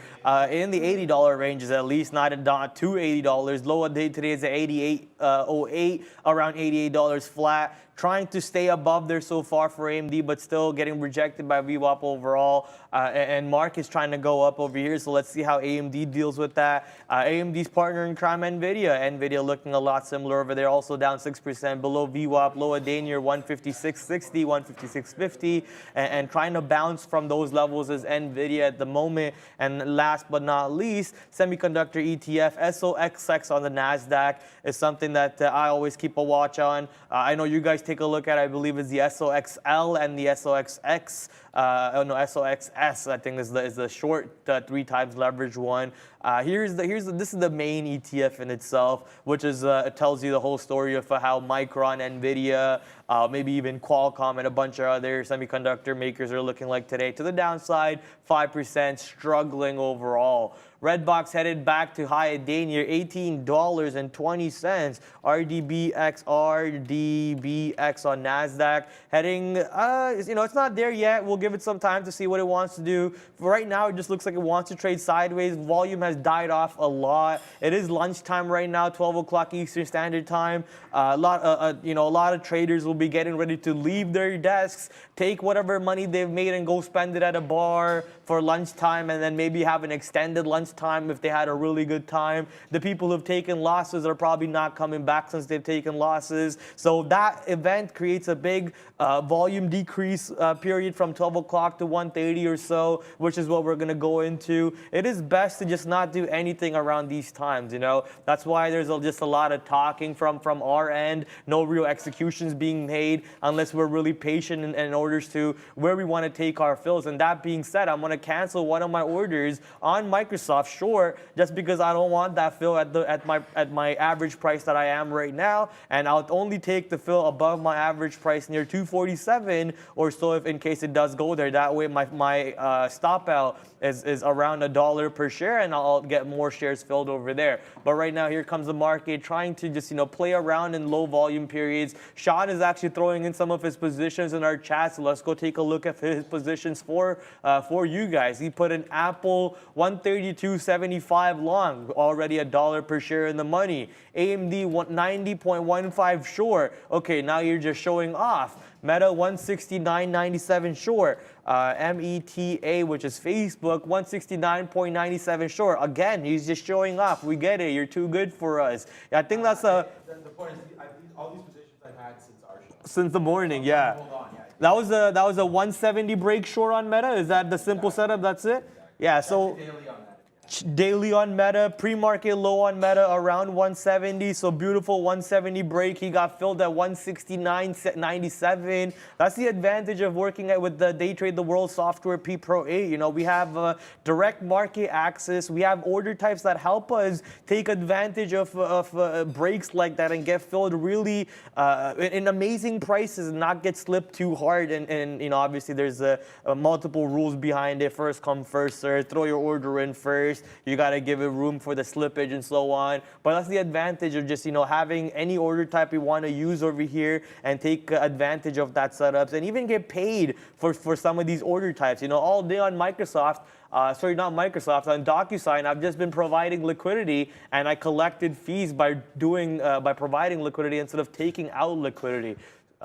If anyone wants to know more about that, you can head over to daytradetheworld.com or DTTW.com and learn more about our software and exactly how our sponsor has everything set up for you guys on that end. Pratt, have you planted any tomatoes or any beans yet? What? No. Husa is flying. Husa taking off. Let's go to Husa real quick. I know the crude oil. Woo! Okay, Husa indeed taking off. We were just at VWAP earlier, and now we're launching. So Husa taking off. I know crude was taking off too over there at the CLN22NM. Now we're at 121.35. So when Brando called it out, we were at 117.5. Now we're at 121.5, up 0.5% on crude futures. Market looks like, or at least the energy sector wants to take up a little bit over here. Yeah, guys, I'm just like scalping Apple like a maniac right now because that 134 level is very interesting. So like had the short here, like I mentioned before, covered some, added to it because I really liked the way that it looked, but it just wasn't doing, like it wasn't giving the flush through 133.50 that I wanted to see. And so I quickly covered, and I don't know if you guys can see this, but I quickly covered everything right here. Then we had the spike towards 134. And this is what I was worried about. I was saying to myself, okay, like this should go lower. But if it doesn't, we're going to get something like this. So I covered right here, and then it was kind of dancing around. Then it had that quick push up on like what looks like a little spike in volume. And we pushed towards 134, and we just could not go higher. And I said to myself, okay, if this comes back through 134, like this is like textbook scalp setup for me. So like literally take the short and like insta flush. And I cover right away, like at the same spot. Because, I mean, if we're going to break 133.50, like with some volume, like you just add back. And like this is like the type of trader that I am. It's like, look, I'm gonna trade, and if the market doesn't show me what I want to see, like I'm out. Or if it shows me what I want to see instantly, then I'm like kind of like managing the trade accordingly, right? So like a lot of the times on my charts, what you'll see is like you'll see like short, short, short going into the level cover, and then like re-short going down. And the reason for that is because like the way that my brain is kind of prioritized, right? I'm just like, okay, like I'm not gonna hold this because maybe this is the bounce zone. Like if the short's gonna work, then it probably like break and keep going. So like I'll just cover and get back in, and I'll like give up 5 cents, 10 cents, like if I'm going for like a 40-cent move. So that's just kind of like the type of trader that I am, like the way that I trade. So in case you guys are wondering as to why like there's like a lot of arrows that overlap each other, that's just basically what I'm thinking about, what I'm doing. But yeah, I think if like, look, it's dancing, it's holding above VWAP right now. The market's sort of just under VWAP, trying to make a decision, but it doesn't feel like, I mean, I would love to see a nice push towards VWAP on the market, like right here, right? If we can get a nice push up and just quick break and come back down, like that'll give everything the steam that it needs to like make that next move lower. But if we're literally dancing around like this, then like, I mean, I don't know, like you take the short, it could easily pop, or it'll be like a slow move down. So like I'm basically patient. I'm gonna be patient, and I'm gonna try to react to like the sharp moves that come, right? And so like perfect example, like 134, sharp move up, sharp move down. Like that's the scalp play, like in, out, like can't be better than that. Yeah, sorry, I wasn't paying attention to what you said, but all I heard is can't be better than that, and that means you're making money, you're taking some profits. People are calling out huge volume spikes on Apple. I know you were taking a look at Apple, so we'll move on from that. I don't want to talk about the same stocks again and again. Let's see some of the positions that chat's calling out. Jerk chicken taco, what the heck? That actually kind of sounds a little delicious, to be honest. So might have to try it. I'm looking for tickers in the chat, ladies and gentlemen. So throw in some stocks in there, and we'll save the Formula One conversation for Ian. You know, Ian's gonna come on in about 30 minutes or so. I see some of you guys were talking about Formula One earlier. We can also bring in Brando whenever Brando's done eating his lunch over there to talk to us about Formula One along with Ian and so on. That'll be fun to see what happens.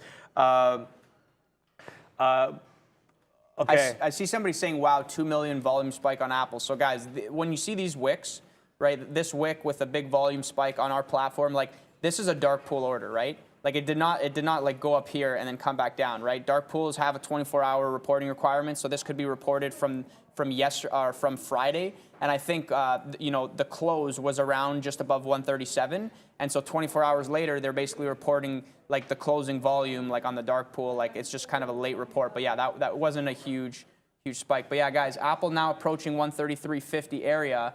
So you know, if we get I mean, you know, this could dance around for quite a while, right? And it could hold VWAP. But I almost want to believe that this is going lower. It feels kind of weak right now. And I mean, 134 kind of interesting, but you know, it is holding. And like guys, when you see wicks like this, where it kind of wicks lower and then pops back up, right? Like when you're reading the tape and there's a lot of selling and it's not going down, and a little bit of buying pops the stock. Like obviously the soft side is the buy side, right? So it's like even though there's so much selling, like because that selling could be getting absorbed, when it pops, it'll be very violent to the upside, right? And so you could say to yourself, like, look, if I'm long here because the soft side is to the upside, and even though there's a lot of selling, like it's not going down, it's not breaking that level, it's at VWAP, and then boom, at the last second, the selling stops, a little bit of buying comes in, and you get these violent moves up, right? So like you could literally trade both sides of this, like whatever your preference, but at this point, it's like when there's a lot of selling, it's not breaking, not breaking, not breaking. Yeah, you might be on the right side of all that volume, but as soon as the volume stops, boom, there's a good trade to the upside, right? So keep that in mind, and if you guys are taking the short, like look, I took the short, it dropped into the level. I'm saying to myself, like, it should be going lower. It stopped. It shouldn't have stopped. I'm going to cover where it stopped. And this is the type of trader that I am. I say to myself, I get into position, it makes the move, and then when it stops, I'm out. And that's just me scalping. Talking about making a move, baby. Here goes S&P 500 right back to VWAP. Here comes the tickling of the stops near 3,800 if we do get there. Market's trying to push right here clearly. And along with the market, it's most likely Apple, Microsoft, Facebook, everything going to the upside right now. Thankfully, Microsoft's still 45 cents in the money for me. If Microsoft can push up a little bit more and give me my fill around 247 or so, we'll take that fill. But nice move coming in indeed. And I'm still debating to go short near 3,800 if market does end up going near 3,800. But we might just see rejection coming in near VWAP or so. But I am not looking to force a trade near VWAP on the market. Good advice, I agree. Yeah, Luca is great with that, man. We love Luca for everything he does for us. Not just for you guys, but, you know, all the traders on the floor, always helping us out over there. Very, very unselfish guy, you know, completely looking out for other people. Very, very great guy. Look at the thumbs up over there. Yes, sir. Yeah, guys, when I say things like, look, obviously, like, I don't think you guys should be following the trades that I take. I'm always going to try to give multiple different perspectives. Even though I'm taking the short, I'm going to tell you guys, like, look, it feels like the long side is the soft side. So it's like it's flushing up very quickly, then going down on a lot of selling. So the point I'm making is, like, there's so much to be learned, and you guys should be trying to learn and, like, you know, practice a lot, learn new things. And, like, you know, like, you can't follow other traders and expect to make money. Like, it's hilarious because, you know, I could sit beside somebody who's making like thousands of dollars, hundreds of thousands, millions of dollars every single day. And I'm like, oh, yes, I'm going to follow this person and make money. Doesn't work that way. You got to kind of build your own setup, right? So it's great that you guys are tuning in, learning from different types of styles that we're trading. Like, you see me, like, I'm scalping the way that I'm trading this. You see other traders, like, they're taking like positional trades where they're like, okay, this is the area and I'm going to hold for the 2-point move. Like, I'm obviously not holding. Like, I'm scalping out. And, you know, going back to this trade over here, which was kind of funny, I'm like sitting beside Ian and I'm like, I have the top, Ian. I got the top. I'm holding. This thing's going to 130 today. I'm not covering. And then as it goes down, I was like, okay, like, let me cover 10. I'll cover 10. Okay, let me cover, like, you know, like the min size. I'm like, it's like, imagine that. Imagine you're holding like 5,000 shares short and it's working for you and you're like, I'm gonna cover 10. I'm gonna cover 10 just to fight the urge. I'm like, as fast as I can punch out, this thing is gonna flush another 1-2 points, right? And then by the end, I just kind of cover it all because like, is what it is. So like clearly, like I cannot hold, but I do well when I see little things in the tape. It's like, look, you don't need to capture the whole move. Obviously, if this thing flushed down to 133, 132 and a half, like I would look terrible, kind of these covers. But the thing is guys, I don't know what's gonna happen, right? Like nobody does. Nobody knows. So all you can do is react. And so as Apple comes back to this 134 level, and the market seems 37.91 right now, the market's pushing towards that 3,800 level. Like this is the level to play off, I think, for the shorts, right? This is the level to play off. But you guys have to keep in mind that like it moves up and there's not really a lot of buying, right? There's not really a lot of buying and there's like a lot of selling. If that selling for whatever reason stops, then boom, this thing could easily rocket ship to 135. So I'm not saying trade with stops, but at the same time, like be very careful. Like, you know, this thing could quickly move 20 cents away from you, right? Like you blink your eyes and you could be 20 cents out of the money. So like I want to almost say that like your size is your risk in this type of market. And that's kind of the ideology that I've been adopting. It's like my size is my risk. So whereas before, like high volatility, high liquidity market, I'll take unlimited size. Right now, I'm telling myself, like I'm reminding myself, I'm putting sticky notes on my computer saying like, you know, your size is your risk, not your stop. You want to use stops with that kind of size, you're going to have slippage. It's going to be like 7 cents, like ridiculous. And so I tell myself, look, like your size is your risk. Just be very patient, scale into the trades, right? And let them work for you. And in a high liquidity, high volatility market, yes, you can make so much money very quickly. You're in, you're out, like 1 second trade, and you made your week, you made your month. But in this type of market, like, what are you going to be stubborn and continue to try to do things that are not working? So just size down, trade accordingly, like be very cautious, and just get those base hits in so that, you know, when Fed Day rolls around, I'm assuming there's going to be a lot more liquidity and there's going to be huge moves. And, you know, maybe the liquidity will be the same, right? But maybe it'll be better. If it's better, you could really take size. But if it's not, you know, the moves are going to be huge anyways. Like the range is going to be insane. So, you know, you still could kind of trade smaller size and you know, make a lot of money too, right? So just make sure you guys are factoring like these important things into your trading. Like, you know, like what is the type of market that you're seeing? How is liquidity? What is the range? Like, are they stopping out the stops and then going in the direction? Or are they like, can you play off of size? Like ask yourself these questions and then tailor your game accordingly. Maybe your overall strategies don't change, right? But the way that you execute on those strategies will have to change. So something that I say to myself as I look at my playbook, I'm like, okay, my strategies aren't changing. Like they are what they are. But like, how am I executing on these strategies? Exactly. Am I waiting for levels to break, like I mentioned? Or am I playing off of size? Am I taking way less size? Am I scaling in as opposed to all in, all out? So, you know, these are questions that you ask yourself.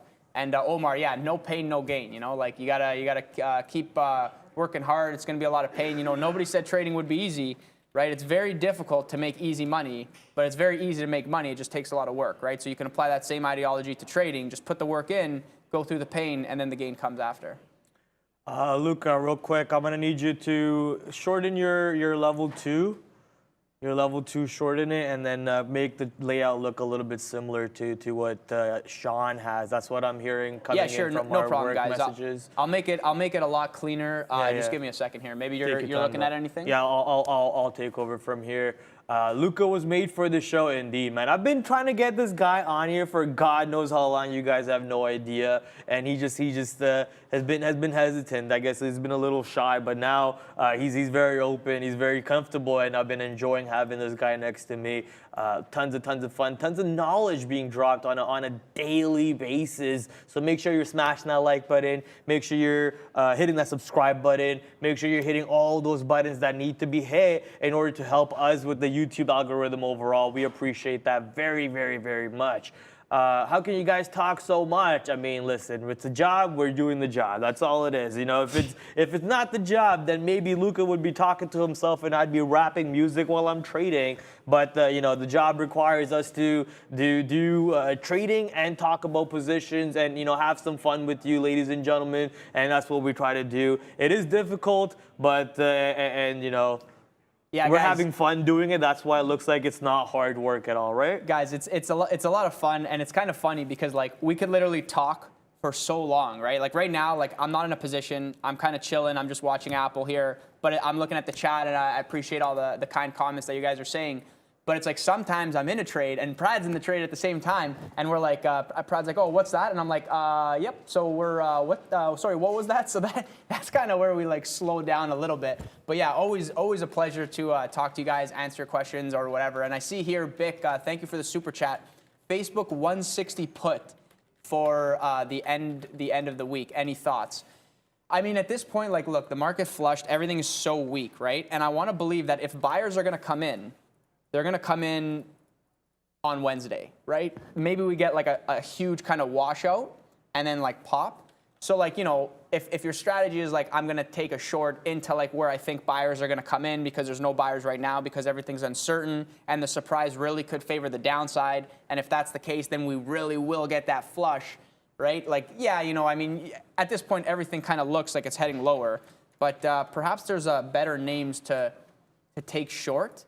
I mean, and I don't know, right? I feel like Apple feels really weak, and Facebook. This is probably if I had to guess a new level, like a new level for Facebook, like 166, 165 area, potential new level. Like, yeah, I mean, I wouldn't be surprised. Like even like Amazon, like 103, like it's definitely testing 100. Maybe not today, but at some point, Amazon is testing 100. That'll be a really solid trade.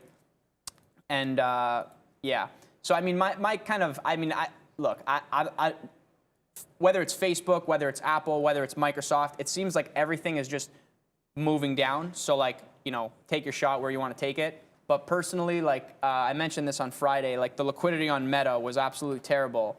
And I think this, you know, it feels like it's a little bit better today. But like, yeah, maybe the bots, like we were saying, maybe the bots didn't get the message, but now they did. Maybe they're watching the show. So it's getting a little bit better. But I mean, there's, you know, for me personally, like I would almost rather favor the Apple short just because it does feel weak, as opposed to Facebook. But, you know, like teach their own. Yeah, indeed. And, you know, I'm getting rid of the blotter because that's what I'm getting told to do right now. We're getting the different blotter getting coded for you, ladies and gentlemen. So just before we get I got some negative comments saying that I'm hiding my blotter on purpose so I don't have you guys crowding my buyout trades or whatever the comments were earlier. No, I just have to remove it. They are going to code the blotter coming in. So now instead of the blotter, it's going to be the 15-minute chart, 5-minute chart, 1-day chart. And if the blotter doesn't come in time, don't blame me for it, okay? You can call up Lucas and you can yell at him all you want. I'm just doing what my boss Lucas tells me to do over there. How come you guys measure your trades in cents, not in percentage? I find it difficult to follow along with. It depends on people to people. You know, some people like to look at percentages. Luca mentioned last Friday, everything should be looked at percentages at the end of the day because it helps you scale things better. I don't think we don't really look at things in percentages or cents. It's a little relative as to our position. You know, as day traders over here, we think about how much cents we're risking for how much cents we're getting, which is a risk to reward way to think about it. You know, let's say, for example, I don't know how much size Luca's taking on his scalps. Let's forget, why am I even giving Luca as an example? I'll just give my own trades as an example. That way, you know, I'm not outing anyone by any chance over there, right? Let's say Microsoft over here, I'm taking one, like these are like, let's say, you know, 1,000 share entries, and I'm giving it 1 cent of risk, but my reward is, you know, 5 cents of risk. I can just keep on taking that 1,000 share entries and scalp all day and just rack up my profits in this range. Or I could take like 50 shares over here and get 10 at a time, or 100 shares in and 10 at a time. It really depends on what type of trade you are and how you want to do it.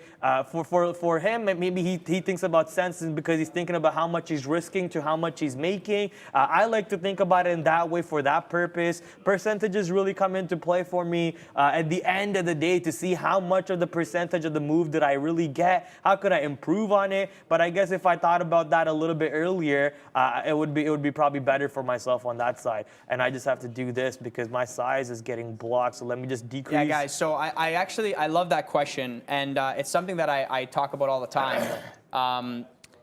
If you're a small cap trader, right? And then I'm gonna go back to this. If you're a small cap trader, because you guys always talk about small caps. If you're a mean reversion trader, I'm not sure if you guys are like, you know, if you're long, if you're short, whatever. But like, let's assume like you're a mean reversion kind of strategy, small cap trader, because you say to yourself, look, these names, they move so much, and it's really like not like a great company, like it's whatever. Like I'm gonna like kind of play the reversal there.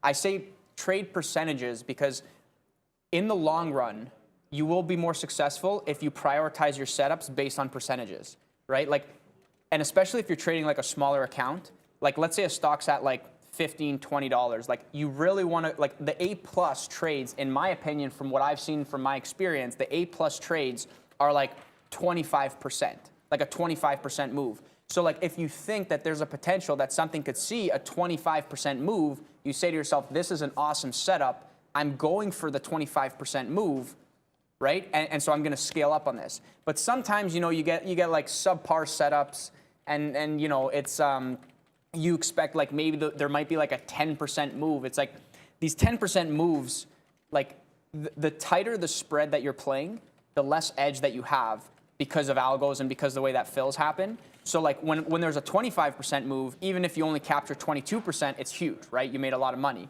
But if you're going for like a 10% move, and then like let's say it's like a $3 stock and like it's only like a 30-cent move, and then you're 5 cents in front of the way down and 5 cents, so now you only made 20 cents, right? So now all of a sudden it's like 8%. Like over the long run, you have to ask yourself, am I going to be consistently successful at this type of trading, right? At this like small cap mean reversion trading, if I'm going for 10%, 5% moves, like maybe not. Whereas the way that we trade, like as a scalper, like when I'm scalping Apple, I'm not saying to myself like, okay, I'm going to go for like a 30 basis point move right here, and that's where I'm going to cover, because I can't even do that math in my head.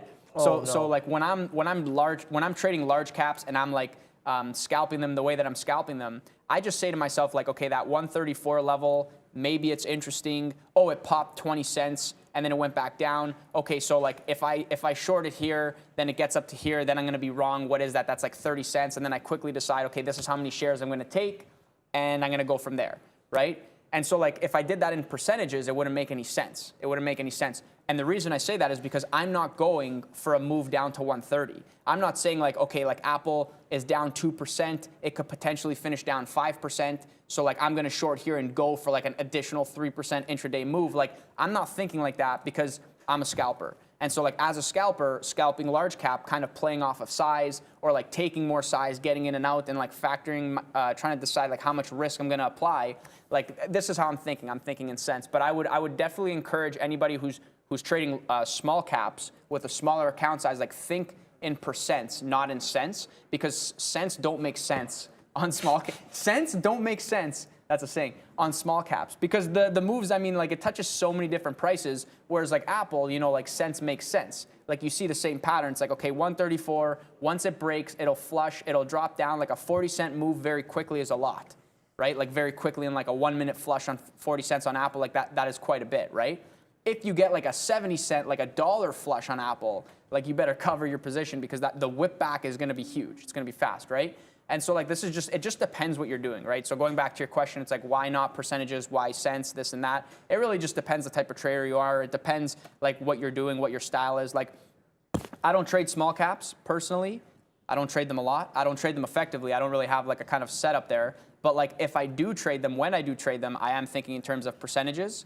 And then when I trade large caps and I'm scalping the way that I scalped Apple today, like I'm definitely thinking in terms of cents.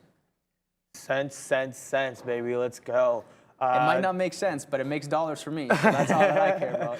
Yeah, it's a risk to reward, right? And that's what I've always mentioned to people. It's like, man, Luca has some of the best risk to reward I've seen in at least stats. You know, we post our stats in our work chats with each other, and we share our stats to see how we're doing. You know, not really comparing each other to one another and so on. At the end of the day, it's you against yourself, and you can only improve as good as you were yesterday. And unless you don't want to, then you just keep on declining. Anyways, moving forward. Don't pretend to know everything. Just trade the trade. Yeah, I think something closer to that is actually don't anticipate, participate. You'll hear that coming from the guy who's going to be on in the next 5 minutes a lot. That's his favorite saying. He says that a lot, along with the words obviously and so on.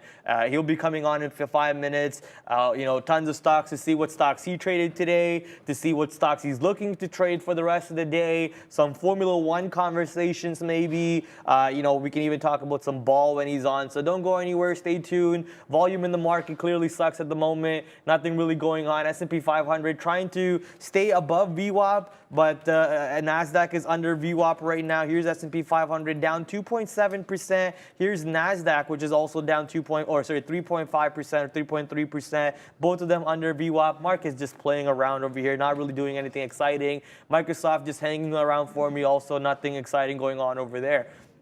Sub Bradley Cooper, what's up, baby? Sorry, did you have something? No.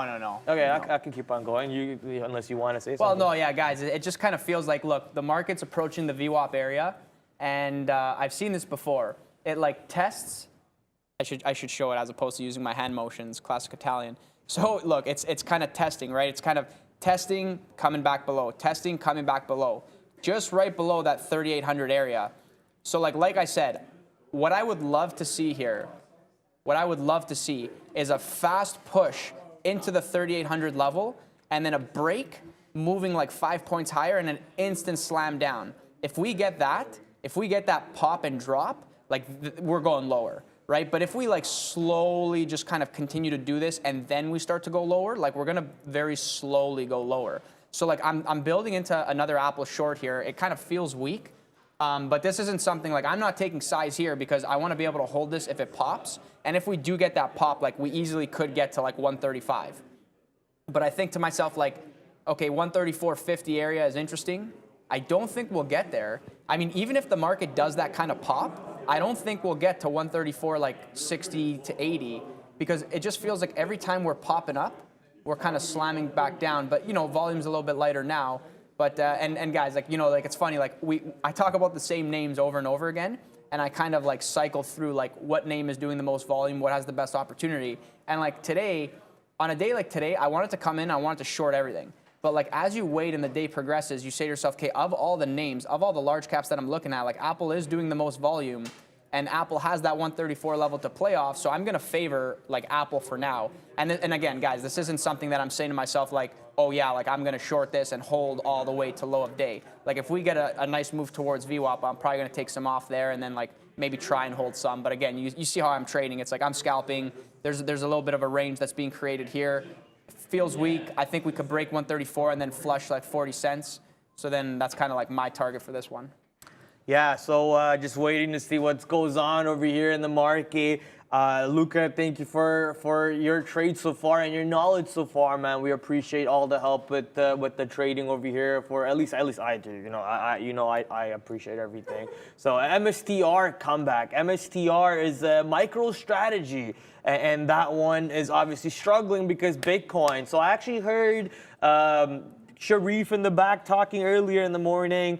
You know, obviously it's a little hard for me to listen through all my music and so on, but Sharif talking to the other buddy Cash, I believe they were talking about MicroStrategy and why that trade is so important right now and why so many people are talking about it. So a quick little idea, you know, they are going to get liquidated or a margin called if Bitcoin goes below, I believe, 20K. And if that happens, you know, that company is going to get shorted to the ground a little bit more. You're going to see most likely Bitcoin crash to like maybe 5K if that happens. That's going to be a big thing. I think they own around 129,000 coins or something big like that. So they own billions and billions of dollars worth of money over there. And if obviously Bitcoin going to the downside, let's quickly go over to cryptocurrencies. Cryptocurrencies have been bleeding. Bitcoin down 10% today, and the rest of the market just following suit with cryptocurrencies over there and struggling without a doubt. So MSTR is on watch until that day comes into play where Bitcoin breaks 22K or 20K. Anyways, guys, I think that's it for me. And, you know, it's always been a pleasure, always happy coming on here. And, you know, had some banger trades with you guys. And, yeah, I see somebody saying gold. I love the gold trade, long-term trade. I love gold. I love physical gold to the upside, to the moon. And, yeah, we'll see where this market goes. But good luck the rest of the day, everyone. Yeah, thank you, Luca, once again. Let's go over to, I lied, there is no sector watch today. I heard these guys say that multiple times. I just want to annoy Fahad and Lucas over there in the corner. They look pretty annoyed. I got the fingers coming at me right now.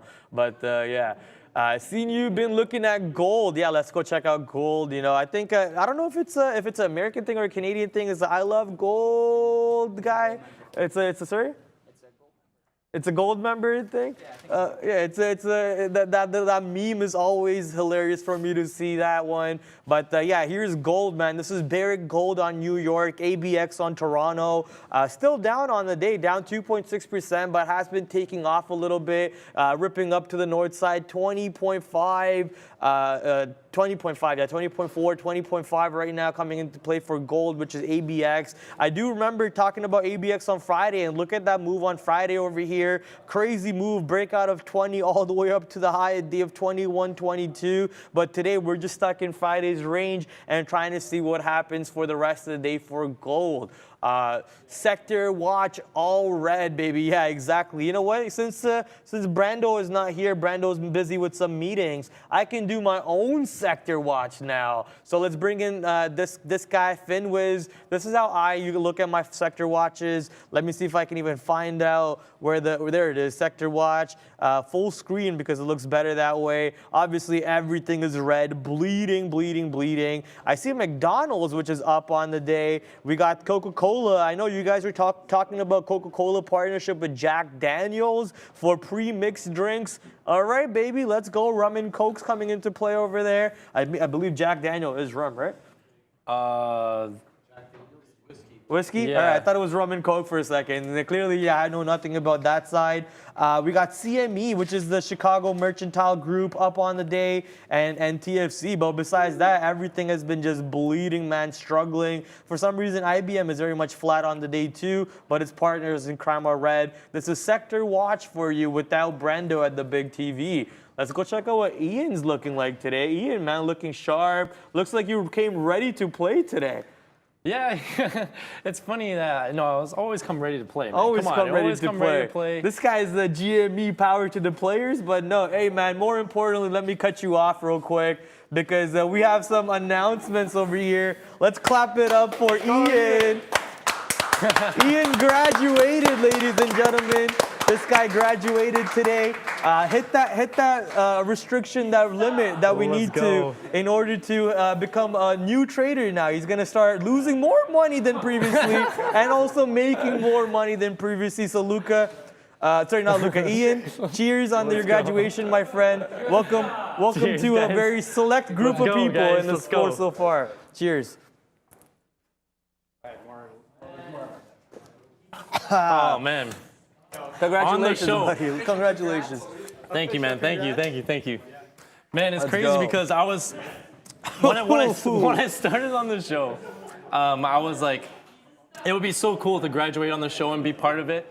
And yeah, no, it's something special to do it here on the show and do it today. It was, yeah, something special. Let's go, for sure. baby. Yeah, now we have a reason to party tonight. So no going home Ian's tonight. hammered That's already. For sure. No.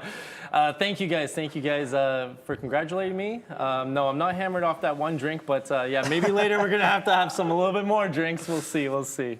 Right now, man. Yeah, today, guys. Yeah, no, I took a couple trades here. The one thing that I kind of got run over on was coin. Coin was a tougher one here, and let me just bring it up here shortly.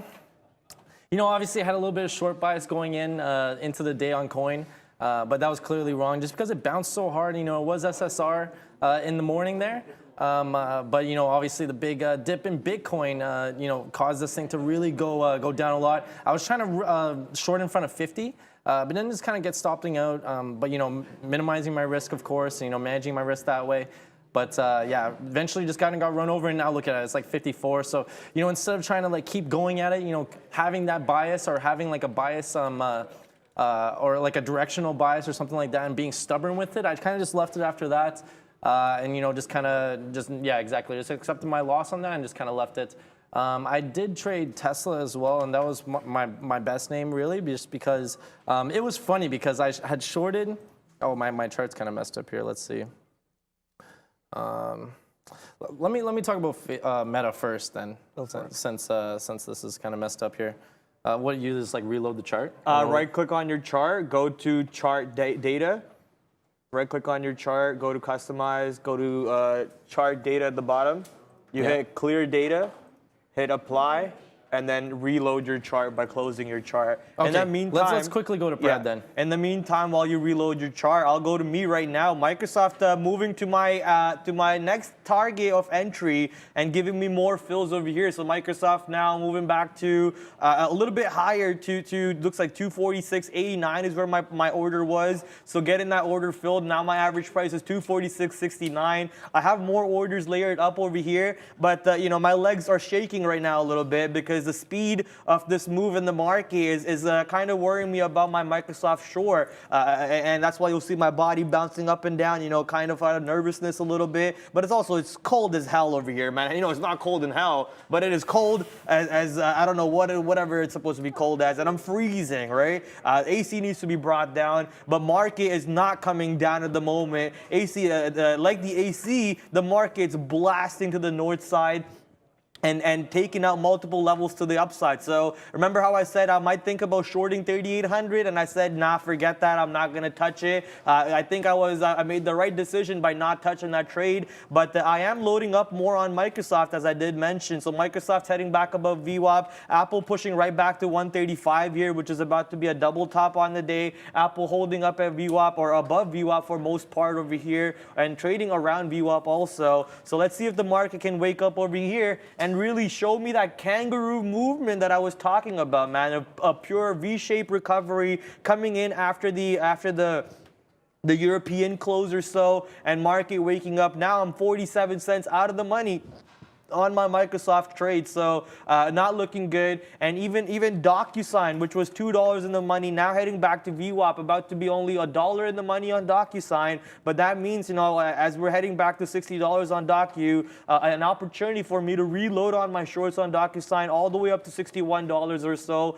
and ride that short trade all the way back to $58 in case the day does turn around once again on the future. So here's S&P 500 once again real quick at 38.05, heading towards 38.20 maybe, or even 38.10. And if it does break out past that, I'll be very confused. But this just goes to show, that kangaroo move that I was expecting in the market. The market is just going to keep on doing these type of moves up to FOMC, which is Wednesday 2 o'clock, and burn the longs, burn the shorts, and just got to be careful for these moves.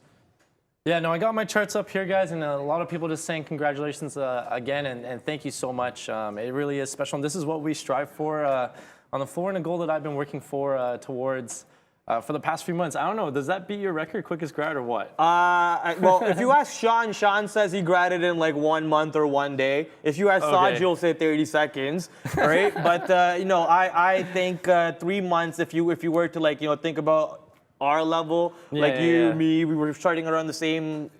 Whatever. Maybe recently, I guess. Same market environment recently. So 3 months would be my record. So you doing that would be on par with the me. Now, obviously you got a bright future ahead of you, my friend. You got tons of support around you, like I did back in my time. Tons of help, tons of resources to pull into and take advantage of that. So I did mention, no offense to some of the OG traders on the floor, but I don't want to be at Sean and Neil's level when I'm 20 years down the road. I want to be at Sean and Neil's level when I'm 15 years down the road, because they got it when they were 30 years down the road. I want to use their expertise, their knowledge to do it exponentially faster. So with that mentality, we got to do it faster. That's the thing, right? We have them as the resources to kind of use to our advantage. But again, I just want to say thank you to everyone on the floor.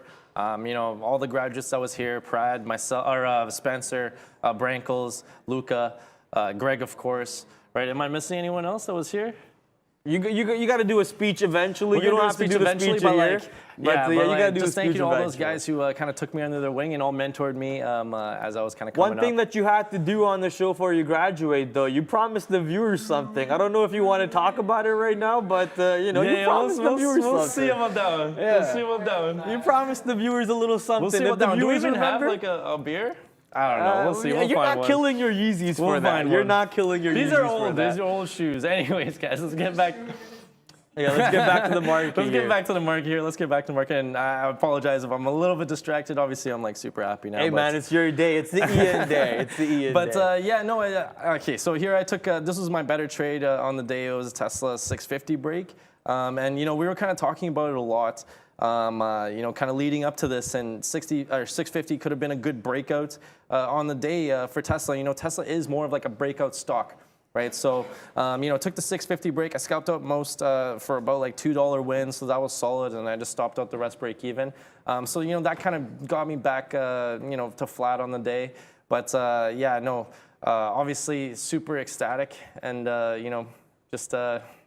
What can I say? Yeah, man. The last few words a little bit. That's fine. We're glad that you have graduated, and like more fun to be had in the market right now. S&P 500 and NASDAQ trying to get pushed back to the downside. I got both my fills, not the third one though. I guess I should be happy I didn't get the third one because I really didn't want the third one. That's a lot of size that I'll end up with on Microsoft, and I already have a pretty good amount of size right now. Average price is $247.09, so pretty much hanging out near my average price on my Microsoft trade. Let's see if we can get pushed right back to the downside. Give me $1 per share trade on that one. And Microsoft, which was my #1 stock of the day, I wish I realized some of my size on that trade. So that way I could have made more profits on this one. But right now it is trying to maybe keep on getting elevated along with the market. S&P 500 coming back down to 3,800 right now, and NASDAQ coming back down to 11,500. Waiting to see what happens. Enough Microsoft for the next 10 minutes. Let's go talk about some other stocks that the chat wants to talk about. SoFi apparently breaking out right back to $5 though on SoFi. So it's like, what's going on this one, right? But SoFi down 5% overall. Trying to hold up in front of $5 is a good thing for me. I think that is the all-time low, or was it $3? It was around $4 or $3. That was the all-time low actually. But still pretty close to that numbers on SoFi. It was on SSR at one point today. Looks like we have reclaimed some of those losses, thankfully, on SoFi. Some of the other stocks that I own that are still beating my butt up right now are Palantir, DraftKings, and so on. So Palantir down 6.66%, the devil's number in play, baby. 6.66% pushed back to VWAP over here with the help of NASDAQ and S&P 500 not holding their bottoms most likely. So if NASDAQ can't figure out a way to hold its bottom over there at 3,800 and we get pushed back a little bit lower, well, we Pratty Daddy's about to cash out one more time on the Microsoft, sure. So real quickly, I know I said no Microsoft for 10 minutes, I lied. We're going to jump right back to Microsoft over here. Now 30 cents in the money and right back to being the #1 stock of the day. And I don't really want to take any profits yet, but that being said, I would be an idiot to even think about it like that. So let's throw out an order there, instantly got filled, and now we can hold some of the size to the down move. What's up, Google, my dude? A couple of people mentioned Baba here, or Baba. No one said that. Baba, so let's take a quick look at that. What are you singing nursery rhymes in your head, bro? Man, Baba's down another 10% today. It went SSR as well. So obviously it's going to prevent us from slamming down the bids and shorting this a little bit further. But it's just been super weak, like since was that June 9th, so that is since last Thursday, right? So I had that big gap up and then just started like getting crushed, right? Crushed to the downside. And now today we actually violated $100, right? So that $100 level, we talk about that being such a huge psychological level for a lot of stocks. But yeah, look at this, guys. You could have taken this breakdown, and this is what we all kind of look for as well, especially on down days today. Just kind of looking for downside levels, and this was called out in our work group here, just like a lot of you guys calling out levels in the chat too, right? So I know a couple of people had this short on here on Baba at $100. So you could have just taken that out, scalp out for that was almost like $1 on the play if you were patient with it, right? So solid trade there, and now it is kind of testing back that $100 level. But look at this, guys; it's right at VWAP. So is it going to break through? It's going to need a lot of momentum and a lot of strength to do that. But if you notice here, it looks like we're doing a V-shaped recovery almost. We just broke through 3,800 there on the ES, and we talked about how that was kind of holding up in the morning, and then just kind of faded as soon as market opened, right? So we're kind of testing that area right now. Can it get reclaimed? And can this bullish momentum continue after about 10 o'clock is when we made the low of the day there? Who knows? But yeah, it's definitely not hurting, or it's definitely not helping Baba right now. Prad cannot hold his drinks. What was he talking about here? I don't know. I guess he's hung out with me before. Maybe. How to get a position at floor? I am at Dundas and Parliament.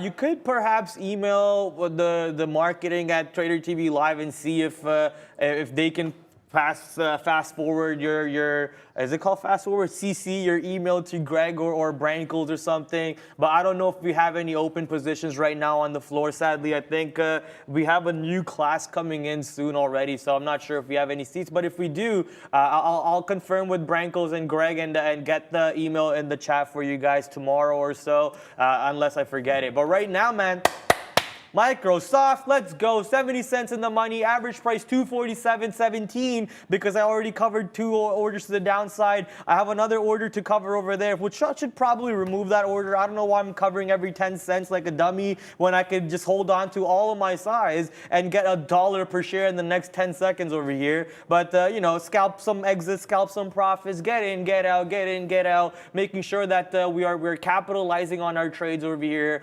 on the move down. So coming right back to the downside at 246.40s or so, waiting for my orders to kick in. SIRC being called out in chat, apparently down 23%. SIRC on what? SIRC on pink sheets? SIRC is on pink sheets. So solar, see, I'm learning, not R, solar. Solar SIRC getting smacked absolutely, you know, it's a penny stock doing 5 million shares. I would like for it to do a lot more volume if I want to be involved in it, obviously.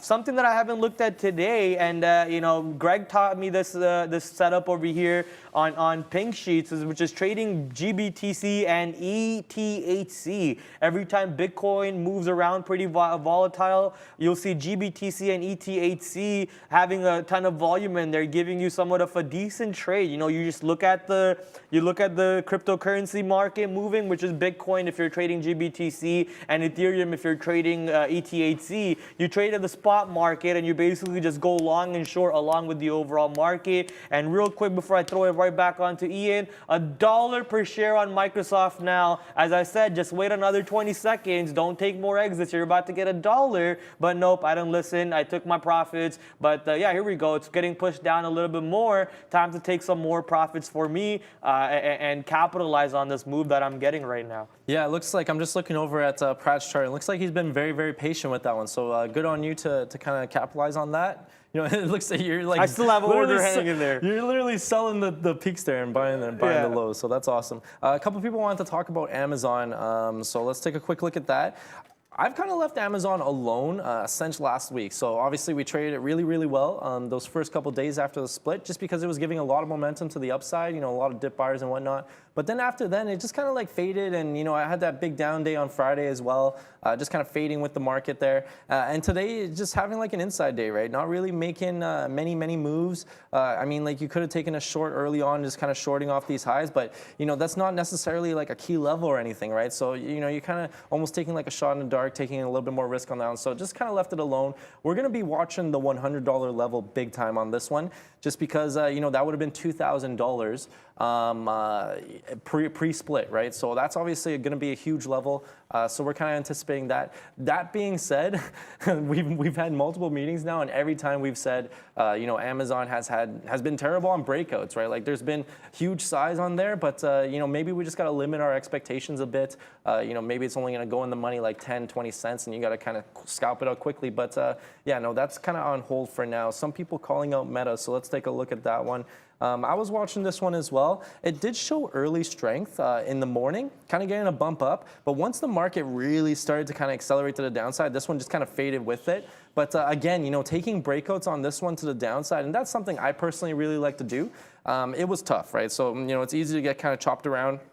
Excuse me, it's easy to kind of get chopped around and you know, fight for price and whatnot. But yeah, it seems like this 170 was a good level. That was just like kind of pre-market low. Again, you know, kind of get in there, but you kind of have to risk like all the way. You have to risk like 50 cents. So you have to take a little less size on that one and, you know, risk a bit more. And then you can kind of hold for the extended move. But yeah, solid short in the morning. And now, like, you know, this is the thing, guys. Like, it seems a little bit weaker than the rest of the market just because, you know, we talked about the ES getting like a big bump here. But then, you know, Meta not really kind of climbing back like you'd expect it to, right? So that's probably the thing on Meta. It looks like it might probably reclaim VWAP here, but kind of pulling back a bit. Let's see if the market can kind of keep going and reclaim this 3,800 level. Let's take a quick look at AERC. I just saw that kind of get called out. This was the big runner from last week, right? And it is up another 30% today, right? So now we talked about that 15 level being a huge level before. We've broken out past that. That was a decent breakout, but well, actually, let's actually see this. I want to see a little bit more detail just to see if that was a good breakout or not. So I reduced it down to the 1 minute, guys. Yeah, you could have taken that break, but it probably would have been chopped around a bit. But it looked like it ran like 50 cents and then kind of came back. So this is what we talk about when you do take a breakout. It's got to be a quick scalp. You gotta recognize. You gotta read the time of sales and whatnot, and see if the buyers are actually really stepping up, and kind of ride the flow, right? But yeah, other than that, here I'll consolidate back to the 3 minutes so we can see it a bit better. It's had a very strong day and now kind of trading above VWAP, right? Could you look at NIO? Yeah, for sure. I talked about NIO a lot last week. It's on my blacklist, guys. I'm probably not going to trade it, at least for a while, until like maybe it comes into, like there's a strong catalyst or something like that. But yeah, fading a huge move today, down another 10%. We talked about the Chinese ADRs kind of being super weak recently, right? So, it bounced off this 20 level. This 20 level must be like a huge level. We were watching this 18 before, and I remember getting chopped around that a bit a couple weeks ago there, but it looks like it's kind of just blasted right through there. And today, not even being able to kind of get close to that, right? And kind of just fading the entire move. It is SSR. So, added to the list of things that are SSR this today, we talked about Disney being SSR, NIO being SSR. I think DocuSign was continuation of SSR. What else was SSR today? There was a lot of SSR today, guys. Yeah, pretty much everything, right? With the market kind of fading overnight there. And I remember coming in this morning and seeing the market kind of down almost like 1.5% or 2%. And I was thinking like, man, today is going to be, I don't know, free fall Monday, sell off Monday. Black who knows? Monday. Black Monday, yeah. Like it looked rough today, but the market eventually caught a bid, and now we're kind of trading around that 3,800 level, right? But yeah, no, definitely some weakness in the market. Don't get us wrong, but yeah, let's see if we can kind of catch some momentum to the upside and reclaim this 3,800. Red box barely holding. Red box barely holding. Let's go check out. Yeah, remember how I said, I don't really expect Red box to do much over here. It is a short squeeze play, so it is getting elevated a little bit every day for the past few days now. And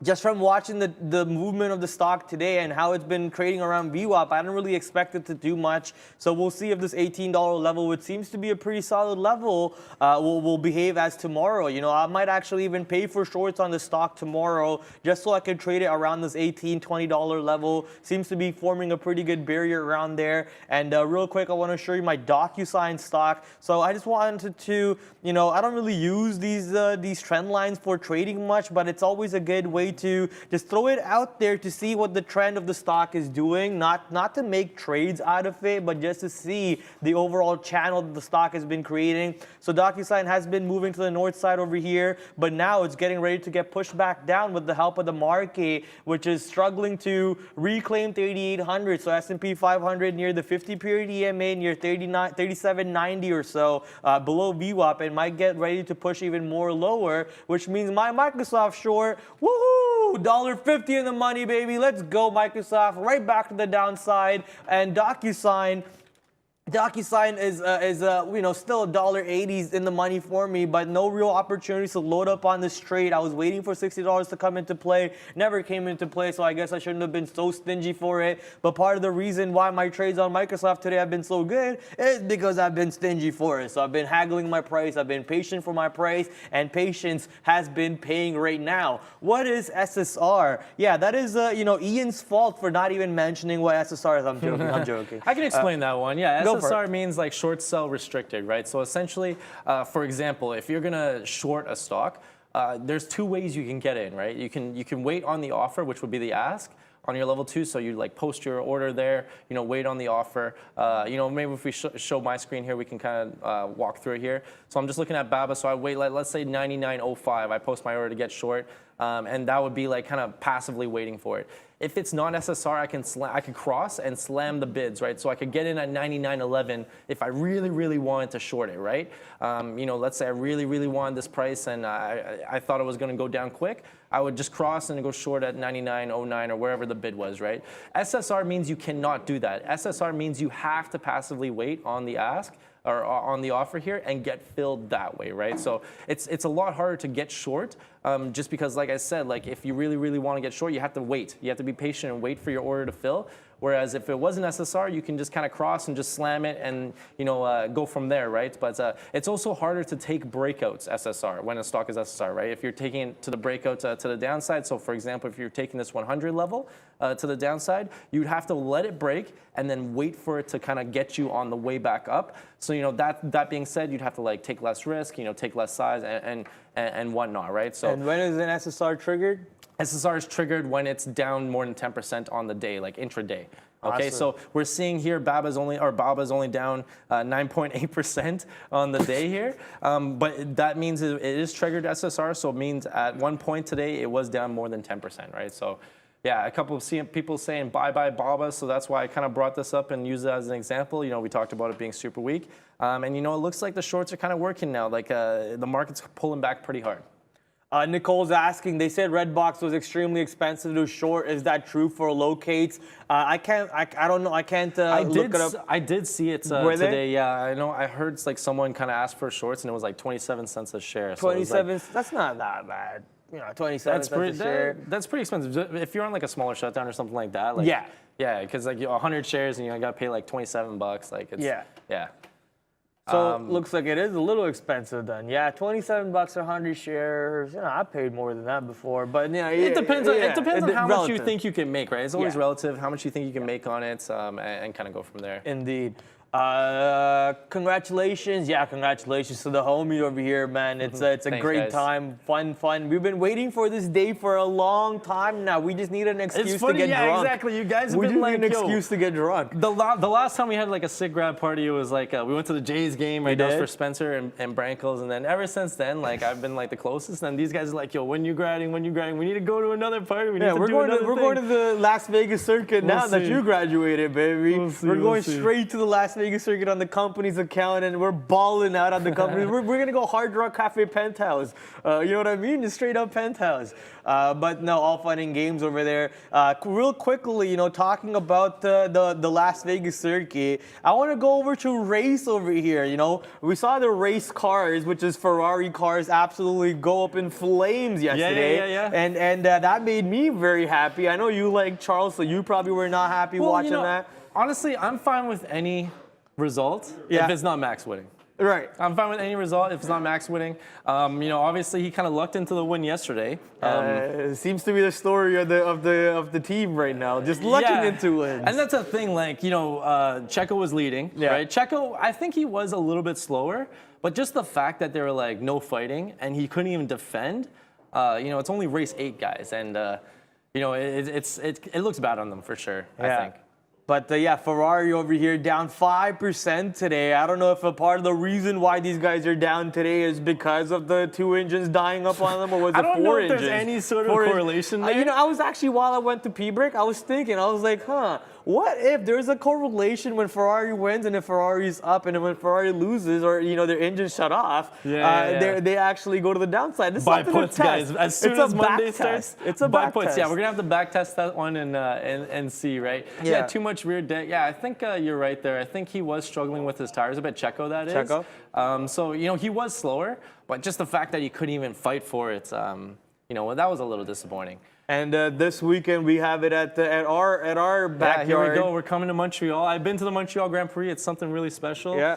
But it's a classic circuit. And it's going to be exciting. And I hope we can see one of the Mercedes boys on the podium again. Mr. Consistent back at the game again.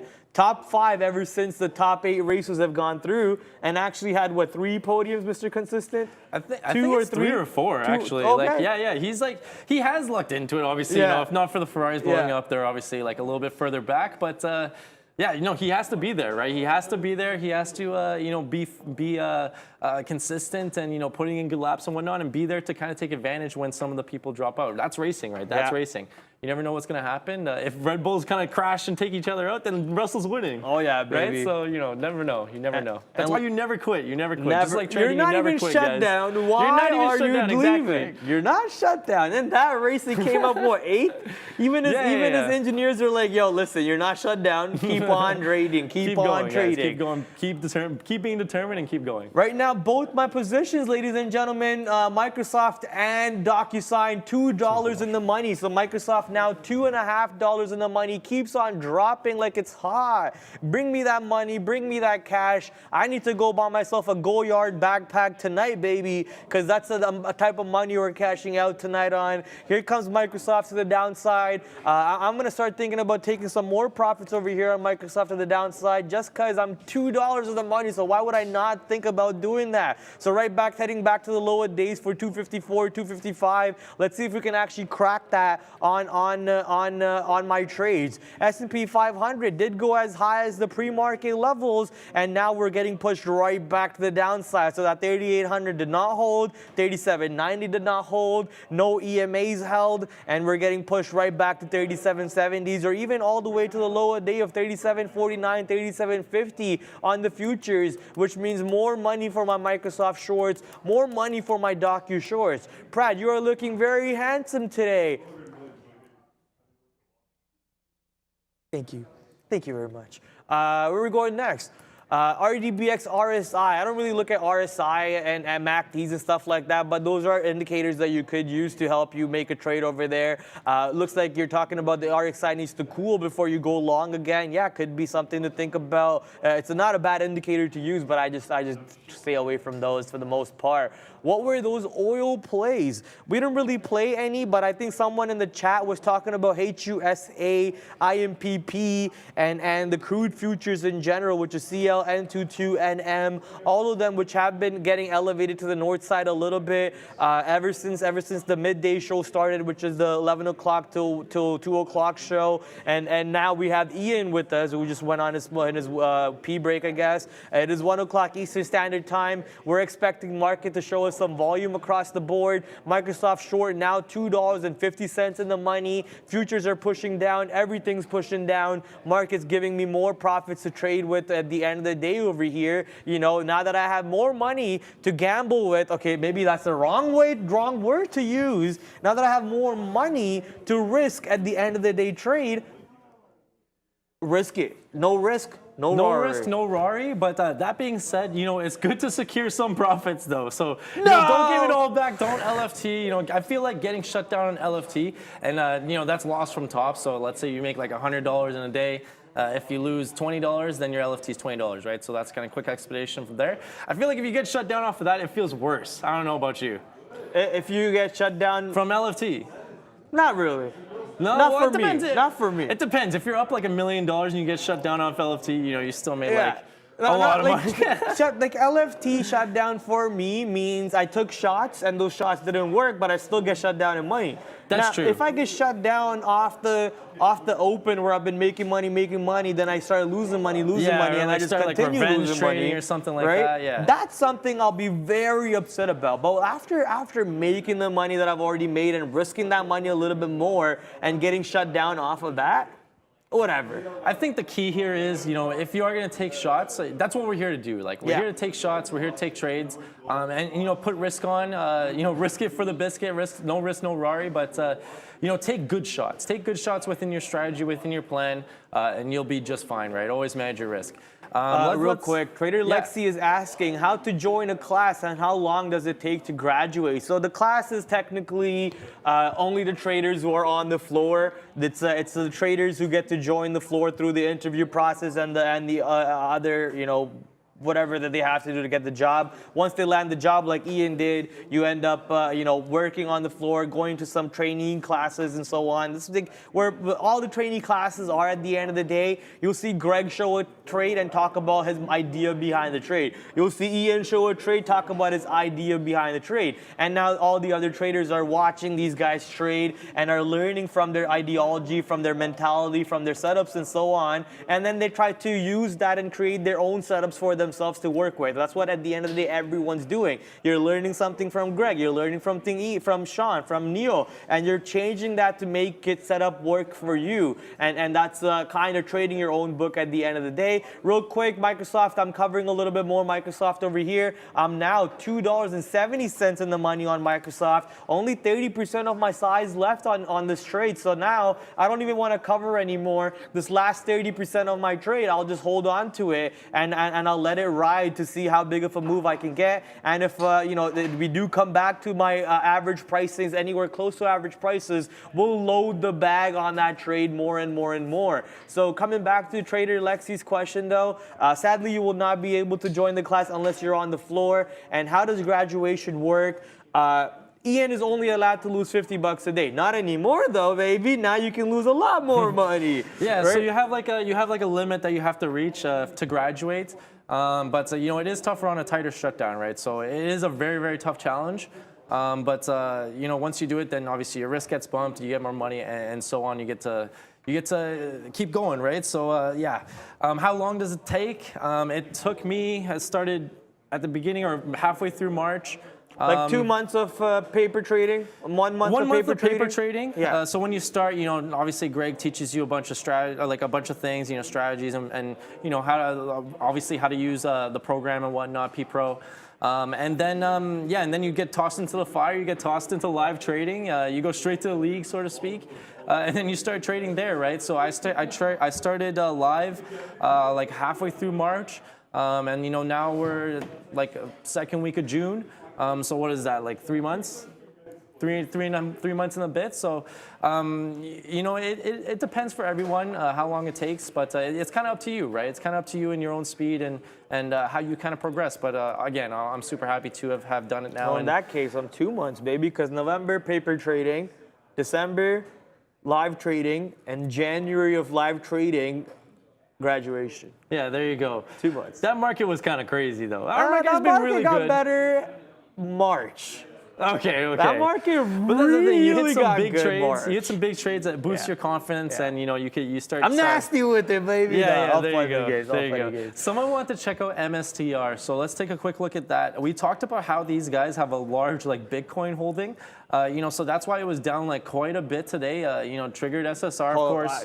About the last topic we just talked about, a comment came in. Yeah, $50 risk is very tight. It's even more tight if you think about how much share sizes they can take on the minimum, which is 10 shares. Our platform doesn't allow you to take less than 10 shares. And when they're trading stocks like Microsoft, AMDs, and Apples, that's the thing, right? You have to be careful with stock picking. Stock picking is always very, very important, and that's actually one of the things that I really wanted to improve on is stock picking. Stock selection. Yeah, stock selection. Just making sure that you have a good catalyst and whatnot. But depending on for example, if you're on a $50 shutdown and your shutdown hasn't really grown, you can't really trade Tesla or something like that. You can get rinsed really quick. Yeah, except unless you're Miss V, then she's on a different level. But stock picking is very, very important. Let's get back to some of the stocks that you guys are kind of calling out. Let's quickly take a look at MSTR. That was called out a little bit back there. We talked about how this one had a large Bitcoin holding, right? So it is down 22% on the day. What I kind of noticed here from the daily, since I was just kind of looking at it when I was talking there, is it's kind of reclaiming this 150 level. 150 seems to be a huge psychological level. That's right where it bounced from before at the beginning of May there. We did dip below that today, but not by much, maybe 4 points, on a $150 stock. That's not too much. Obviously today's range on it is huge, but it has reclaimed that and now kind of trading above VWAP. It's really gonna time will tell, I think, with some of the crypto sympathy plays. If crypto is gonna kind of keep going down, obviously the big news this week is gonna be the Fed, reports or the interest rates meeting on Wednesday. They're gonna announce the interest rates raise. So is it gonna be 75 basis points? Is it gonna be 50 basis points? Who knows? I know they're kind of pricing in potentially a 75 basis point move, right? And what's that going to do to more riskier assets? I don't know. They might drive them a little bit lower, but we'll see. Time will tell. Someone wanted to take a quick look at AMC, so I'll quickly take a look at that before we pass it back on to my partner here. You know, the meme stocks have kind of been off my radar a bit, just because there's been so much more in play. But you know, fading again today, down another 8.5%. It also triggered SSR. You know, what is an SSR today? But you know, very RPNL. yeah, RPNL. Yeah, there you go. Yeah, no, big bearish move in the morning, and now kind of just trading flat, consolidating on the day. You know, we've been talking about this $10 level for a couple weeks now. When it gets there, you know, we'll see what kind of size is there. Maybe we can go long in front for a bounce. But yeah, until we get there, it's just kind of fading and showing some weakness. Yeah, real quick questions over here. Do you guys work on salaries or percentages? Do you people work on salaries or invest their own pay to the floor? No, so there is no salaries. No trader over here works on a salary. Everyone eats what they kill, right? Like a normal trader, That's you eat what Sean you says kill. all the time. Like, Yeah, eat what you kill. you Exactly. eat what you kill, and if you're not killing, you're going home without a rabbit at home, and your wife is looking at you like, where's the food at? So, you know, we eat what you kill. We keep a percentages of our profits. It's a prop firm. It's commission-based almost. Like, you know, there is a pure commission-based, not almost. So you gotta make money off your trades in order to be able to cash out at the end of the month on your paychecks and whatnot. And honestly, like with trading, like that's what trading is all about, Yeah. really, guys. Like, why did you guys get into trading in the first place, right? And it's because there's no limit, there's no roof, there's no ceiling on how much you can potentially earn. So it's the same here. You know, there's obviously many advantages to working on the firm. Whether it's like more buying power or obviously the resources of the mentors around us, right? And all these experienced traders kind of teaching you the ways. But yeah, direct market access is a huge advantage as well, you know, with our platform and whatnot. So yeah, no, a lot of advantages to join the floor. So if you can, you know, if you're interested, apply, and then, you know, who knows, maybe you could be the next one sitting up on here on the show graduating here. So who knows? Yeah, real quick update. I just jumped out of all my trades. You know, just a part of it is because I don't have any real size left, not enough to excite me anyways. So I'm done with all my trades for the day. I am now net liquid 0 on my positions. No pending orders anywhere. No extra trades anywhere right now. So here's my code board. It is completely empty. So I have no trades on the board. Just to reiterate that one more time for anyone wondering what I'm doing with my Microsoft or my DocuSign trade. Done. Profits have been captured. No longer interested in that trades anymore. You going hungry? I think that's part of the reason why. Good way to explain it. Yeah, I'm actually a little hungry without a doubt. But I also, like I said, I've capitalized a big move on my trades already, and I don't have any size left. I'm not interested in holding, 10 shares for $1 move because that just means I'm making $10 on it. So I'll just walk away from it. If I want, I'll come back at a different price point and I'll load up again. That's just my mentality on it. It's a really poor way to think about it because I am not installing the right skills, right? The right skills to help me in the future. But that's also because I did not have enough size for this trade to begin with. If I had enough size on this trade to begin with and I scaled it out properly on the way out, then I wouldn't be like, I don't want to hold these last 10 And this is why shares. sizing is so Very important, right? Like, and the thing is about trading is like everyone knows it's scalable, right? Like if you take 10 shares now, you can take 100 shares next time, do the exact same trade. It shouldn't be any different, right? It shouldn't be any different. You accept more dollar value risk, of course, right? Only thing is the money is bigger, right? The money is bigger. But that being said, we talked about this before, you shouldn't be really staring at your P&L anyways, right? Like it's not about your P&L, guys. The P&L is a byproduct of your trading. Always believe that. The P&L is a byproduct of you trading well. Where are we going to this one? Apple, AAPL being called out. Let's go check out Apple. What is Apple doing? Absolutely nothing, man. Just going sideways all day. But, I did give you that trade off the morning. Ashutok, if you're in the chat, I know Ashutok always asks the question as to where exactly is the opportunity to short Apple in the morning, and I gave you that opportunity right here. I think Sean was actually long at the bottoms, and either trade worked at the end of the day. Both directions trades worked at the end of the day. Doesn't really matter which direction you picked at. And let me just ban this viewer real quick because, yeah, there we go. And ETH and BABA being called out. Let's go check out BABA at the moment. BABA, man, I know SSR mode got triggered not too long ago. And very much consolidating sideways on BABA, sadly. So not sure what we want to do with this one. No trades, man. I'm telling you, ladies and gentlemen, just wait.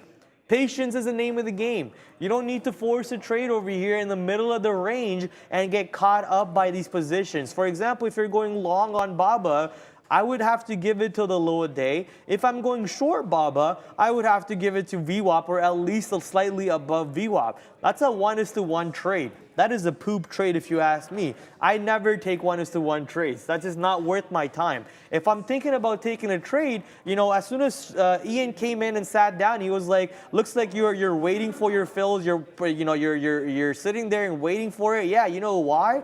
Because my risk on the upside for this position is maybe 50 cents. My reward on this position is 200 cents. So you do the math on that risk to reward area, and that's the way I like to take a look at my trades. I like to look for how small of a risk can I give for a potential better reward in my trade opportunity. If I don't find that opportunity, I am not taking the trade, and you know, I might as well not make money on that day, because it's not about making money every single day. Even Neil will tell you this. It's the name of the game is protecting the capital you've already made.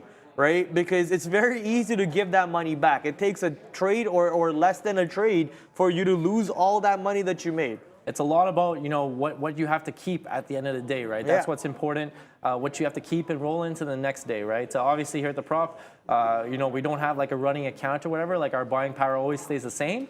But, you know, if you're trading at home, like I used to before, you know, it's important to, you know, keep those profits rolling into the next day and keep growing that account. I wanted to look at AMD. AMD is an SSR, so I found one here. I found one that is an SSR. It's AMD. It's only down 6% on the day. Looks like it hasn't breached low a day here. The low a day is 88.08.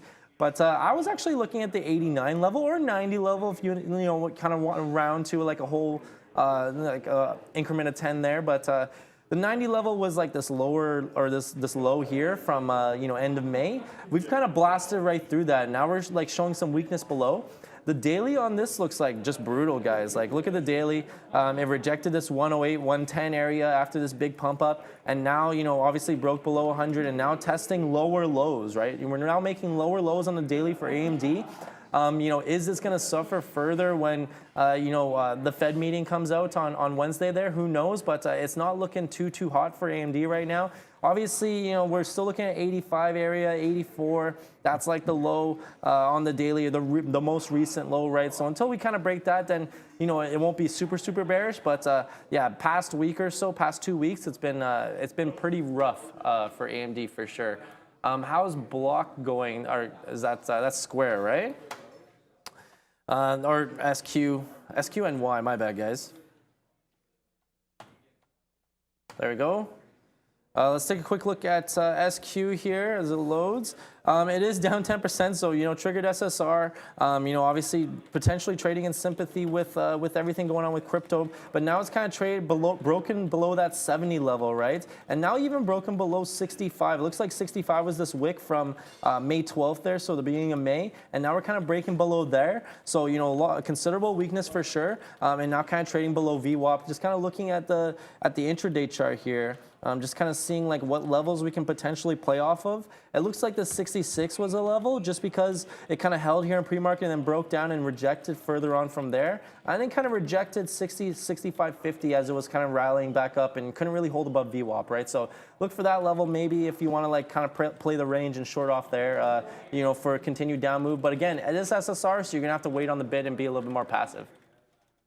I'm just typing a rant to Luca here, and you never have a reason to, you don't have a reason to get football, and you don't have a reason to miss the print either. So I'm just ranting to Luca here real quick, and we'll deal with that later. MRVL being talked in the chat, so let's go. Actually, before MRVL, I keep seeing people talked about CYN. CYN is a $5 stock minimum, apparently.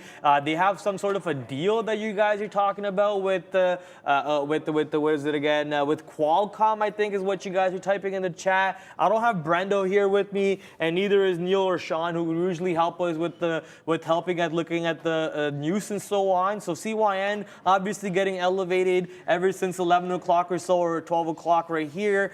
Could be because of that news coming in, but Qualcomm not really doing anything, just hanging out, down 2.5%, down 3% over here, and nothing really exciting happening for Qualcomm. So CYN waking up could be with that potential news that you guys are talking about. Once the Brando comes back, maybe even not during our show, but during their show, they'll talk about it, and I can just move on from this one right now, because I like to wait for confirmation on news clearly, and I can't confirm that. Big call volume on T for call options. So it looks like you're using one of those scanners, maybe option scanners, option trackers, or so on. Big call volume, cool, but it's not really being translated into the market. So if it does get translated in the market, we'll be there to talk about it without a doubt. AT&T looks like there's some call volume spikes coming in. Somebody knows something, and that could maybe help the stock get back to those ranges where we remember trading this position in. I'm not saying it's going to go right back to those $25, $26 that I remember trading at. Market's really struggling over here. So until markets look healthier, I wouldn't say AT&T wakes up for a little bit longer. T is an idiot company. I don't know if I would go that far with using a big company as AT&T for saying idiot company, but it's your words. You're entitled to use whatever your words you want. It's your opinion. It's, Trade your own book. Everyone has an opinion. Sure. Yeah, everyone has an opinion. It is what it is.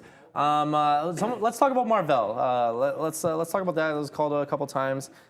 Just kind of looking at the daily here, it is kind of trending, obviously very, very bearish. Now it's kind of broken below $50. Looks like that held up previously throughout May, but then it's kind of consolidating above that and now broken below, right? So considerable weakness. It is an SSR, so yet another stock that is an SSR, but yeah, very, very weak on the day. And I was just kind of zooming out here to kind of look at the broader scale here, and I'll look at like a weekly chart. And yeah, looking obviously very, very weak. There was a little pump up there above $50, but now we're kind of trending below it, right? So, making lower lows on the weekly chart here, long-term overall. So yeah, just kind of watch out if you are kind of investing this one and buying those dips. The dips can always keep dipping, that's for sure.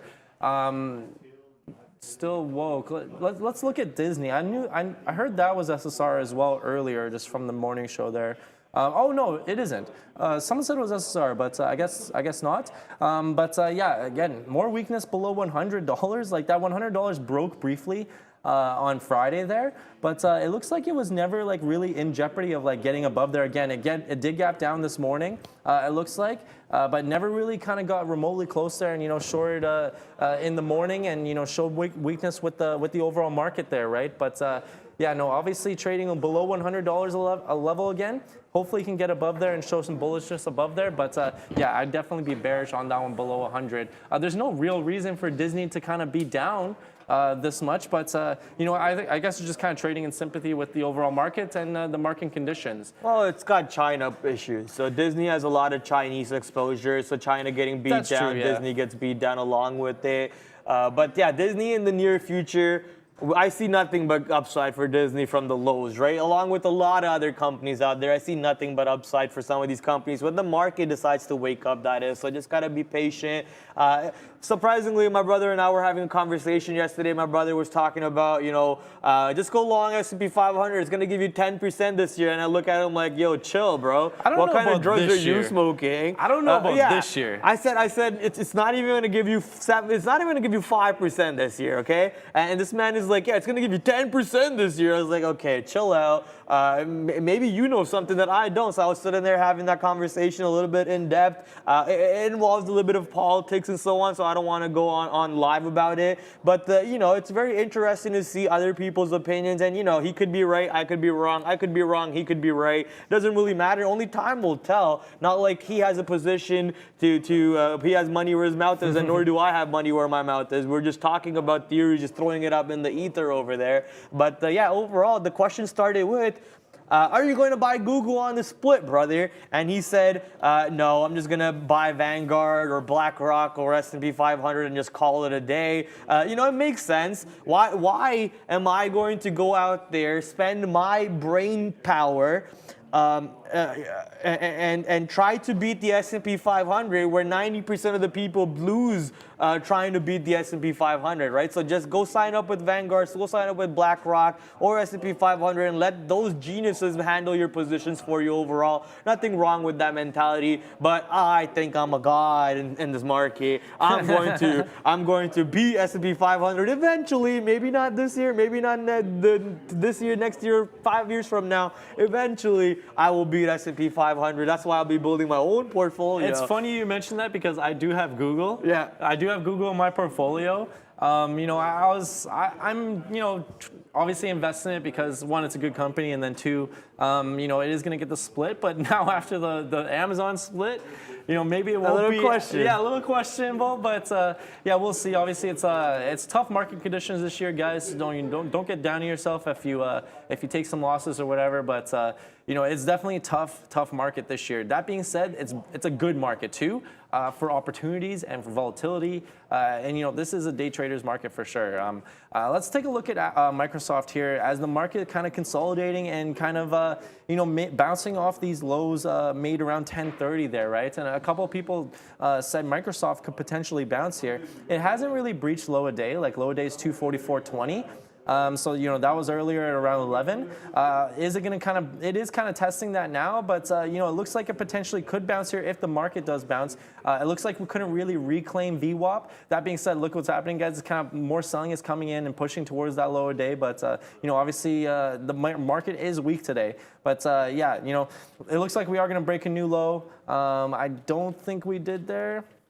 But it looks like it's going to happen anyways. But yeah, kind of just be careful if you are kind of buying a dip. You know, I like to try and buy a higher low. Yeah, there, we just kind of broke low a day. Yeah, we almost did. Yeah, I try to buy like a higher low maybe and kind of get something to risk off of. So, you know, if you did kind of buy that dip, then you'd probably be out of the trade now. You know, the previous low was like 244.68. So, you know, just another way to kind of like structure a trade idea. But it looks like we're heading lower for sure.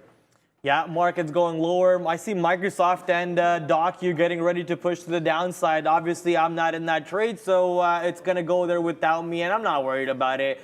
You know, I've made tons of money on Microsoft. Microsoft, my #1 stock today. Docu #2, Airbnb #3. I don't think I have a single negative stock on my board today, so I'm absolutely killing it right now.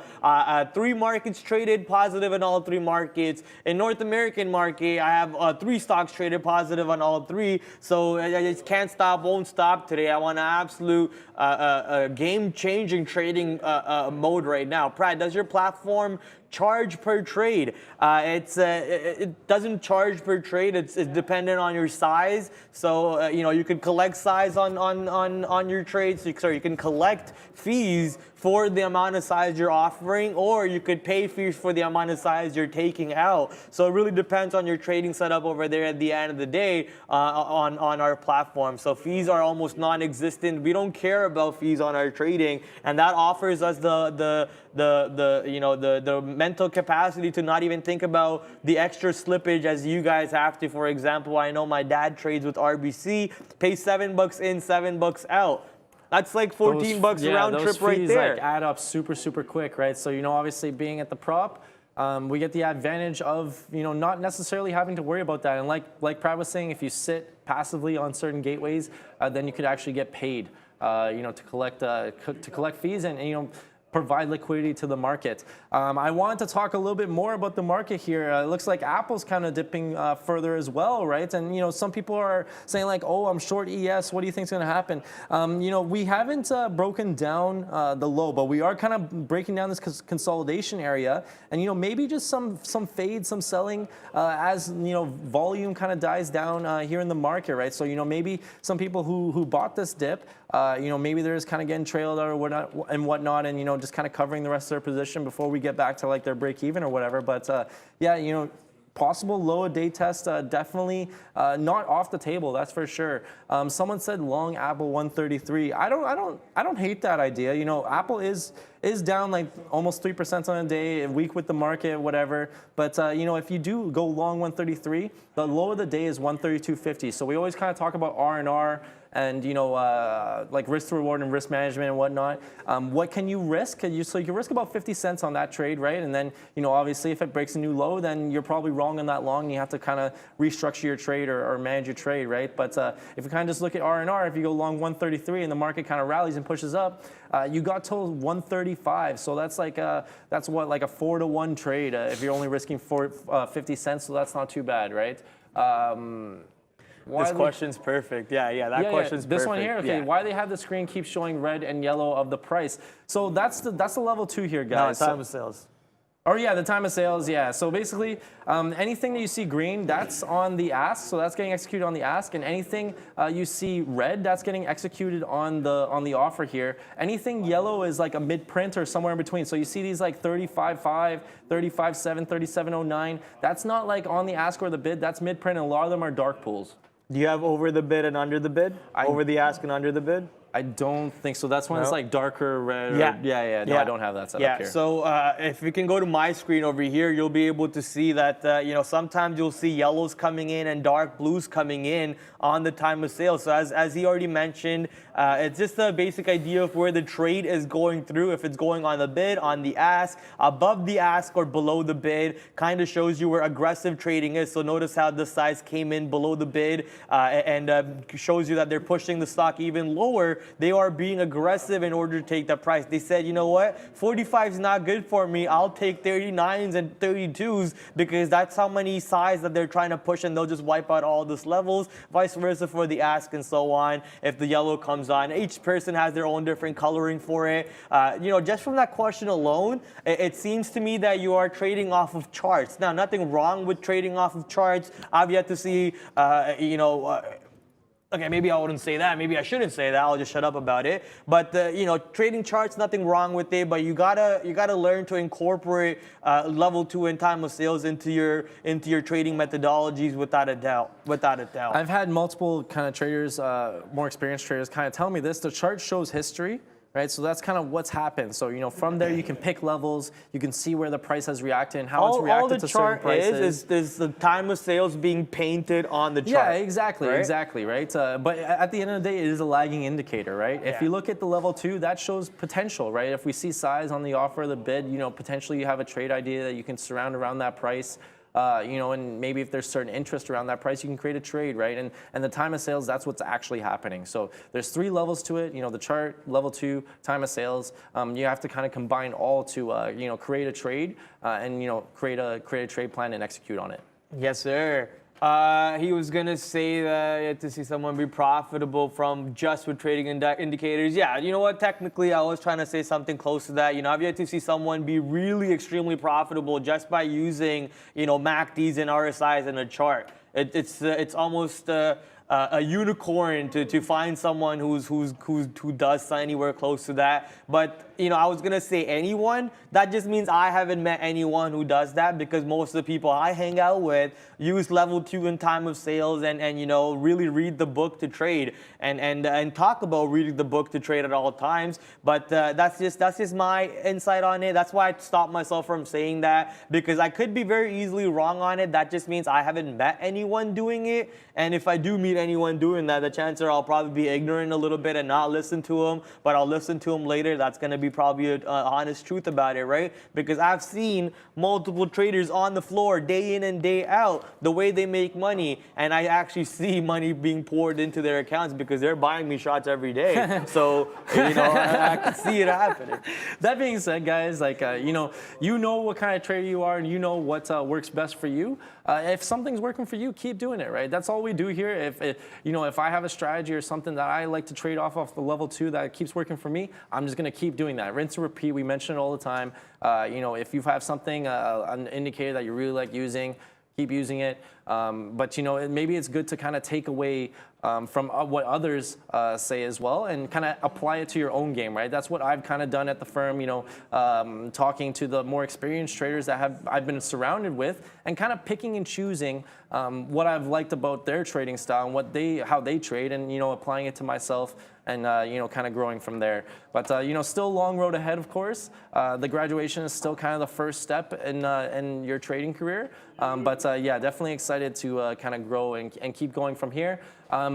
we'll quickly touch on this just because we've been talking about this entire time. But just to answer your question, what is level 2? What does that mean? Sorry, I'm new. No, that's okay. Don't be sorry. The level 2 is this here. So it kind of shows all the orders on the offer. This is the bid, guys. And then on this side is the offer, right? So these are all lot sizes. So that's like 200 shares, 100 shares, and so on.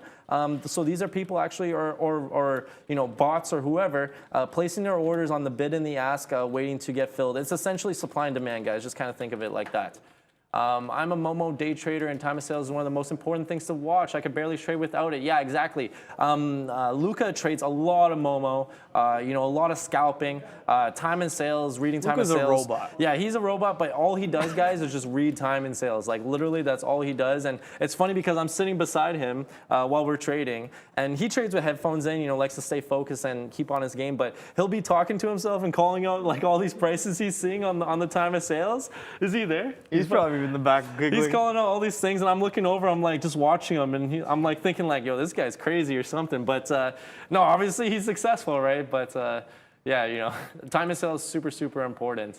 Live trading mainly does price. I'm not too sure what you mean by that question. Did you see that question? It says, question: live trading mainly does price action trading. Live trading does price action trading. I mean, we are trading price action. Like, we are trading price action. Like the level 2, the time and sales, that's all price action. At the end of the day, guys, listen, this is what I always come down to. There is no one right answer in this business. Yeah. That's the beautiful part about it. I could have a stupid trade on my board, and Sean could see it on his screen over there, my trade, and be like, yeah, this guy's gonna lose his day on that trade, and I actually make money on that trade. Or vice versa, he could be like, oh, Prad's about to kill it on this trade, and I get killed on that trade, right? So no one really knows. Everyone's trying their own thing. That's the beauty about the market. It's the clash of psychologies. There's so many different ways to make money. It's the clash of psychologies, clash of ideas, clash of mentalities. It's what's creating these moves, right? For example, Ian and I could be in the exact same trade on DocuSign, the exact same shorts, for example. We're in the exact same trade entry, but we probably are making different amounts of net at the end of the day based on how he scales out, based on his reasoning for his trades. Maybe he's looking at the chart and not the level 2. Maybe he's looking at the level 2 and I'm looking at the chart. But at the end of the day, is he profitable on that trade? Is he making money? Did he follow his rules? That's all that matters. So follow your rules, follow your setups. Don't break anything that you shouldn't be breaking, because you break, you buy, right? Don't break anything. Trade it properly and enjoy your profits, man. There is no one right or wrong answer as long as you're able to find out exactly what you want to do and do it properly. I see questions about AMC coming in not too long ago, and so let's go touch on AMC. I know AMC, you guys are talking about some levels to talk about. I think AMC is very stuck in a range over here on the daily chart, as you guys can see on this chart right here. Stuck between $14 and $10. Every time we go to 10 on AMC, I think that's a great spot to start buying for a long scalp. And every time we go to 14 or 15, that's a great opportunity for a short scalp, in my opinion. Until that, you just hang out, let the stock do whatever it wants. Just, no real fun moves for me. And if we were to go check out what the relative volume is on AMC today, it's probably less than 1. It is less than 1. So it just goes to show how much of a no trade at AMC was today. DocuSign with a 3.30 relative volume just goes to show how much of an in trade that stock was today. And Netflix, I know Netflix was my #1 stock from Friday. Part of the reason why I didn't even touch Netflix today is because it wasn't close to that 184 level that I was shorting on Friday. This was the 184, 185 levels. Absolute algo trading, man. Look at those entries. Look at those exits. I know you like that one, right? Yeah. That looks like a little bit of a Sean trade on Apple not too long ago. But yeah, now that Sean's back in his seat and so is Neil, we might just see some positions that Sean's in. You're holding any positions still? Sat down here. He said he just sat down. He just sat down still. He's still long Apple, he says. So yeah, that Apple has been still clean, man. Let's go, Apple. Yeah, no, let's quickly take a look at Apple, actually, just because I want to see how it's kind of reacting. It is kind of holding up above this 133 level, right? It is below VWAP, So, could be weaker, but, hasn't made a low. So we talked about, good R&R trades and longing in front of this 133 level and kind of risking off lower days. So that seems to be working for now. And it looks like the market is kind of getting a bounce, right? It's tough to expect the market to kind of keep going further. Just kind of keep fading. We'll see, we'll see as more volume starts to pour in after the lunch hour here. But it looks like potential bounce is on the table here. Still below VWAP, so still weak. Obviously, the market's still down 3%. Apple down 2.6% on the day. So don't get us wrong. This is a weak day. This is a bearish day. But you could still play the range. You could still go for longs, go for bounce plays. But you just have to be a little bit more disciplined, I guess, with your risk to reward and with your risk management. And maybe manage your expectations a lot more, right? We talked about that as well. I want to talk about Tesla again, just because I was kind of watching what this was doing later in the day here, and it looks like it is kind of holding above the 650 level. But as Tesla was kind of breaking down here, there's been days where you take a breakout and it can give you like $5 in a single minute, right? But you have to manage your expectations today, and when you take a breakout, it's all kind of time and sales reading, and you scale out accordingly. Where is the bottom for Tesla? If I knew that, then I wouldn't be talking here, that's for sure. But no, it looks like if you knew that, you'd be graduating. Yeah, I'd be graduating a lot quicker if I knew that. But no, 650, obviously kind of turned around here above 600, like 620, 618. That was like the previous low back at like the end of May there. But it showed a little bit of strength, but now kind of fading back towards that area, right? So I think a lot of it is going to have to do with the Fed meeting, of course, this week. That's going to be a big news, and probably a big catalyst for the market, right? So be patient. Bearish day today, but that doesn't mean we're going lower necessarily. We still haven't breached lower lows. So, who knows where the bottom is? They did announce or not really announce the split, but they filed for a potential split, and that would be a 3-to-1 split, guys. I don't know why though. The market gave them a free split. Like market cut them in half by themselves. The market cut them in half already by themselves. So I don't know why you want to split it from here, but whatever. It's interesting to see. A lot of companies kind of announcing these splits now. I don't know if it's Spotify, Google, Shopify. We've Shopify. already seen Amazon come with a split, right? And now potentially Tesla, right? We don't have a date for that yet. It's only been filed. But we'll kind of see. But we've talked about the market conditions, the difference between when Tesla split before, which I believe was like August 2021, if I'm not mistaken, and now this year, right? So obviously different market conditions. We'll have to kind of see how it plays out. And as we've been kind of talking here, it looks like the market is kind of bouncing and pushing back towards VWAP. Yes, sir. Thank you for calling that the market's moving up. I was going to talk about that. Now I have nothing to mention. So now I have a question that I saw in the chat earlier, which was, can you give us an example of how to read tape? So people think that when we're talking about reading tape, we're looking at tape all day and that's all we're doing. We're not doing anything besides that. No, not necessarily. The chart does help you with many things, such as finding levels in the past, right? So for example, here's my idea for Microsoft. The reason why I've been scalping the crap out of Microsoft short in front of 246, 247 is on the daily chart on the bottom right here. You'll see how the bottoms of these candles on all the way in May have been touching the low of 246, 247, 245, and then bounce right back up. So now that we're under that number, that's a significant level for me to focus on. So reading tape and reading level 2 is really the most effective, in my opinion, around these key levels where the market's telling you exactly how the stock's playing out in. You'll see some heavy orders. So right now, let me filter the book for 100 shares or more. So you only see 200 shares. So this is really nothing,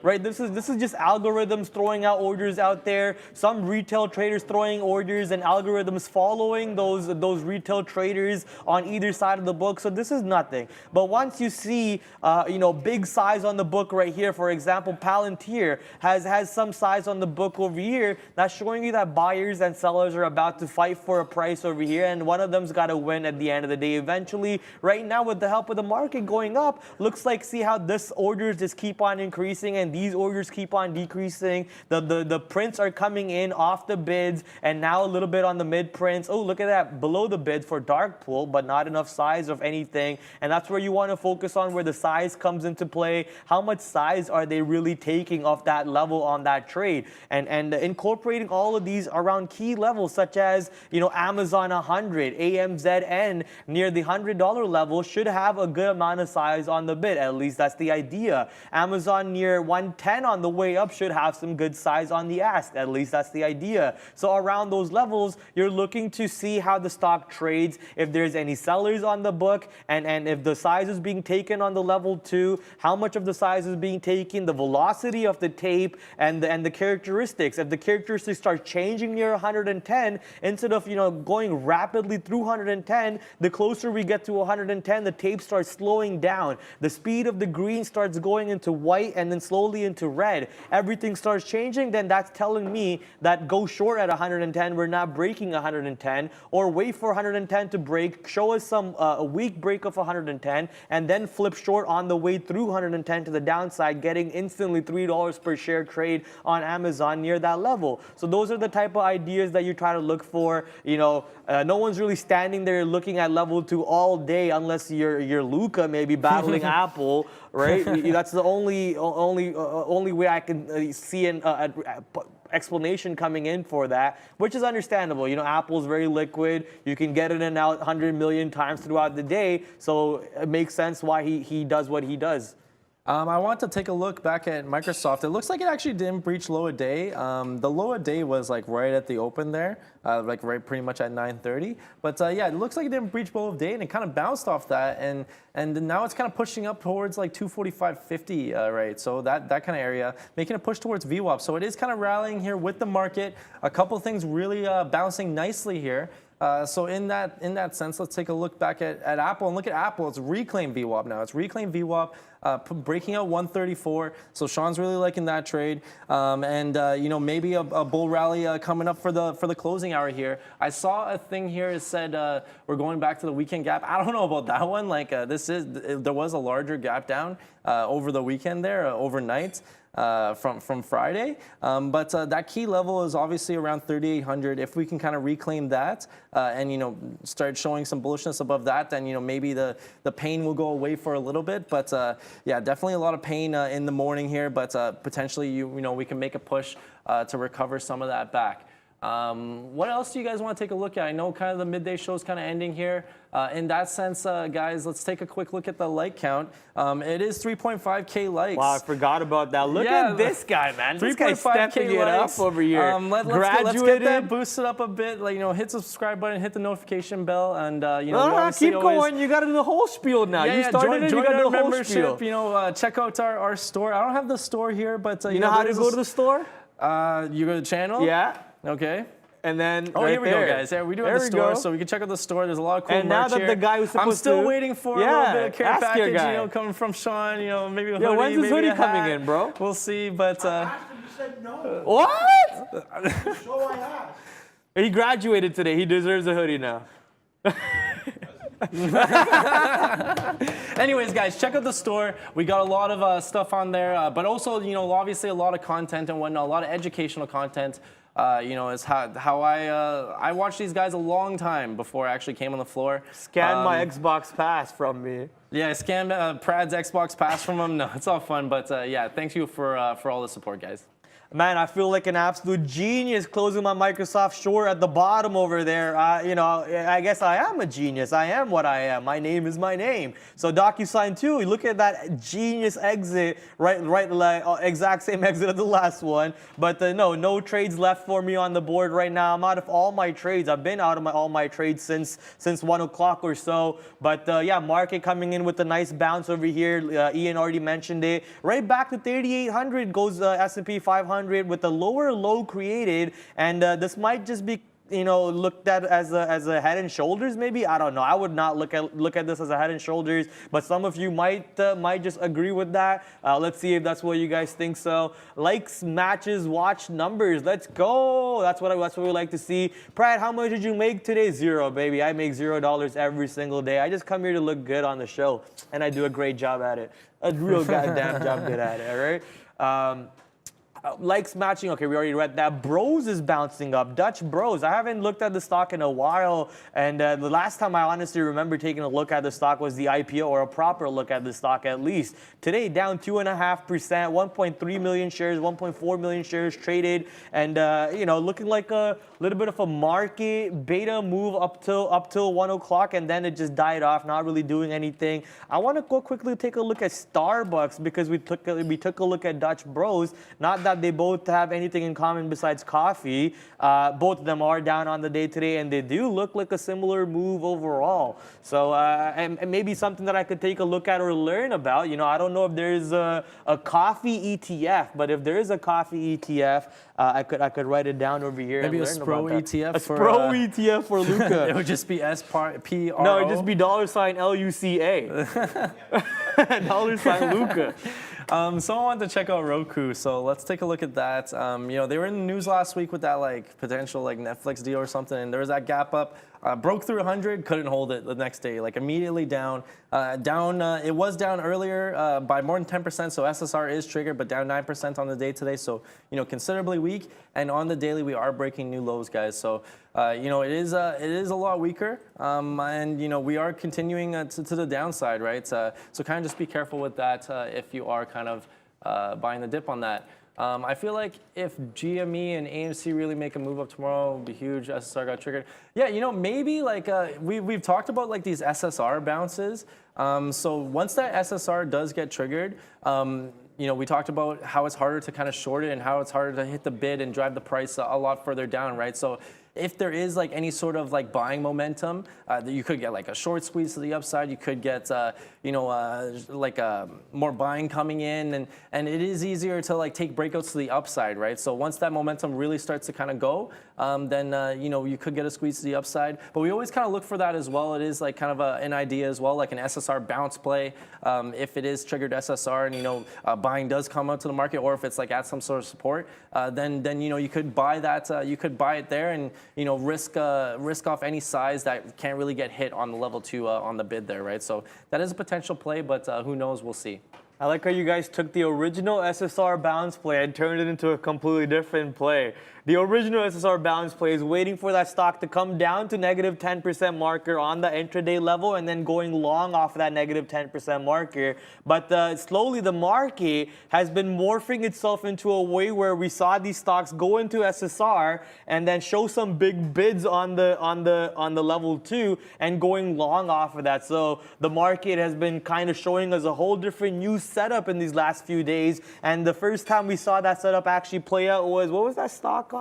GPS. GPS, yeah. GPS gap. We saw that setup playing out beautifully on GPS. So now all we're doing is sitting there and hunting for it, like those Wall Street bet kids sitting and hunting for the meme stock squeeze. So that's what I feel like, sitting here waiting for these SSR longs. But those are great setups to take advantage of. We will for sure be watching AMC and GME tomorrow. The market got beat down quite drastically today. I would like for the market to get put back to the north side decently tomorrow, and that way Wednesday we have a complete no trade day all the way up to 2 o'clock, just sideways, sideways, sideways, all the way up to 2 o'clock, and then J Powell comes in with the boom mic drop of a 0.75 rate hike, and the market goes crazy. At least that's what I'm hoping for. I want a 0.75 rate hike just so we can get some crazy wild moves coming in on the market, but J Powell, he might just give us a 0.5 again and say inflation beat.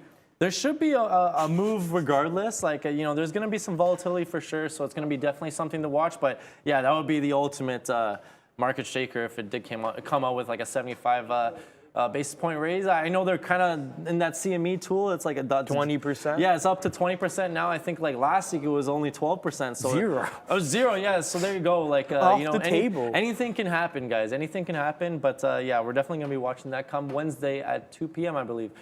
Coffee bean futures, Joe Java coffee. Yeah, I don't know if that's true. If there is a futures, that'd be pretty cool though. PLTR. Let's take a quick look at that. That was called out a couple times here.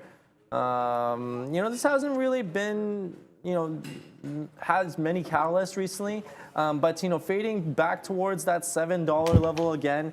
Lower volume. So I remember days when PLTR would push like 100 mil volume. So oh man, those are the beauty days. Those are the beauty days, right? And it is like a lower price stock, so you could really like take some size and kind of play off big size in the level 2 there. But yeah, it is kind of fading today, down 7%. Not SSR yet, but. Yeah, we'll kind of see where this goes. It needs a catalyst. It needs a catalyst to kind of get bumped up. I know you have PLTR in your long term there, so yeah. The reason why it's down today is because Ferrari got burnt. I don't know if there's. We gotta back test that correlation, or I don't know, but I guess it's a good thesis for now. Maybe, right? Maybe. It's a great joke first, then thesis second. Yeah. Are you hiring only Toronto locals? I think. Yes. Yeah, I believe so. Just because we've been trying to get more people like in the office, and it is easier to kind of learn in person. So yeah, I think they only kind of focus on hiring Toronto locals. Do you guys have a training course? Well, the training course is right now, right here, as you guys can see live on YouTube. We have a whole show from 8:30 till 4 o'clock. And then Neil and Sean and Brendan record some clips and videos to post at the end of the day or even through the weekend. Tons of educational content on our channel. So Ian already gave the YouTube spiel. Go over to YouTube real quick and go over to our channel. Sorry, is what I'm trying to say. Where's my YouTube link? It's not even there. And if there's a search box, so you can just quickly go over to the search box at our homepage. Right there, the search box, and just type in whatever you're trying to look for. Maybe you're thinking about how to trade VWAP. You can find out right there multiple videos about VWAP. You want to learn about level 2, multiple videos about level 2. You want to learn about time of sales. Let's hope there's a video about this one.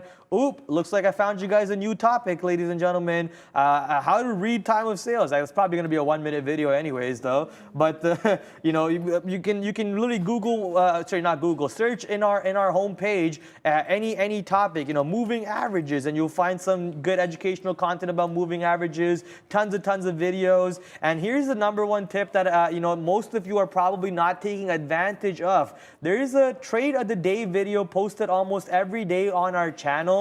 If you just go look for those videos and study those videos. There was a time where even before I got this position on the show, I used to just watch Neil and Sean's trades and just write down their reasoning for why they took that trade, write down their reasoning for exiting said trades, and then even sometimes you'll see Sean talk about his bad trades. What was the reasoning why he lost on that trade? What was the reasoning why he got out really quick, or why he added? All of that included in there. Then not only are you understanding the mentality, along with the mentality, now you can restudy the video again and see how the tape moves around those price points, right? Now you're learning tape reading. Now you're learning the mentality, psychology, risk management. The number of videos on this channel are immense, my friends. So please go up there, sign up for it, hit that subscribe button, show us that you love it. There is a level 2 video, indeed. Level 2. You can just type in level 2, the ultimate guide for level 2 for beginners. Level 2 trading basics. Do not trade without it. There you go, guys. Right? So yeah, lots of content, lots of educational content, which is super important. But yeah, those trade of the days, watching these guys trade live, and just kind of understanding their reasoning for each trade. That's really important. Yeah, the sticky note too, kind of gauging a thesis, like creating a thesis. We're lucky to have Sean kind of post that every day. It's not that's a privilege, right? That we get to see that. You know how many people he's allowing to let him front run by throwing those trades out there? That's a thing. Like it's not like he's like taking advantage of everyone. He's taking these trades. Yeah. He's taking these trades. Yeah, a good advantage there and a good privilege again. But again, like learning the thesis behind the trade, creating a plan, that's what it's all about. You can learn so much. So just, check out the channel and explore. Like I said, before I worked here, I watched these guys like religiously for like over a year straight, and obviously explored the entire channel and some, right? So a lot of resources there, guys.